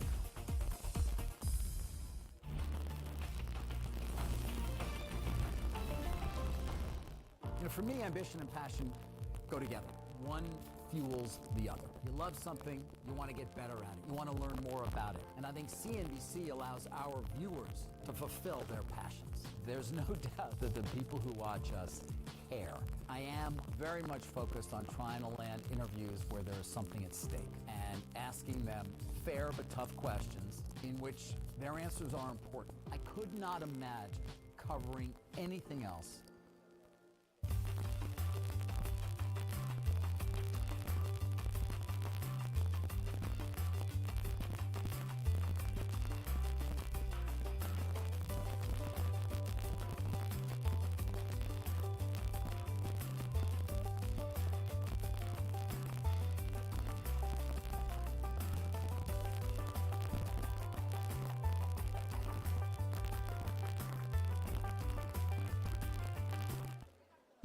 Matheson, Kelly Evans, Power Lunch, CNBC.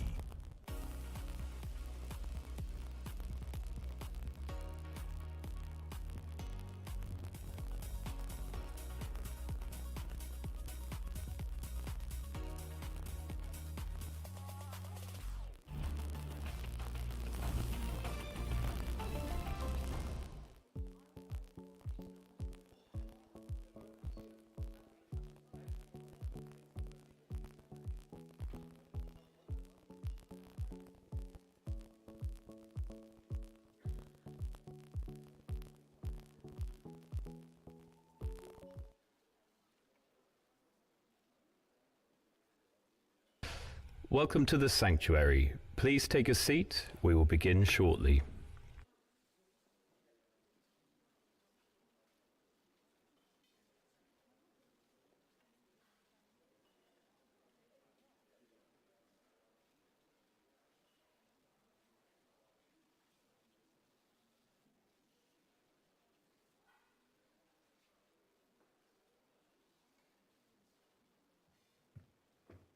Hello, everyone, and welcome back to the Stagwell Clubhouse here at the Sanctuary in Davos.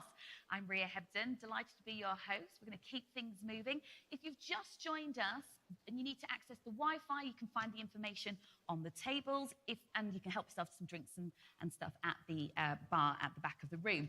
Now, it gives me great pleasure to welcome to the stage for our CNBC Conversation with Olympic champion Tom Daley and CNBC's host, Tania Bryer. I'm back again. Thank you so much. Well, ladies and gentlemen, it gives me great pleasure to introduce to you a true Olympic legend. It's Tom Daley. Hi, everyone. Tom, it's great to see you here. Thanks for having me. So much for joining us. So how's your Davos been? And why is it important for you as a cultural leader to be here, Tom? I mean, it's my first time at Davos, and I mean, firstly, when I arrived, I feel really out of place. It feels very surreal to be around, it's a very corporate environment, and, I'm used to going into a sports place where everyone's wearing, tracksuit bottoms and like tank tops, and it's very different. But it's been really cool, actually, to meet so many amazing people that have, the global shapers in particular, the younger generation of people, and hearing their point of view on different things has been great. I went to like an LGBT dinner to meet lots of people from the community, and then I actually came straight from a panel just now to here, which has been really good to kind of meet other people and see how, what we can do to help better shape the future of the planet. Tom, you are Great Britain's most decorated diver, and after competing in your 5th Olympics in Paris, you made the decision to retire. Yes. How difficult was that? Yeah, I mean, I've been diving for 23 years, and to retire, I mean, I was very old for a diver at that point.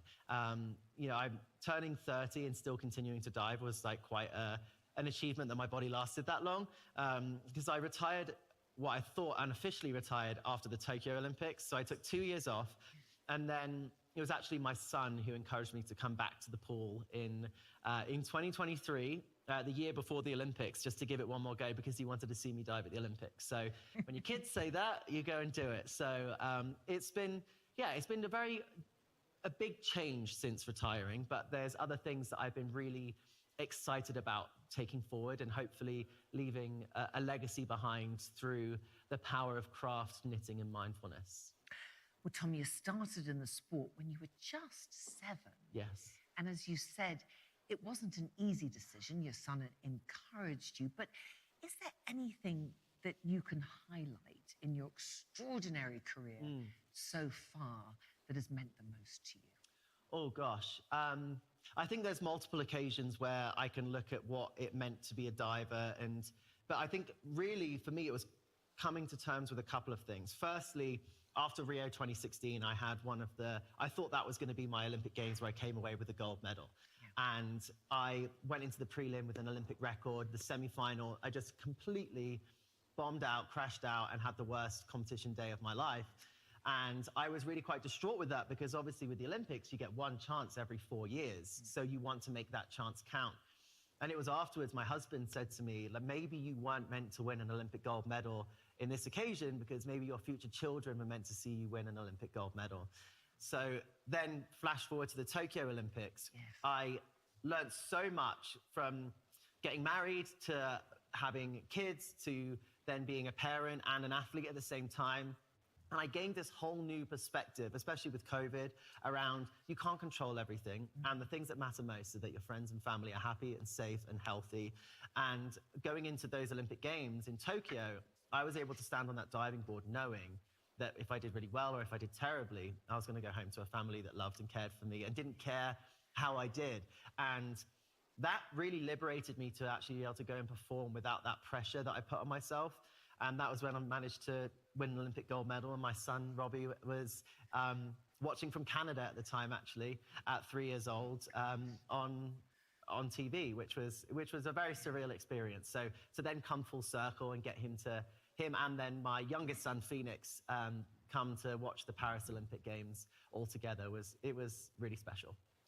Tom, what kind of mental resilience does it take to achieve what you've achieved? Obviously, the physical is huge, but what kind of mental resilience? Yeah, I mean, like I was saying around the pressure of what it means to go into an Olympic Games where you have to perform on that one day and those 6 dives have to be perfect. And if they're not, it's over. So going into that, of course, it's completely terrifying and you have to get to a place where you can be as relaxed and peaceful as possible. I started after 2016, I started doing mindfulness. So I started doing breathing techniques, guided meditations. And it took me ages to actually start doing it because as soon as somebody said, oh, you should try mindfulness, you should try meditation, I was like, come on, like, what is that really going to do? But once I gave it a shot, I found it really challenging at the beginning. And then I got into the swing of things. And what I loved about it was the fact that I could go to this mind bank, if you like. I like to think of mindfulness as going to the mind bank and taking out all of the mind cash that you need for the day. But the nice thing about this mind bank is that it doesn't run out of cash. So throughout the day, you can go back to this mind bank and take whatever cash you need from it to be able to perform at your best. And then Robbie was born, and sitting down for 10 minutes of mindfulness throughout the day kind of became a little bit impossible because, you know, with kids, any parents will know you can get interrupted at various points throughout the day. And it was actually just at the beginning of lockdown where my mindfulness journey shifted into knitting, mainly because my coach said to me, you're always on the go. You're always doing something. You need to learn to sit still because your rest and recovery is just as important as the diving training itself. So then my husband said to me, who works in film and TV, he said, oh, why don't you try knitting? People on set all the time knit squares to pass the time. And I was like, okay, so ordered my yarn, ordered my needles, went onto the YouTube University, taught myself how to knit through some YouTube videos, and then, you know, that new obsession, you know, hit. Well, you have Made with Love. Tell us about that. Yeah, so initially I started Made with Love as a knitting Instagram for myself because I was so excited about these things that I was creating, but I was like, people are really not going to care about my knitting on my social media. So I was like, maybe I'll create a separate account, which is going to be Made with Love by Tom Daly. That is going to be my account where I share my knitting and crochet journey. So I started posting on there, and it gradually started getting a little bit of traction. And then all of a sudden, at the Olympics in Tokyo, I was photographed knitting. And then overnight, my account went from like a 60,000 follower account, which for a knitting page, I think is pretty good. Yeah. And then overnight, it went to like 1.2 million followers. Wow. And it was like, oh my goodness, this is very surreal that people even care that I'm knitting. So then after that, I started Made with Love as a business to be able to, I then design knitwear. I create and write the pattern. So then I sell basically kits where you have the yarn, you have the needles, you have the pattern and everything you need to make like a scarf, a hat, a jumper, a toy yourself. And that's kind of what now I'm retired, my passion is to be able to bring craft as a form of mindfulness to as many people as possible. And not just the knitting and crochet. Yes. I mean, it can be embroidery, it can be cross-stitch, candle making, you name it. What are the biggest lessons you've learned from starting up a business? Oh gosh, you know, starting up a business, it's especially coming from a sporting background, like there's lots of things in sport that you learn that you can transfer, whether it's goal setting, whether it's like staying dedicated and committed to an end goal. But it's kind of scary because even no matter how much hard work you put into it, if people don't like it and don't buy it, then your business is kind of dead before it's even started. So far, everything that I've done has been very much betting on myself without any, investments. And it's all been like me betting on myself, investing money in myself and it's, it's slowly growing. It's a baby business still, but it's my biggest passion, and the thing that I get so excited about every day is being able to create and to knit for other people. And the whole message behind Made with Love is that feeling of community, that feeling of slowing down, being present, being able to gift things to other people, because every stitch that you do, and whether it's knitting or any kind of craft, but everything that you do is made with love. The imperfections in it as well of what makes the slow fashion and the handmade thing. Feel like that's what gives it credibility too. What advice would you give to those who dream about turning their hobby into a business? Start. So many people will think, oh, I want to do that, but maybe I can't. Maybe now's not the right time. Just start. There's no better time than the present. Just get going with it. Try things, test things out. And, at the beginning, I didn't know what I was doing. I started it, and then luckily I had then some people around me that knew a lot more about business than I did. But I do think lots of things in life, whether it is about business or whether it is about starting a sport or starting a new hobby, just give it a go, because you really got nothing to lose. You've got more to lose if you never give it a go. So you won't regret trying it. Tom, you use your platform to talk about a lot of initiatives that you're passionate about. You've been outspoken about personal challenges, including bullying, that you faced at school. Can you tell me about that and how that affected you, and what advice would you give to others? Yeah, like growing up in the public eye in the UK had its challenges because, of course, there was this thing with diving that I wanted to do really well in, but I also was going to school at the same time. So I was getting up, diving, going to school all day, then diving, eating and sleeping. That was basically my life. And at the age of 13, so I was in year 8 or year 9, was when I qualified for the Olympics. So it was a very interesting dynamic after I qualified for the Olympics, the attention that brought in the media, to then go to the Olympics and then go back to normal life and go back to school. Some people at school just didn't like it and didn't get it. And it became like this thing it really weighed me down into a point where I had to end up moving schools because there was, things were thrown at me, names were called, and I ended up being given a key from one of the teachers to be able to, me and 3 friends could lock ourselves in a classroom so that we could avoid being harassed. So it was it was a really challenging thing, but I think anybody that's faced any kind of bullying growing up in school will say that it made them the person that they are today. And of course, at the time, it's extremely challenging. And it's almost like, for me, I felt shame, I felt embarrassed. I didn't want to say anything because I felt really ashamed of it. But once I was able to then speak to someone, it really allowed me to, get out of that situation and then flourish. And of course, in 2013, Tom, you made global headlines when you came out in a video message you posted on YouTube. What do you feel when you look back on that today, and what progress do you feel has been made? Yeah, it was December 2nd, 2013. I remember posting this YouTube video, which essentially told the world that I was in a relationship with my now husband, Lance. And it was terrifying because at the time, I know now it may not seem like as big of a deal, but there weren't many out athletes at all at that time. And I was told by my management at the time that I would lose sponsorship, I wouldn't be able to compete in certain countries, that I should try and keep it a secret for as long as and that just wasn't me. I never wanted to be seen as lying or hiding from anyone because I wasn't ashamed of who I was. I was just conditioned into thinking that it was a bad thing.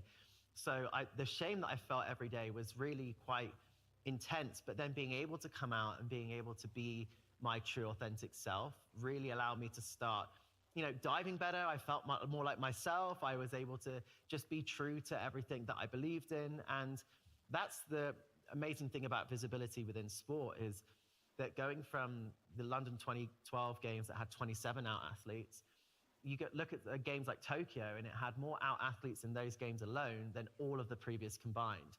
So it's not a matter of like more gay athletes are coming into sport. No, it's more people feel comfortable to come out, because we've always been there and we're not going away. It's just now people are feeling more and more comfortable to actually admit to people that and to be their true authentic self. And Tom, you're also a powerful advocate and activist for LGBTQ+ rights. What kind of responsibility do you feel to have that awareness? I do feel a huge level of responsibility to be a visible out athlete and to always try and say the right things and stick up for people that I believe in. But I also think on the flip side of that is within sports like football, I think the reason why we don't see more of the gay athletes come out is because they then feel that responsibility that they have to be an advocate and they have to be an activist. And sometimes it's not in people's nature to be that person. And some people just want to be able to live their lives, and being gay is just a part of their life. It's not who they are like through and through. And I think that's something that when we can get to a place where any athlete that comes out isn't automatically assumed to be an advocate and activist and turn up to every single gay pride event, I think that's when we might see a little bit more progress with, especially within team sports, for people to come out. And you live in Los Angeles. I do. With your family, and obviously we're so sorry about the recent wildfires, and I hope that very surreal. That everything was okay. We're all safe though. We're some of the fortunate ones. So. And there's a new administration, and they do seem to be pulling back on some of the rights that the community has fought hard to achieve. What are your feelings on that? I think, like many people that live in America right now, feeling slightly scared as minorities. And I think time will tell how things will pan out. But I think it's really important that within our community that we don't divide ourselves. Within minorities, we do not divide ourselves, and we all come together and build bridges between these different minorities, because there's power in numbers. And I think it's really important that we stay true to our morals and keep fighting for what we believe in. And what's your message here, Tom, to the leaders and the people you're meeting at the World Economic Forum? I always think my philosophy in life, especially when it ever comes to anything like voting or anything like what I can do to help better the world, is always think about the most vulnerable person in your life and what you can do every day to try and better their life. And I think that's something that we can really take into consideration here, is thinking of the most vulnerable people that you know and try to do everything in your power to make their lives better. How has fatherhood changed you? Oh, in so many ways. A lot less sleep. But for me, it's given me a whole new perspective on life. And it really opens your eyes to see the world again through fresh eyes. Because there's so many things that you take for granted. There's so many things that you just every day you do and you don't really think about.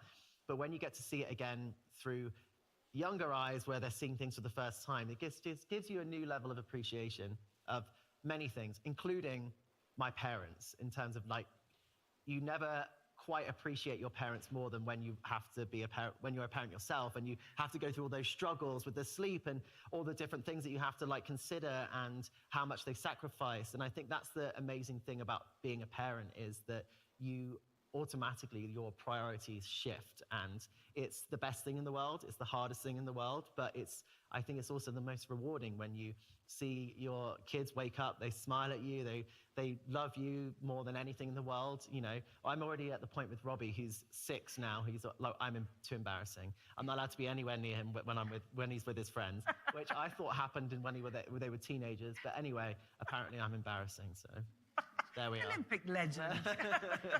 Tom Daley, Olympic legend. You're now a business owner. What else would you like to do? One of my big ambitions is taking Made with Love, not just as a business, but creating a foundation to be able to get knitting and craft into schools more often, because I think it's really important to be able to give young people the opportunity and the skills to be able to have mindful activities that isn't just sitting down doing breathing work, because that isn't something for everyone. Some people have to be doing something, and creating other mindful practices is really important. So that's something that I would love to be able to achieve this year. Tom Daley, thank you so much for joining us today. Thank you so much. Thank you very much. Thank you. Wonderful. Thank you so much, Tom.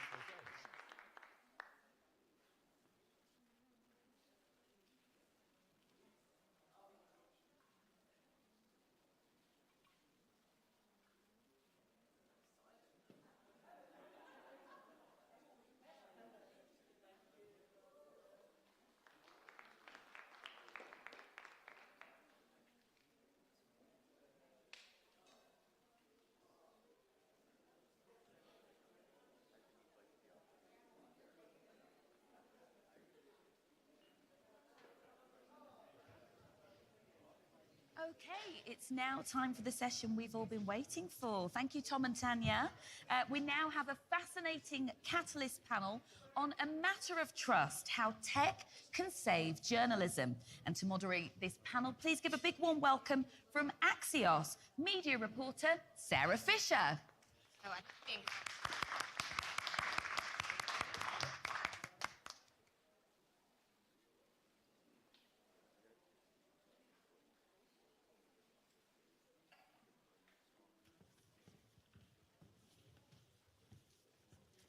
Hello, everyone. Thank you so much for joining. We've got an incredible panel today, and it's a topic that's near and dear to my heart.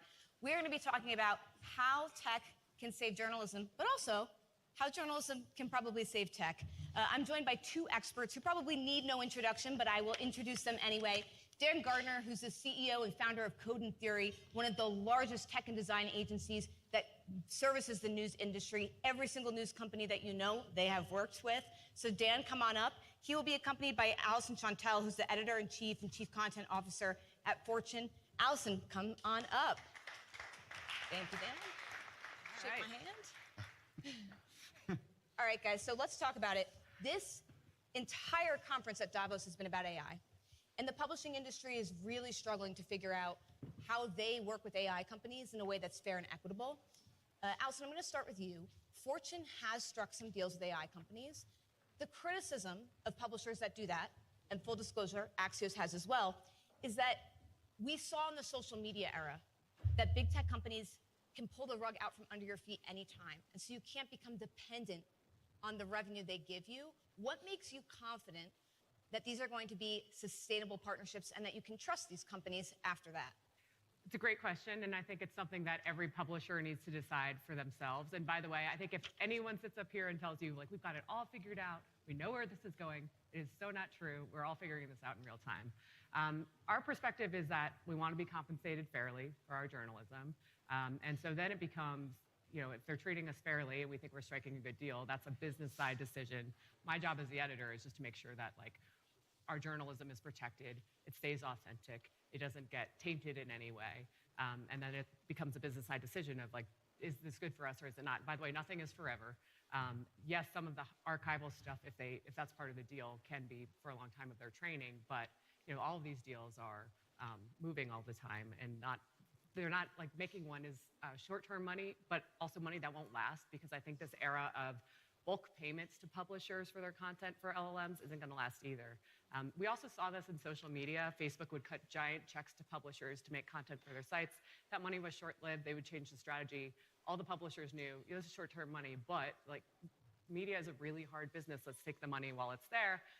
It's not going to be the thing that we hang our hat on forever, but it'll be a nice little lump sum to move us forward. So from that business perspective, I can understand it. And like I said, as long as our journalism is protected and we're getting compensated, we think, fairly, that's happy for us. Dan, if bulk payments is not sustainable, to Allison's point, then what becomes a sustainable solution? Well, before I answer that question, I just want to say, being here in Davos, this is a crisis that journalism is not currently economically sustainable, and it goes beyond these deals and beyond technology. Actually, everybody plays a role within businesses that are underfunding journalism. So we go a little deeper there in a second, but to answer that question, it's absolutely an end, because you're right, take the money, but the lesson wasn't not taking the money. The lesson was being followers within technology and innovation instead of leaders.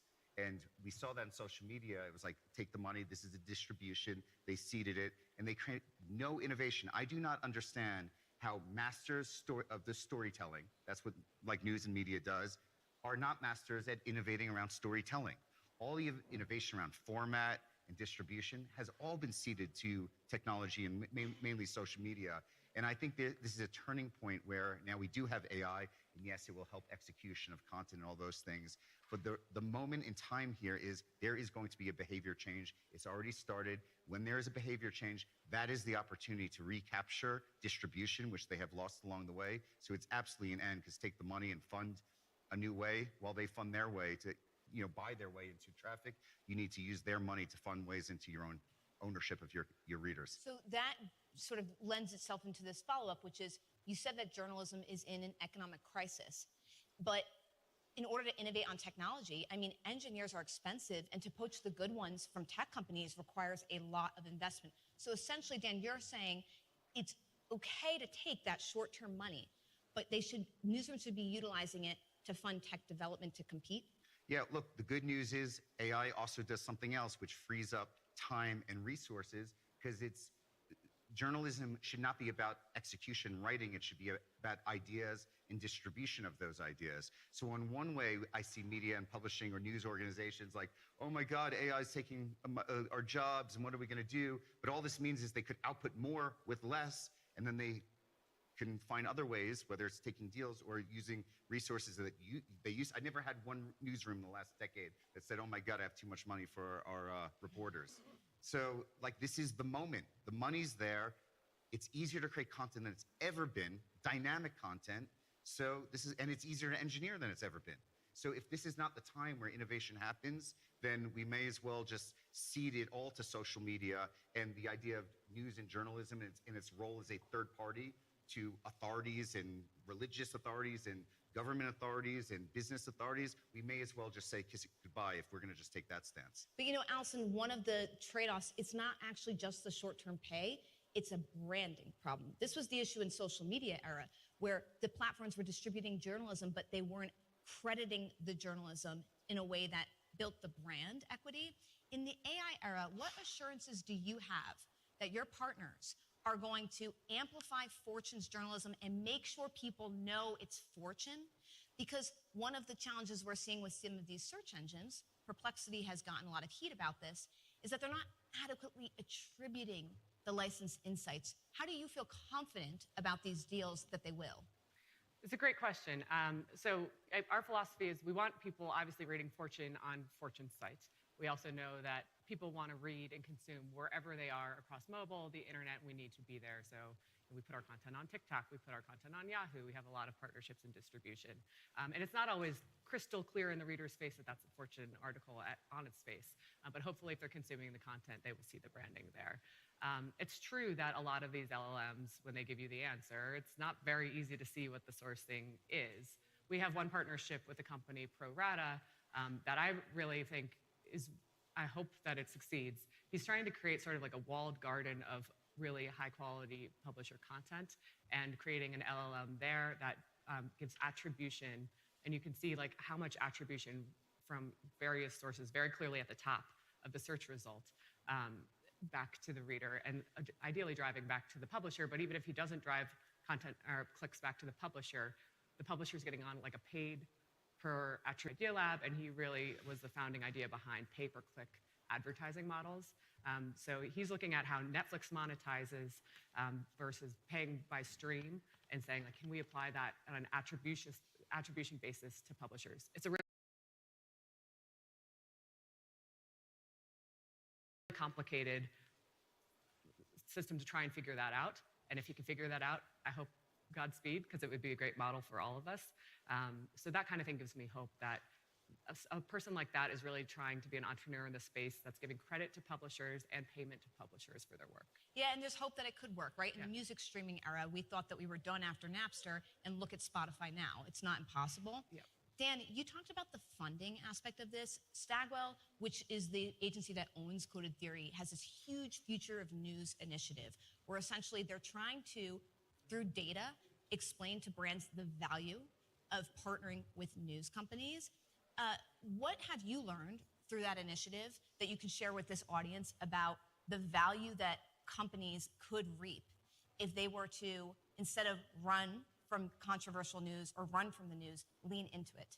Yeah, so the Future in News initiative, it was really an idea by the founder and CEO of Stagwell around the idea that news is just underfunded and it's not in any marketing budgets anymore, that the idea of brand safety has went so overboard that it's neglected investing in news. So Stagwell ran a survey, about 50,000 people, that tested against sports, entertainment, and news to see if there's any material difference and to see if brand safety was even truth.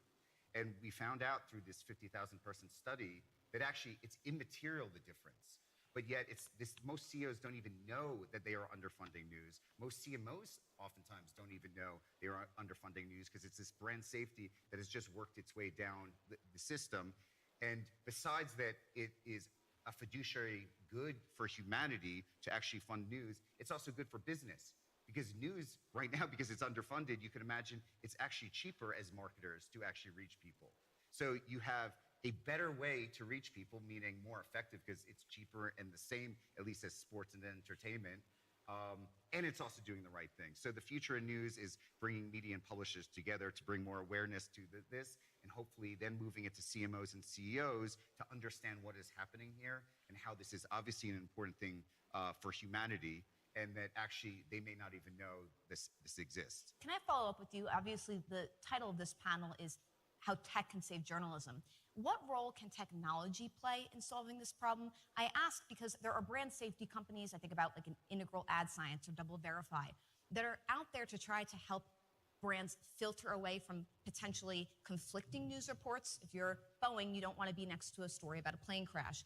But it doesn't seem like enough people are leaning into tech solutions to solve this issue. Yeah, I mean, look, I think the middleware of tech could always improve, and it probably will improve, and that I think is about, you gave a good example of how that can help monetization flow through.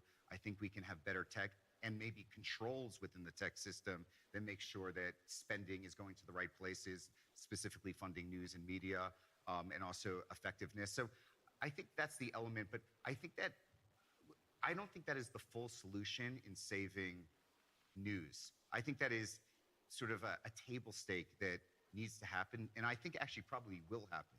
But I think technology needs to be used more innovative in different methods to whether it means what be a brand is. You asked the question of being a brand. It's like if you think about these news companies or media companies, it's not just information. Once upon a time, it was all information. But what it has become in the last 50 years is influence and perspective. So if you don't have influence and perspective, yeah, of course ChatGPT or Perplexity is going to commoditize what you do. But if you think about the roots of influence and perspective in a content influencer created world, how is the news media not the ultimate influencers? Vogue would influence fashion. Fortune would influence business and enterprises. Like Wall Street Journal would influence news. CNBC would be financial news. That is ultimate influence. So the idea here is you have to invest in the brand the same way if you are Nike, you're not just selling a sneaker, you invest in the brand. And that is often forgot in what its purpose, what its outcome, and how to communicate that around the importance of the product that they're delivering. But on the tech and innovation side, so you were saying that in order for news companies to really lean into this influence, they have to use tech. Allison, I think most companies, newsrooms, are stuck on how do I integrate this tech without compromising editorial values. A through line I'm seeing is that most editors, like yourself, are saying, look, we're not going to use ChatGPT to write a story. Could we use it to help mine data? Could we use it to help inform headlines or social copy? How is Fortune implementing these AI technologies without compromising your editorial integrity? Well, that's exactly right. We have a policy right now, and it could change because technology changes, and maybe this will improve to the point where hallucinations are eliminated. Right now, there's a lot of hallucinations, and our brand is quality, our brand is trust, and we won't compromise that in any way, shape, or form. So there is no AI writing in our newsroom. I would say that our journalists are tending to use it as almost like a smart intern, as a starting place for research for stories, for research for a panel. If I was interviewing you, Sarah, I would maybe type into ChatGPT, give me all of Sarah's most recent stories. So what does she like talking about? I would use it for a starting point of research, of which then you do your own work on top. As for how we're integrating it into our workflow, I'd love to get our tech to the place where we have features built into the WordPress that are things like AI summaries of stories that make it easier for readers to get into the meat of it. SEO-friendly headlines, what's the best way, the keywords we should be using, like having it just auto-generate. I think there's a lot of productivity tools that can be incredible and incredibly helpful for helping our journalism reach more people. And for now, it's really just a strong starting place for research of which we can do our own journalism on top of. I just want to add, I think the efficiency will come, and I think this goes beyond journalism. that and I see it a lot here at Davos this week, that AI is focused on efficiency for businesses. And I think that's such a miss of opportunity. The use of AI is changing behaviors. I think we're moving at a place where we're moving beyond 4 wheels and 3 screens, and interactions can be beyond that moment.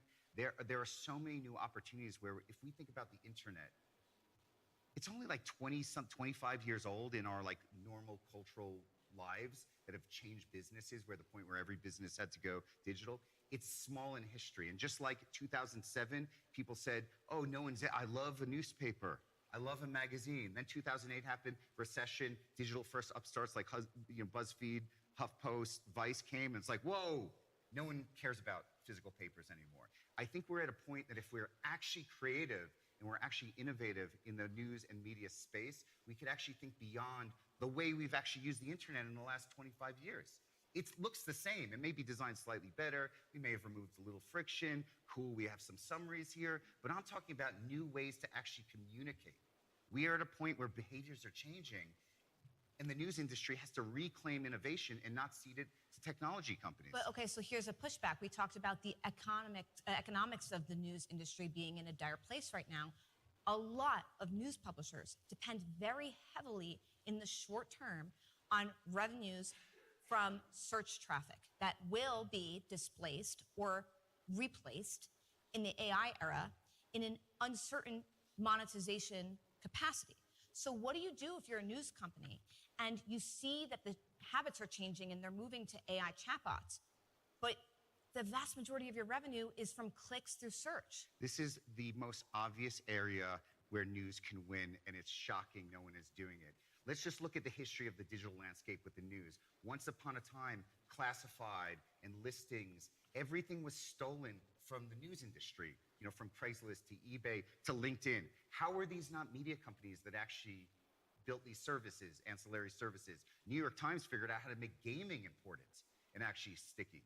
So if you're talking about a changing landscape of the way people will behave, it probably means there's opportunities to actually create new economic monetization opportunities.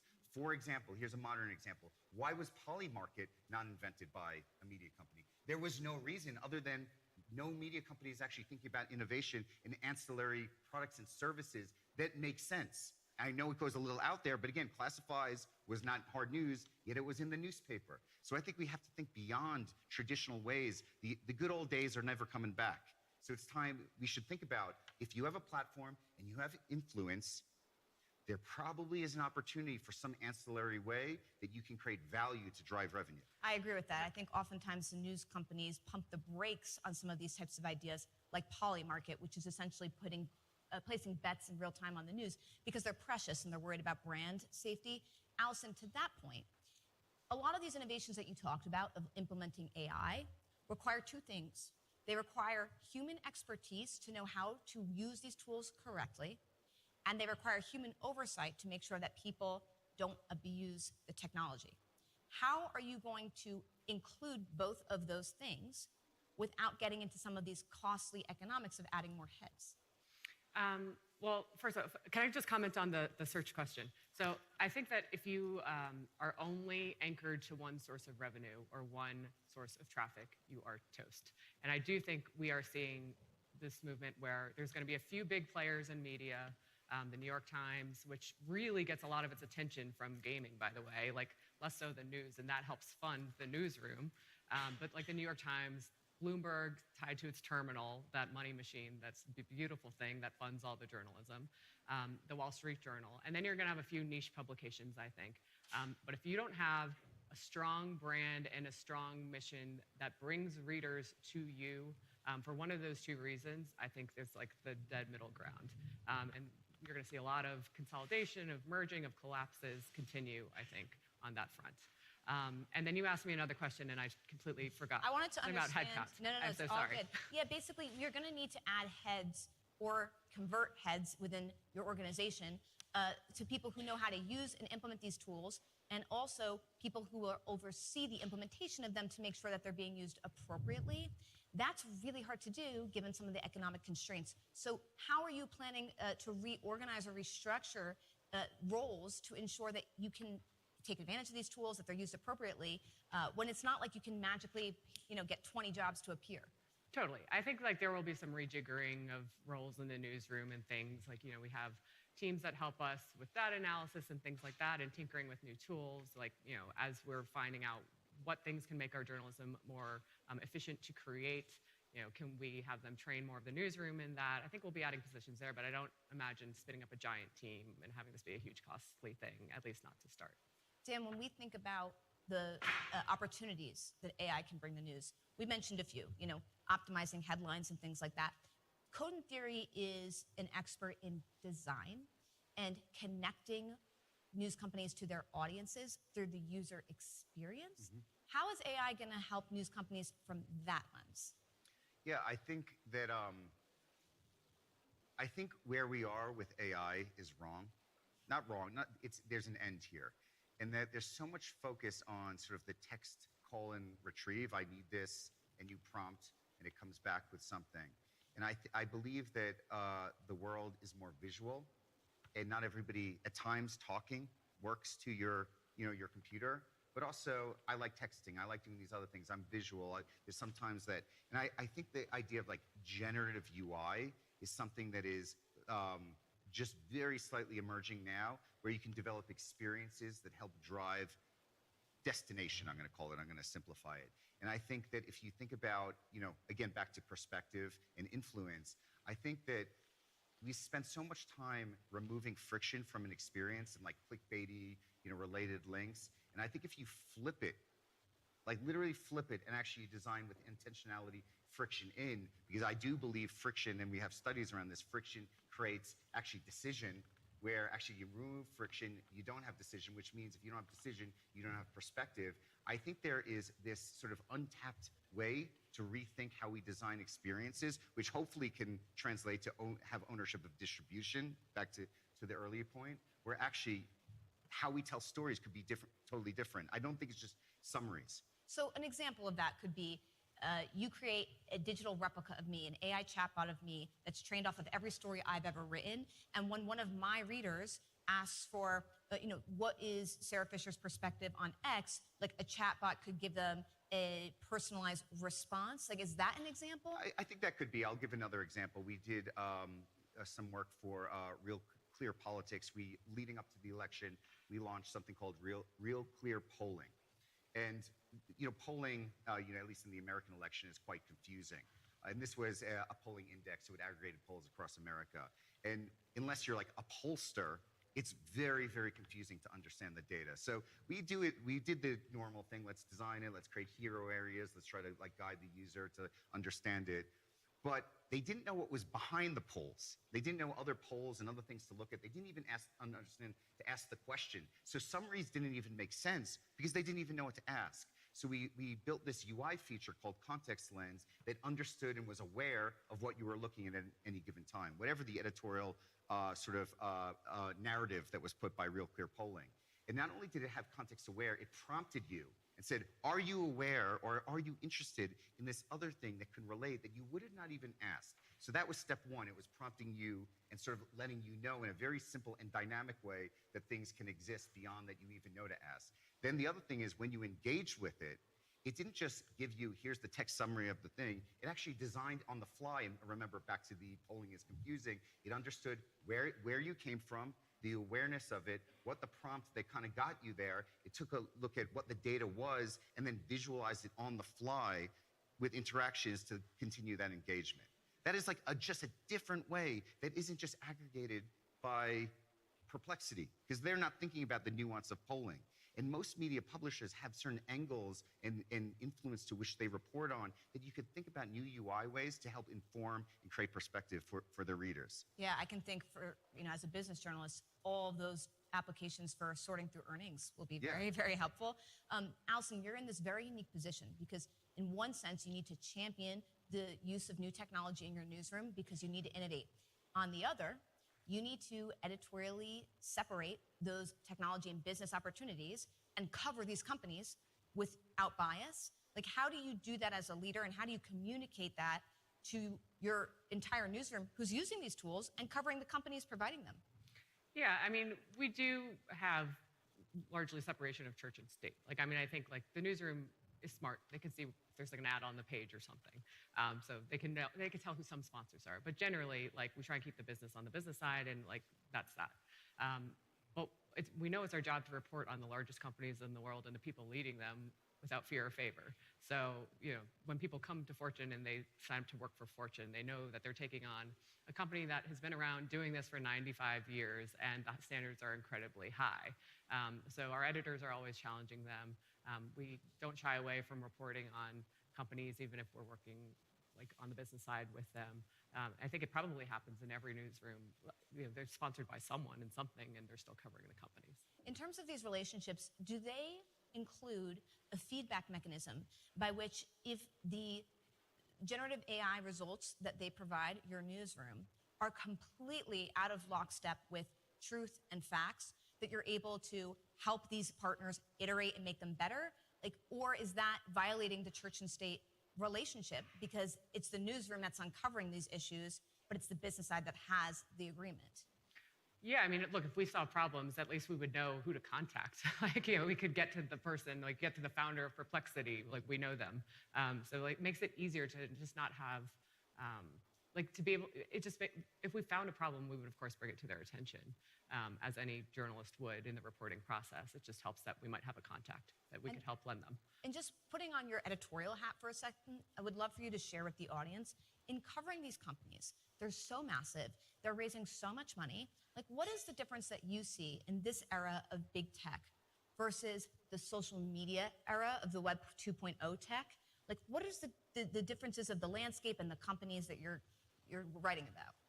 It's so interesting. I mean, so as long as I've been in this industry, just like 15, 18 years, I don't know. My math is not great. It's changed nonstop. Like the days of the martini lunches and the big stack of ads sound amazing. I was never in it. As soon as I got in, there was like Twitter was happening, Facebook was happening, all these things were happening. And so the business model has just been like changing 24/7.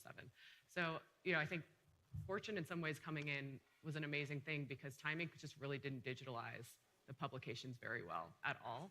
And so it was sort of preserved in the old way of doing things. So it really missed the whole like attention economy swing. When I walked in the door, Facebook News wasn't even turned on. I mean, it just really was like high CPMs, events and conferences, just kind of like the old school way of doing stuff, relationship to relationship. And it's serving us to our benefit now. It kept the quality high, and it didn't go into like, we must get clicks, we must get lots of traffic that isn't ours, that isn't loyal. So that was really helpful, but a lot of people did have to kind of pivot and go into that attention economy direction, and they're feeling a lot of pain now as the size of the audience shrinks because it was never loyal in the first place. And this era, I think we are in some ways in the Napster era.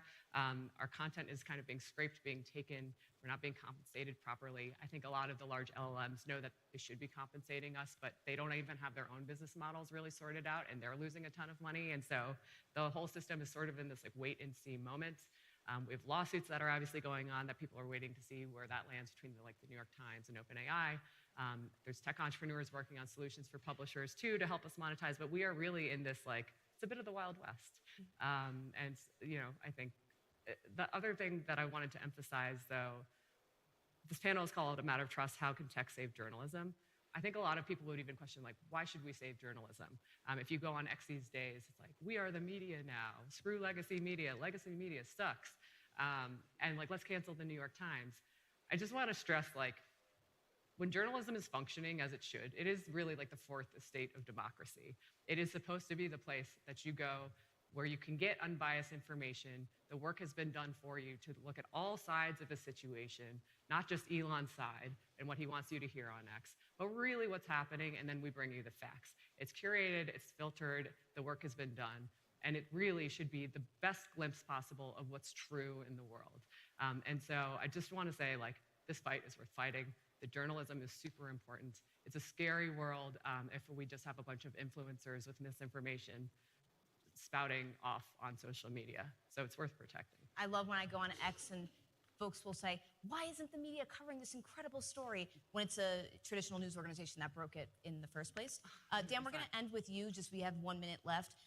If you were one of those organizations that chased the Facebook traffic and now you're trying to pivot back to quality, What advice would you give them in terms of how you should manage that transition? Well, I think first, luckily, Fortune doesn't have this problem, but a lot of media companies lost who they were as a brand. And I think it starts, I mean, technology is great. It starts refocusing on what their influence and perspective they're giving that is different. Then I think, obviously, I believe every publisher and news organization should be creating efficiency tools. I mean, the marketing world is doing it incredibly fast. They should take a little out of their notebook and follow that. And then I really think don't get caught up in implementation and confuse yourself that is innovation. If I was just to keep it as simple as possible, implementation is not the same as innovation. And historically, the news media focus on implementation when it comes to technology. It's an incredible conversation. Allison talked about how we're sort of building the plane while we're trying to land it. These companies don't even have their business models, let alone have budget to be paying ours. You said, Allison, that it's your job to make sure that the journalism is protected first and foremost, and you walked us through how you're thinking about the separation of church and state. Dan talked about the journalistic financial crisis, but he said it is a turning point, and unless news companies can figure out how to innovate over implement, this will not get solved. We talked about Stagwell's Future of News initiative to make sure that brands understand the role that they play in helping to fund news. We talked about having sort of better ways to innovate the way that the user experience is between the news companies and the users. Dan reminded us it's really, really focused on your perspective and your brand above all else. And when we were talking about this with Allison, all the different ways news companies can lean in, whether that's AI summaries or headlines or helping with research. There's a lot of things you're doing now. Dan is helping to give us some inspiration for things that we can do later. And then I think finally, just, AI is changing behaviors. That was Dan's big takeaway. And unless news companies lean in and brands support news companies in doing that, they're going to continue to be in this dire financial state. I want to thank all of the folks at Stagwell, at CNBC, for bringing us here to the sanctuary. And thank you so much. We'll see you at the rest of Davos.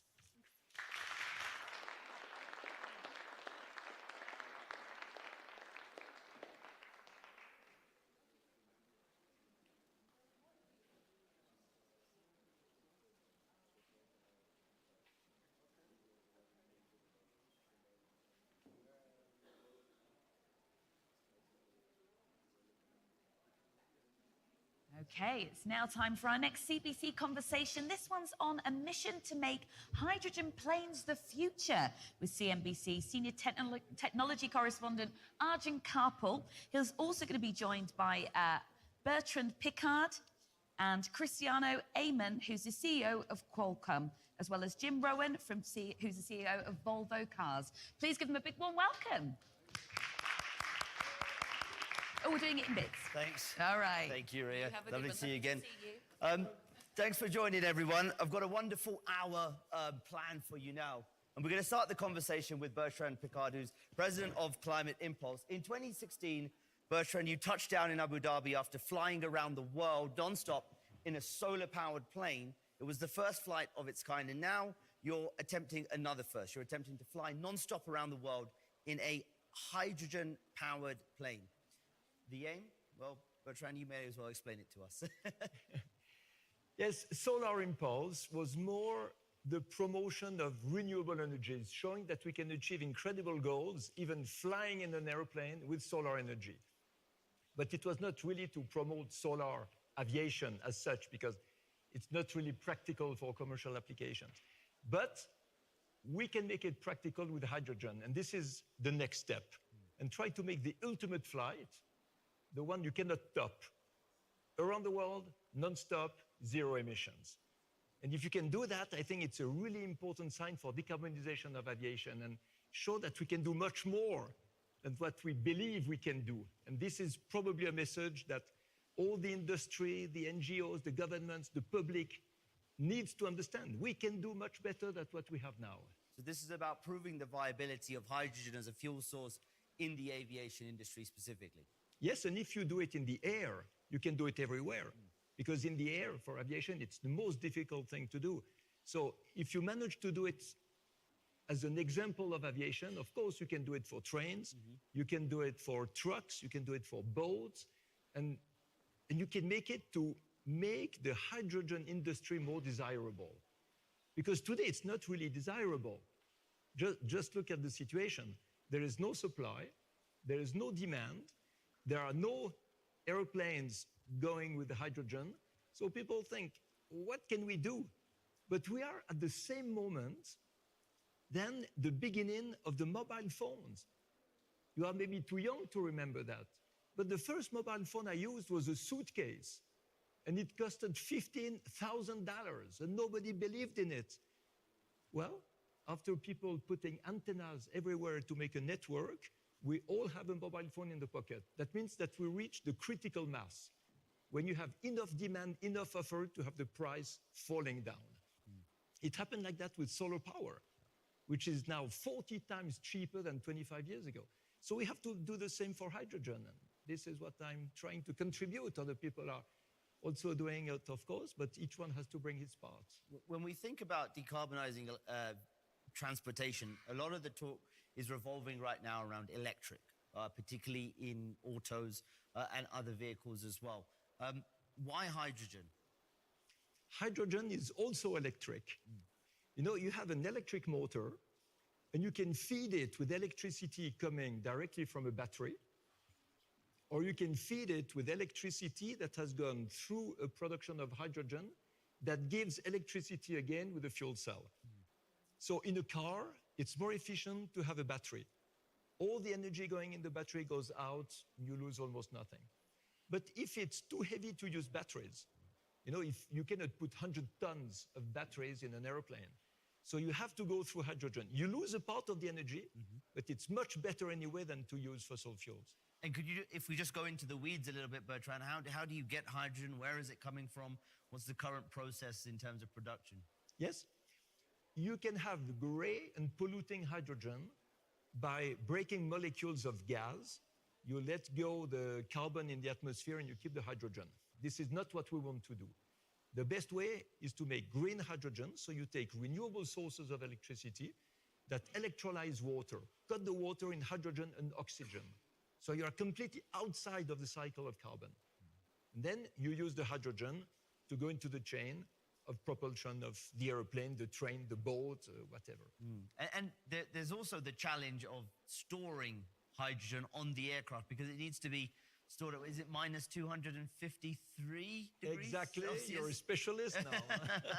So, I mean, how do you go about doing that, and what does that look like on the aircraft? It's a big thermal bottle. You call it a cryogenic tank. So it's very well insulated, and you put the liquid hydrogen at minus 253 degrees, as you said, very close to the absolute zero, close to the temperature where the molecules don't move anymore. And you keep it at that low temperature for the duration of the flight. So if you fly half an hour, it's easy. To fly around the world non-stop, it's 9 days of flights. So including takeoff, landing, you need to keep the hydrogen liquid for 10 days. And that's the big challenge. And actually, this is why the aviation industry is interested, why the space industry is interested, because we're working with big specialists, big collaboration, big synergy, and the goal is really to have a practical tool at the end, a practical solution that can be used by everybody. There's lots of concerns, I think, that have been expressed around the safety around hydrogen in particular. How are you approaching that problem? Well, hydrogen has killed much less people than fuel. You know, you even have a jumbo jet that exploded close to New York 20 or 30 years ago because the vapors of the kerosene exploded in the tank. So if you are not careful, you have danger everywhere. Of course, with hydrogen, you have to make it safe as ever. And Bertrand, with hydrogen, and I'll get into some of the conversations you've had this week with the industry, but there are currently cost challenges associated with it. I think the International Renewable Energy Agency said in a report that renewable hydrogen is 2 to 3 times currently more expensive to produce than fossil fuels and other equivalents. And hydrogen pipelines can be 10 to 50% more expensive. So how do you go about changing that? Is it, as you think, to scale that industry? Is that key? Yes, you have to scale it up. This is what I was speaking before about the critical mass. Before you have enough demand and offer, it's always too expensive. Mobile phones, photovoltaic, but everything, computers. Remember the time when IBM said there is a market in the world for 4 computers? Well, now it's cheap, and the hydrogen will be cheap, exactly as all the clean technologies became cheap, the renewable energies became cheap.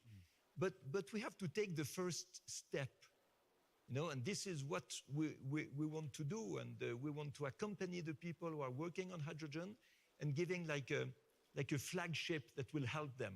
Because a lot of specialists of hydrogen are telling me we are struggling, people don't take us seriously, the regulation is not pushing it. Europe is saying, we're going to make a European hydrogen program. Okay, but beside the words, we still don't have the electrolyzers ready to produce the hydrogen. So we really have to make a big shock and say, look, it's possible, guys, do it.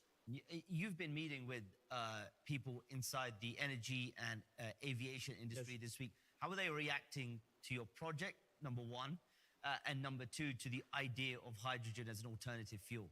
Yes. In aviation, you have a lot of pioneers and innovators. So they love the idea of having a new type of airplane that can take passengers with hydrogen, zero emission, and so on. But of course, there are also businessmen, and they know that today, it's too expensive.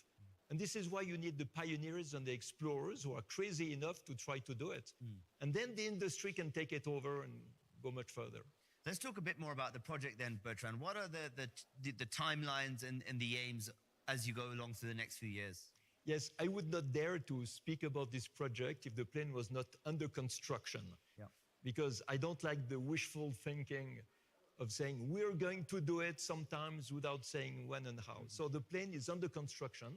It's built by a factory that is called 49 South, that belongs to Raphael Dinelli, who is also a sailor and navigator and composite material engineer in Western France. We're working together. He builds the plane, I build the project, and we're going to fly together.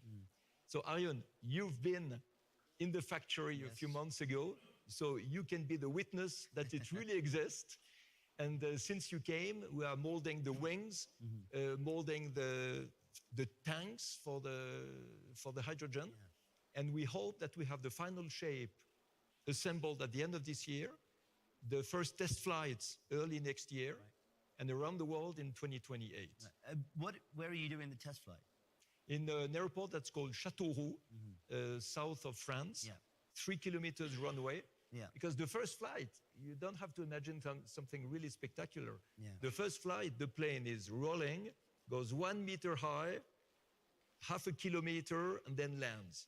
Okay. And this is called a successful test flight, because you should not break the plane and destroy it at the first test. And after that, well, you go higher, you go longer. We make 2027 will be interesting because we have to train Raphael and I to make long duration flights. So you will be in the air a couple of days. How big was the wing? I think I saw a recent picture and it's massive. Is it bigger than this room? It's much bigger than the room, even in diagonal. It's 34-meter wingspan. That's big. But it's the half of Solar Impulse. Solar Impulse was 72-meter wingspan for the weight of a car. Climate Impulse is smaller, 34 meters, which is the wingspan of an Airbus 320. And what is interesting is that with the amount of hydrogen that we will take for 9 days and 2 people, we can have the same wingspan carrying 100 people on board with the same amount of energy for 2 hours. Okay.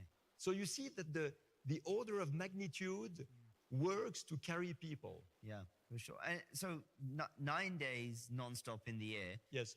How have you designed the aircraft to accommodate this journey? I have to admit we designed the kitchen and the bed before we designed the cockpit.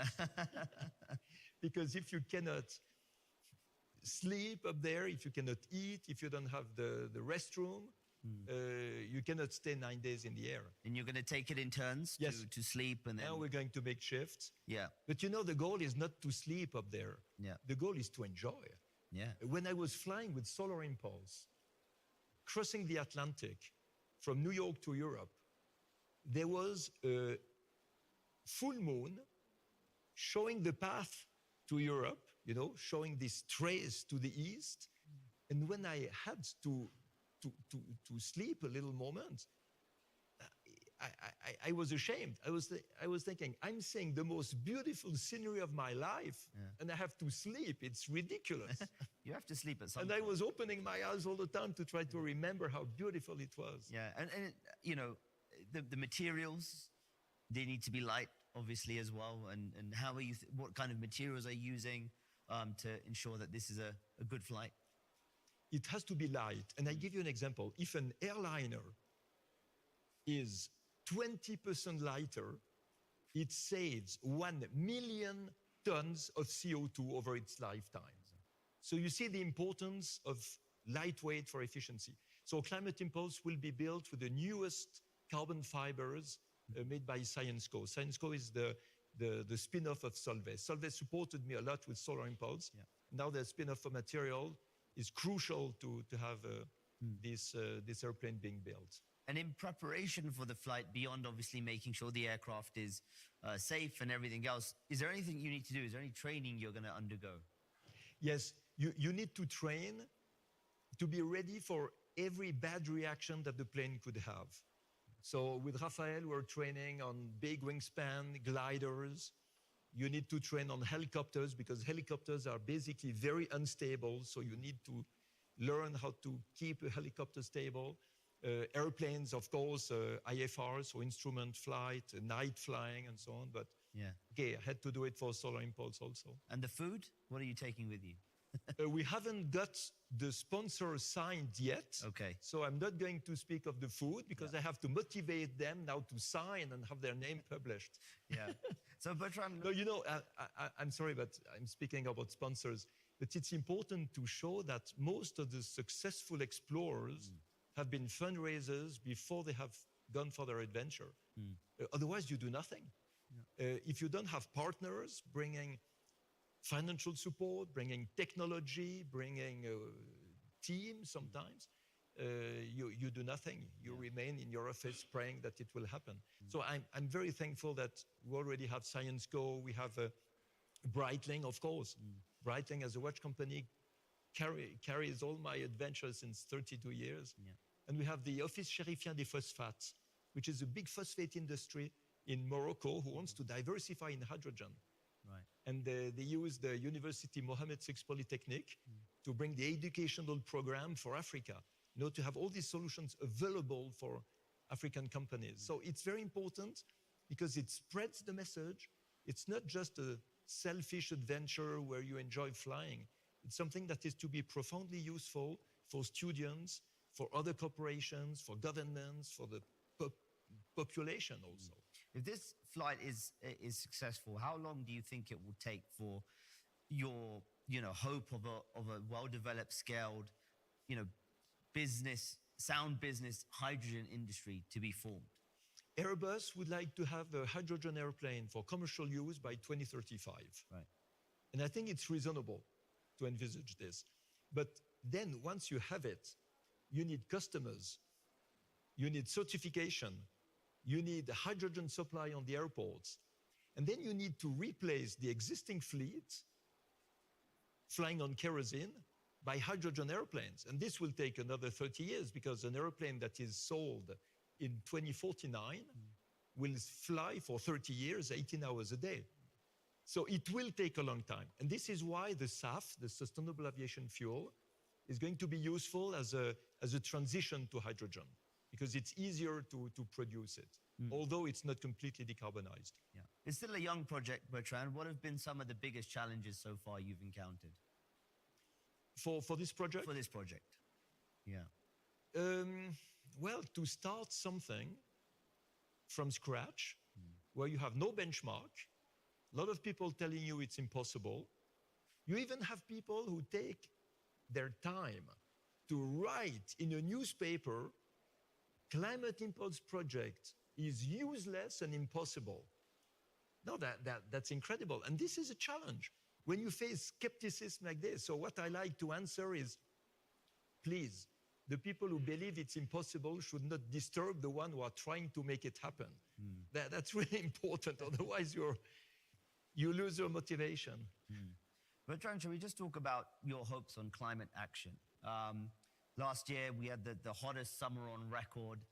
There's a new presidency in the US, and many have criticized his track record when it comes to climate action as well. There's discord among the US and China on various issues across the board. Are you more or less hopeful right now about world powers taking action on climate change? Maybe I'm going to surprise you, but I am more hopeful now, just because the renewable energy price has gone down. Every year it gets down. The clean technologies for efficiency are more and more efficient. They're allowed to save so many resources and energy that they allow better business. They allow a bigger profit margin. So, you know, the new American president, he's an ideologue, okay, but he's also a businessman.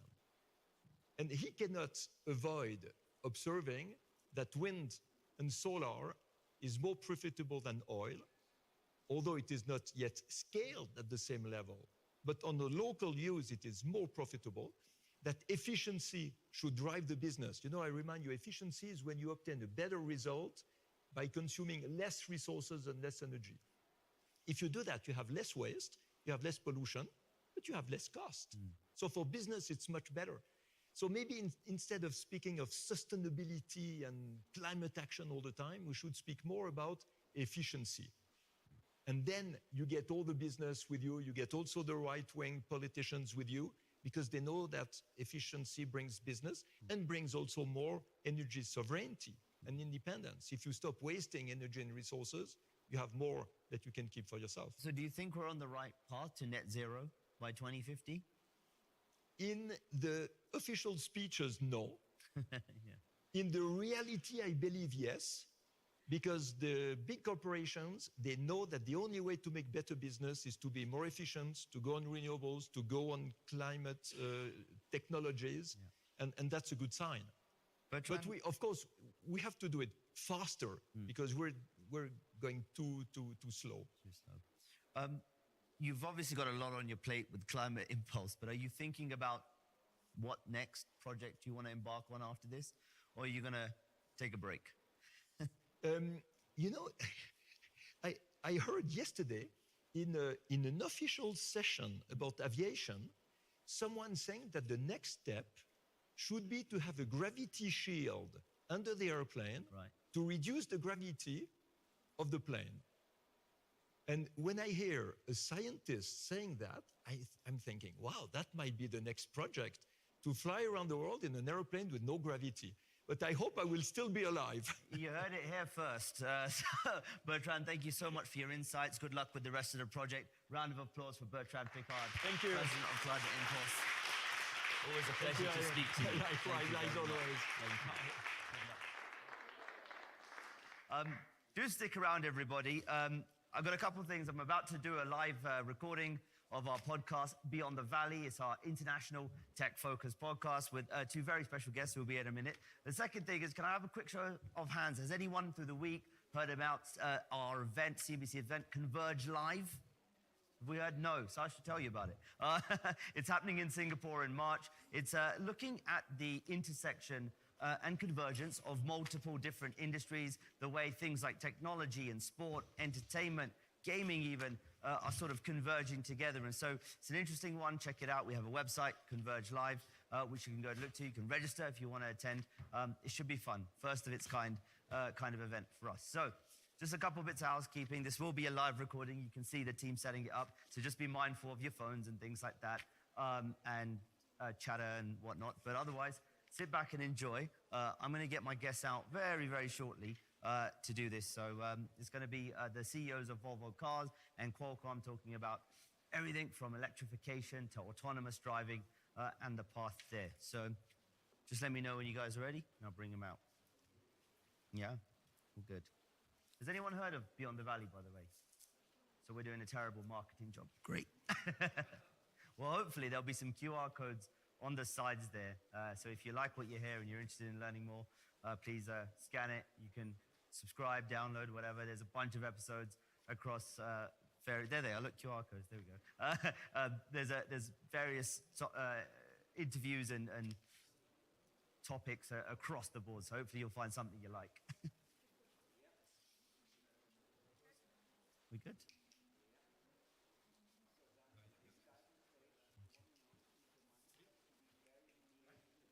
Yes. We good? Perfect. I go get the guests. Yeah. Yeah. Perfect. All right, then. Without further ado, I'd just like to welcome to the stage Cristiano Amon, who is the CEO of Qualcomm, and Jim Rohn, who is the CEO of Volvo Cars. Please come on stage.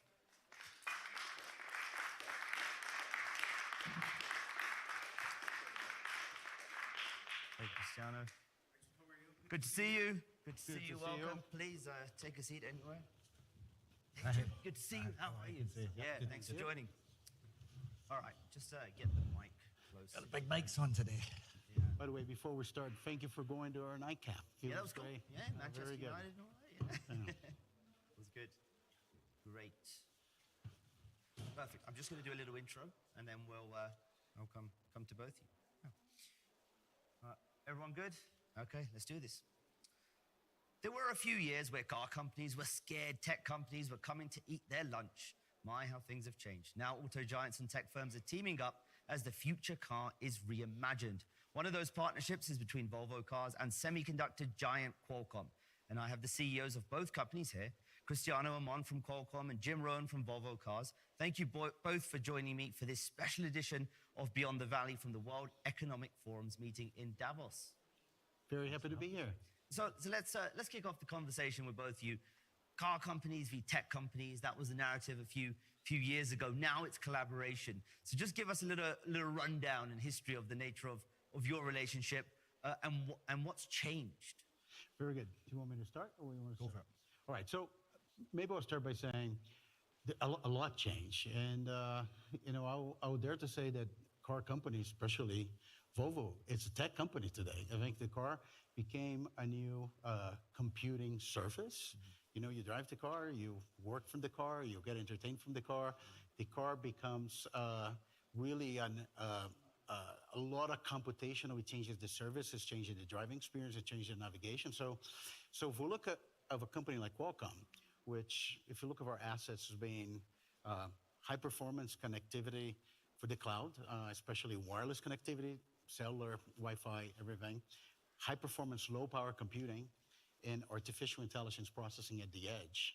We look at a car is mobile, needs to be connected. You needed to have efficient computing, high performance computing for this transformation. So it's like a natural partnership. And especially with Volvo, like Jim and I, we had worked together in the past, in his prior life, and it's been a great partner. And it's an opportunity that both companies can actually on this space evolve together. And I think we're showing that.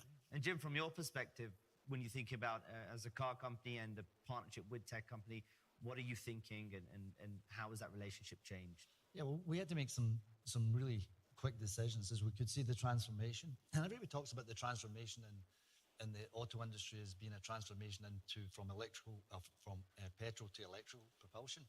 That's the easy part, quite frankly. We know that. We understand how to harness electricity from batteries and inverter modules and the BMS system that sits on top of that.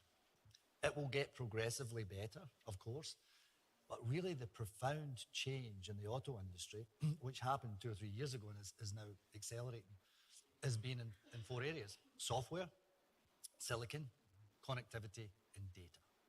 And if you don't understand those as an auto company right now, you're already in trouble. You might not realize it, but trust me, you're in trouble.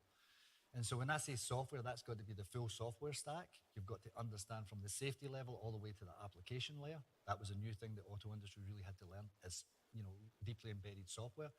Silicon, high computational silicon that's robust, that can be made at mass, that can be effective in what our customers need. And then we look at low latency connectivity. And of course then data. And how you take that data, how you analyze that data, how you interrogate that data and push this back into the business so that you get meaningful decisions from that. And the big decisions that we had to make as a company is, what do we build? versus where do we partner. And we look for the best partners in the world that could bring that high computational silicon, such as Qualcomm, so that we could get that into our product really quickly. We could work with like-minded people, and our customers get the benefits of that. So what this is positioned us to do as Volvo Cars is a reasonably small player. Let's remember, there's only 3 car companies in the world that have harnessed core compute technology at the very core, the software-defined vehicle: Rivian, Tesla, and Volvo. And we've done that because we could act quickly, because we understand how to partner. Yeah, Cristiano, Jim's alluded to the importance of silicon. Many will probably know Qualcomm historically as a very smartphone-centered company with your Snapdragon line of chips in the smartphones. So what are you bringing to the table in autos? Look, we saw early on a combination of 2 things. One is we saw that exactly as Jim outlined, the computation is going to be very important in cars, and in car is by definition unplugged, right? And you have to have high performance computing, low power, and on top of that, you have to have the ability to connect to the cloud for many different things. So what we did, we said, how can we enable a platform that enable car companies that understand this transition to basically have what they need to build the car of the future? And what we said, instead of thinking about this as components, we said, why don't we build a platform? And that's how we got the idea to build a Snapdragon digital chassis, which we said, let's think about what is the future of what we call the digital cockpit, all the computational power that goes inside the car. Let's think about the software-defined vehicle, the central safety grade central processing unit that take all the functions of the car. Let's connect the car to the cloud, and let's create a processor that actually can drive assistant driving autonomy. And with that approach, we said, let's move away from components to a platform. And it was interesting because everybody said, oh, you can't do this. You're not an automotive company. You guys are a mobile company. But I think we prove otherwise, and it's been a great business for us. We're going to dig into this tech stack a little bit more for sure. But Jim, can I just come back to you first on electrification, right? This is on top of everyone's mind. You said, working out that is in the easy bit, but really getting there at scale is a bumpy road, right? It's not a straightforward line. We've seen a lot of car companies potentially change their pledges on electric, full electric, etc. So just lay us out, as you see it, some of the challenges to wide-scale adoption of EVs, but the opportunities as you see it as well. Yeah, great question. So basically, as I see it, I'm an engineer, so I look at it from the base science and the physics. If you look at an electrical propulsion system versus an internal combustion engine, a really good internal combustion engine, brand new, well-tuned, 35% efficient. You lose the rest to heat, to vibration, and to noise. You take our latest electrical propulsion systems, 90 to 93% efficient. Now, you don't need to be a data scientist to figure it that simple. And where energy is so scarce, and you want to harness the most of the energy for forward propulsion of the vehicle, that becomes a big point.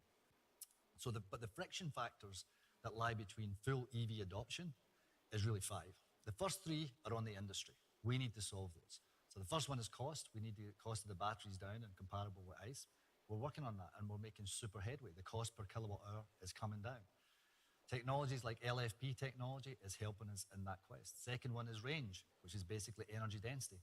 How do you get more energy density into the batteries at the same cost? Again, we're making massive headway in that. The third one is speed. How can we speed up the charge structure?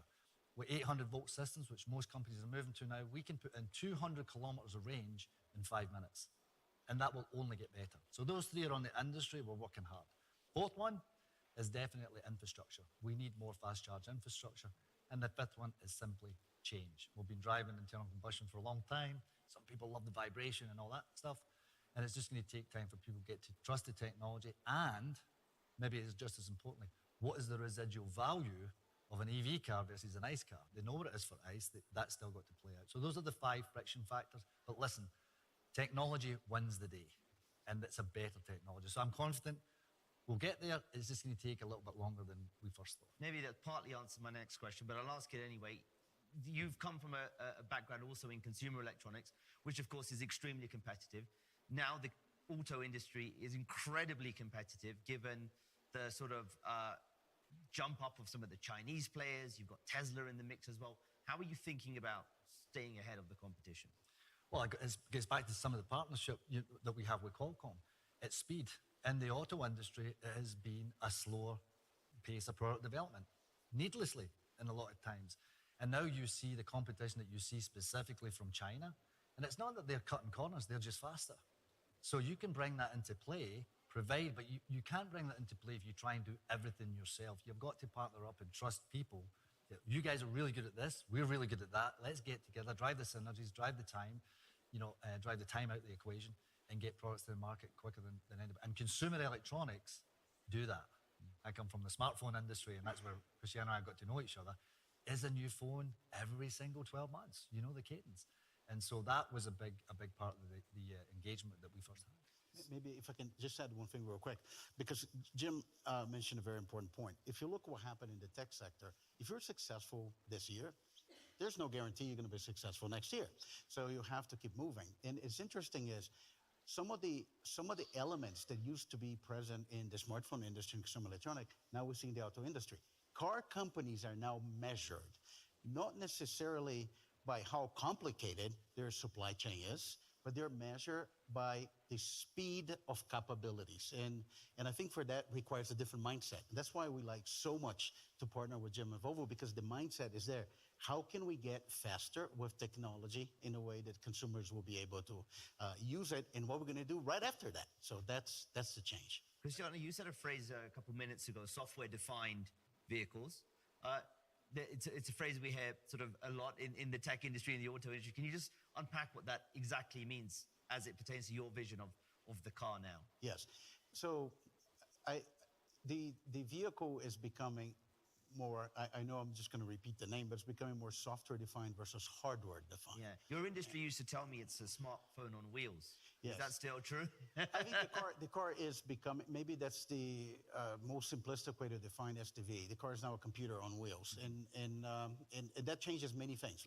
The architecture of the car is designed to basically be based on the ability to have software functionality.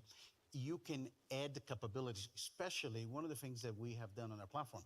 If you have a processor that is meet all the safety standards, all the redundancy is safe, you can start having software applications instead of dedicated hardware for certain functions of the car, and the whole architecture change. And the most important is an architecture that evolves over time. I think the concept that you buy a car, and then all of a sudden, as years go by, if you own a car for 7 years, for example, as the years go by, you started to be left behind. Now you get constant over-the-air upgrades, and you have new capabilities on the car all the time. Maybe Jim's perspective. So just as I download an update on my smartphone to update the operating system, similar kind of thing with the car. And you get surprised with new functionalities. Yeah. Jim, with the software side of the equation, because you mentioned that as one of the key points, how are you approaching tech at Volvo Cars? Are you hiring a bunch of software developers? Is a lot of this in-house? Is it via partnerships with tech companies? How do you see kind of the software side of the equation? And it's mixed. So the software that we feel we need to own, it goes back to that conversation. What do we build versus where do we partner? So we've added a tremendous amount of software engineers to the company in the last 2 or 3 years. They need to be able to speak the same language, even if ultimately the product is going to be produced by Qualcomm. They still need to be able to interface. So they need that knowledge base. So, but let's just take Volvo is a safety brand. That's at the very core of our existence for the last 100 years. So we wanted to make sure that we really understood every single line of code between the silicon layer and the application layer. The application layer being cameras, sensors, LiDAR, and so on. So if you look at our latest product, the EX90, so we have 16 ultrasonic sensors, we have 8 cameras, we have 3 radar systems, and a LiDAR system. But we wanted to make sure that we could write the software stack that understood everything. And that's where we spent our time. So now I can write the software to the silicon layer and up to the application layer. Great for us because I can change that application layer. If a camera comes out cheaper, better, I own the API, I change that. I'm no longer strapped to, in the past it used to be a tier 1 supplier that you relied on. And let me just talk about the capability just on LiDAR for a second. It allowed us to take LiDAR capability, and LiDAR is a light source, a laser source system that can see 300, 320 meters in pitch blackness or blinding sunlight. And what that does is it allows the car to see far, far further than the human eye. The problem is less than 5% of journeys are done at nighttime, but more than 17% of really bad accidents happen at nighttime. Why? It's dark. The road's less busy, people drive faster. People are tired. Maybe people have one or two too many drinks. I'm not in judgment, it just is what it is. And so when you're in a crash at 120 kilometers an hour and you don't see it, and you can only see the distance of the night vision, which is your headlamps, that's 60 meters. 300 meters gives you another 8-9 seconds for the car to see that and tell you there's danger ahead. And that's our whole brand. But that's technology and the brand working so tightly together that it adds massive value to the customer. Are we going to need, the way the smartphone market's played out is there's two major operating systems that run. There's Android and there's iOS. Is a similar thing going to happen in the car, or does each car company need their own operating system? Maybe I'll answer that first. Yeah. I don't think so. I think it's, see, the interesting thing is the car is a car. The car is not a phone. The car is not a PC. The car is a car.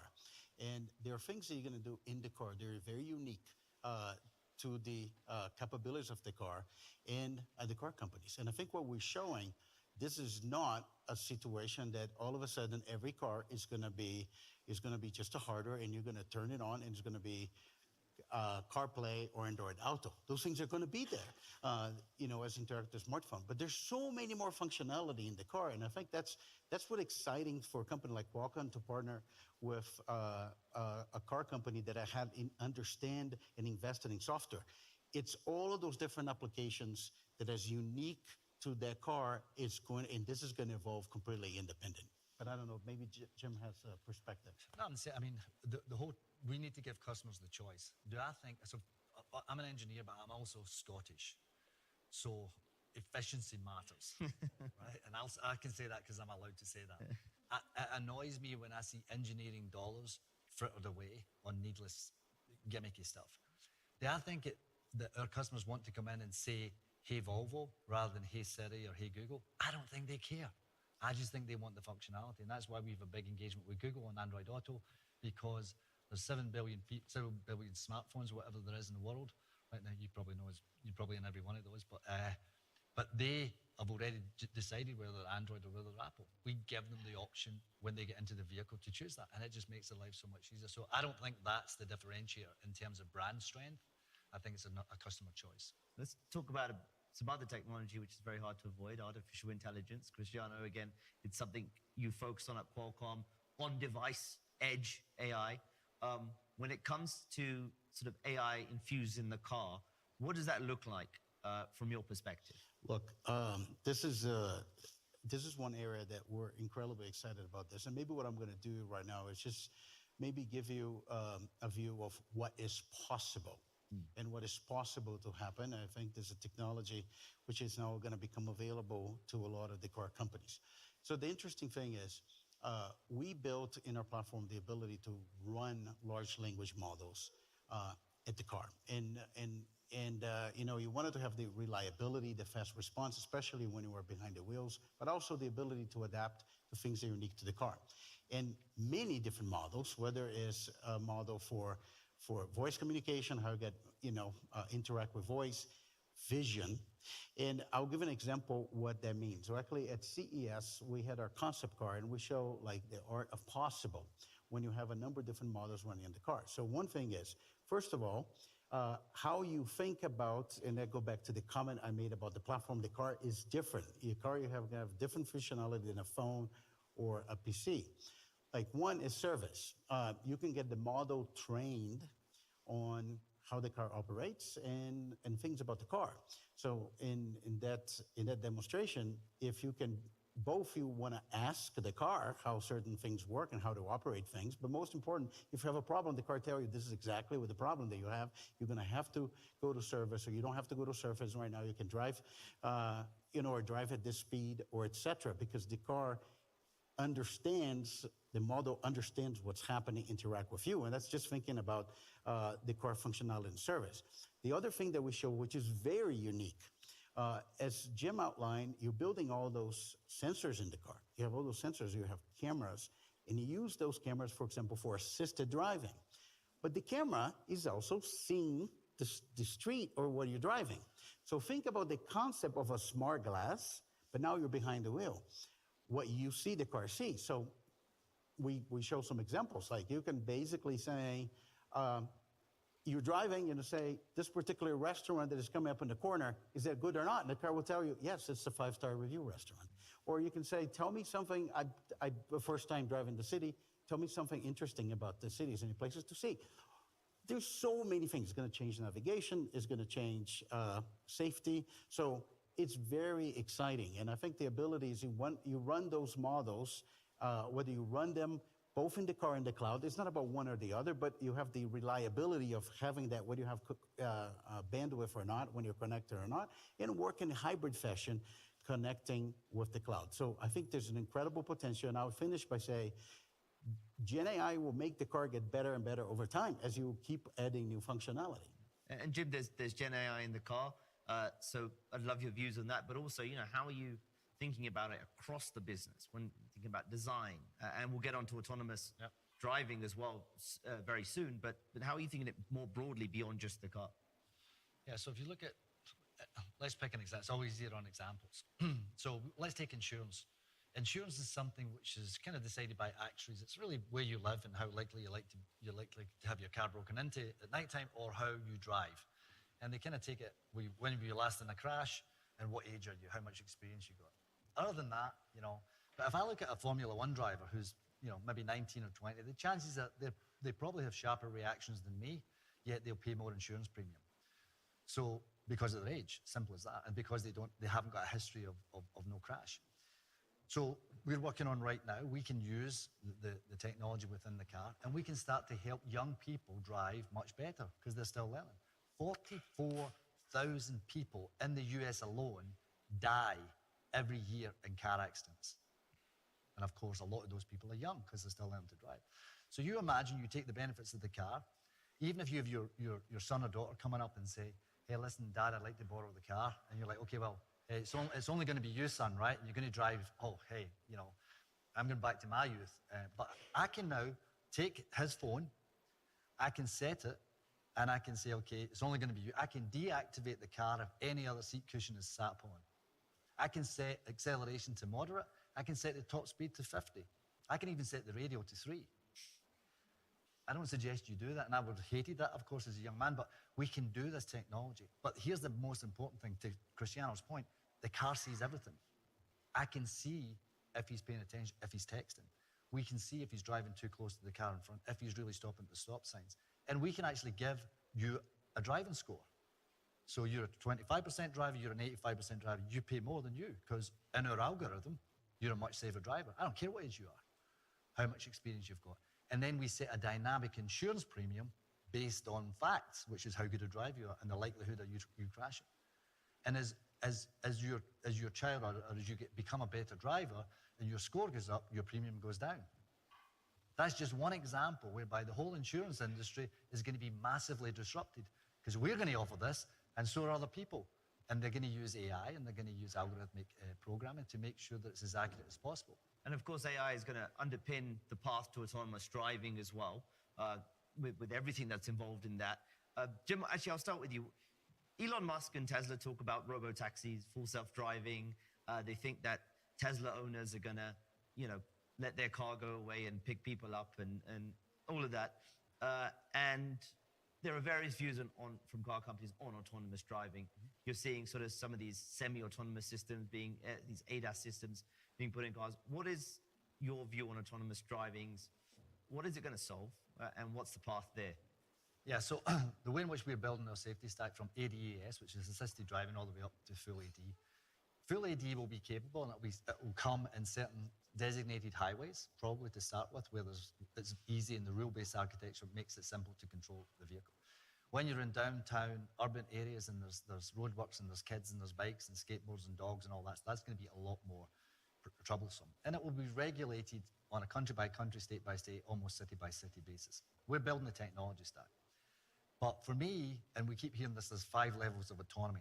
I don't subscribe to that. There's either hands on the wheel, eyes on the road, or hands off the wheel, eyes on the screen. And when you start to confuse people, because people need to know if they're meant to be in control of the vehicle, even if the vehicle is helping them drive. And it can take the stress off, and it can be much more fun and much easier, but they still got to be in control of the vehicle. And I was asked a question by an analyst, says, when will you be at level 3.5? I'm like, I don't even know what level 3.5 is. Who's defined that all of a sudden? Yeah. So for us, we're going to keep building our ADAS. And what I mean by that is every single month, every quarter, you will see our safety stack, our algorithms, our programs change so that ADS will become even more powerful. It will be able to take the curves at a faster speed. It will be able to go full autopilot, but still with the hands on the wheel. So that's how we think about it. But we're a safety brand, and that's why we care that the technology is absolutely 100% robust before we would suggest that people take their hands off the road. You get 2 kids in the back, 3 kids in the back of the car. You want to make sure this thing is like rock solid. So that's how we think about it. And Cristiano, ADAS is part of your platform as well. Yes. So what are you bringing to the table here? Look, we have two products, and I think we have a very flexible platform. We recently announced, this Snapdragon Ride Elite, which is basically, processing for this. We can work with any stack. We can work, any stack. Autonomous, and we're also developing our own stack. We do that in conjunction with BMW. We're going to launch that in July, and that becomes available for every car company that wants to. And we have been really focused on ADAS, and I have the same opinion as Jim. At the end of the day, the way we think about assisted driving is, yes, there's an opportunity for you to go full autonomy, but there's an opportunity to actually make every single car safer. Every single car. And then you can bring ADAS even on entry-level cars. So one of the things we did in our offer, we create something very unique we call Flex, which means you have the ability to have on a premium car, you have all the computation for ADAS, but even on an entry-level model, on the same SoC, you can run the digital cockpit in ADAS. So we're really focused on propagating assisted driving, and that's what we're doing. As I understand it, you don't yet have a partnership on driverless cars. Are we going to get one? You're looking for an exclusive here at Davos. Always. Is that a no? So look, let's look to the future a bit. Jim, what next for Volvo? What should we be expecting over the next 12 months or so? Well, you'll see us continue to invest in, the other thing which I think we should mention as well is that one of the biggest bridges to full, yes, what are the friction factors to full EV? And it's patchy, so West Coast of the USA really quickly, Northern Europe really quick, Southern Europe a bit slower and so on. I think a fantastic bridge technology is plug-in electric hybrids. And the great thing about plug-in electric hybrids is we can modernize them. We can use the technology from Qualcomm and others to really modernize that. What we find is in our data, with the plug-in electric hybrids that we have right now, 50% of every kilometer that's driven is driven electric. Even in a plug-in electric hybrid, people want to drive it, but they kind of want the backup plan just in case.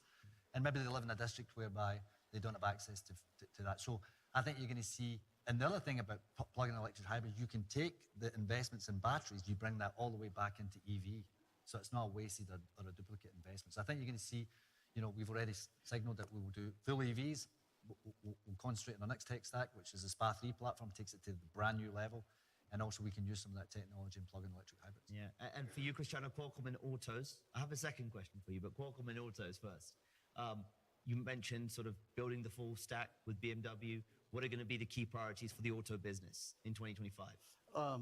Look, in the auto business, I think one of the things what we said is we want to commercialize the stack, and I think continue to drive, capabilities for the digital cockpit platform, and especially on that in 25 is the ability to bring Gen AI use cases. And one of the things that we're excited about the future, and I wanted to give you that because not a lot of people are talking about this, but I'm going to make a connection. Phones are going to be changing phones because of AI.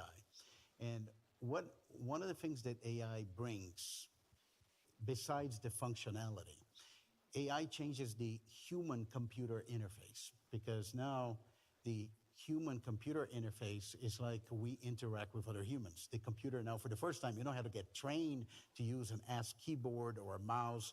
The computer can see what you see, hear what you hear, and understand what you're saying. And that's going to change, for example, applications in phones. They're going to have agents, and you're going to tell the agent what to do. That creates an incredible opportunity to bring functionality that's going to be available in phones right back to the car, because now that's what's going to be on the computer on the car. So the car, it may be, as applications change to this AI era, has as much functionality as you have in your pocket. Amazing. And I have a second question, Cristiano. And every time we meet, I always have to throw you a cheeky question. And this is my Thank one you very cheeky much. question. You're under your leadership, Qualcomm's become a company that isn't afraid to try new things. You've gone into the PC market, autos, invested heavily. One of the big markets right now is the server market, and I just want to get your views on it. It's a place where NVIDIA plays very strongly in that stack. Are you making a return to the server CPU market? So here's what I can answer right now. We have assets that are very relevant to the data center, and I'll point out two assets. One asset is we have a very competitive CPU. I think we demonstrated now, we restored the performance leadership to Windows. We now restore the performance leadership to Android, I mean the fastest CPU. And that CPU can be very disruptive on a data center, both on performance and power on the CPU side. We also have another asset, our inference processor, not training, but inference. Think about it, the processor for autonomy in the car is a server class processor. The reason we're so successful in auto, because you cannot put a server in the trunk, it's going to consume too much power. We actually have that in a small form factor, and it's very power efficient. Those are relevant to data centers. So that creates optionality for the company. Having said that, we're really focused right now on executing on our plans, and industrial is going to be a big one for us as a new frontier for the company. So we just have to wait and see on servers for now. I'll keep you posted. Thank you very much. It's a nice way to end. That's it for this episode. If you want to contact us, email us at beyondthevalley@cnbc.com. Please follow and subscribe to the show, and you can leave us a review. Thank you, Cristiano. Thank you, Jim. You're welcome. We will be back next week for another episode of Beyond the Valley. Goodbye. Thank you very much to both of you. That was a wonderful conversation. Thanks. Thank you very much.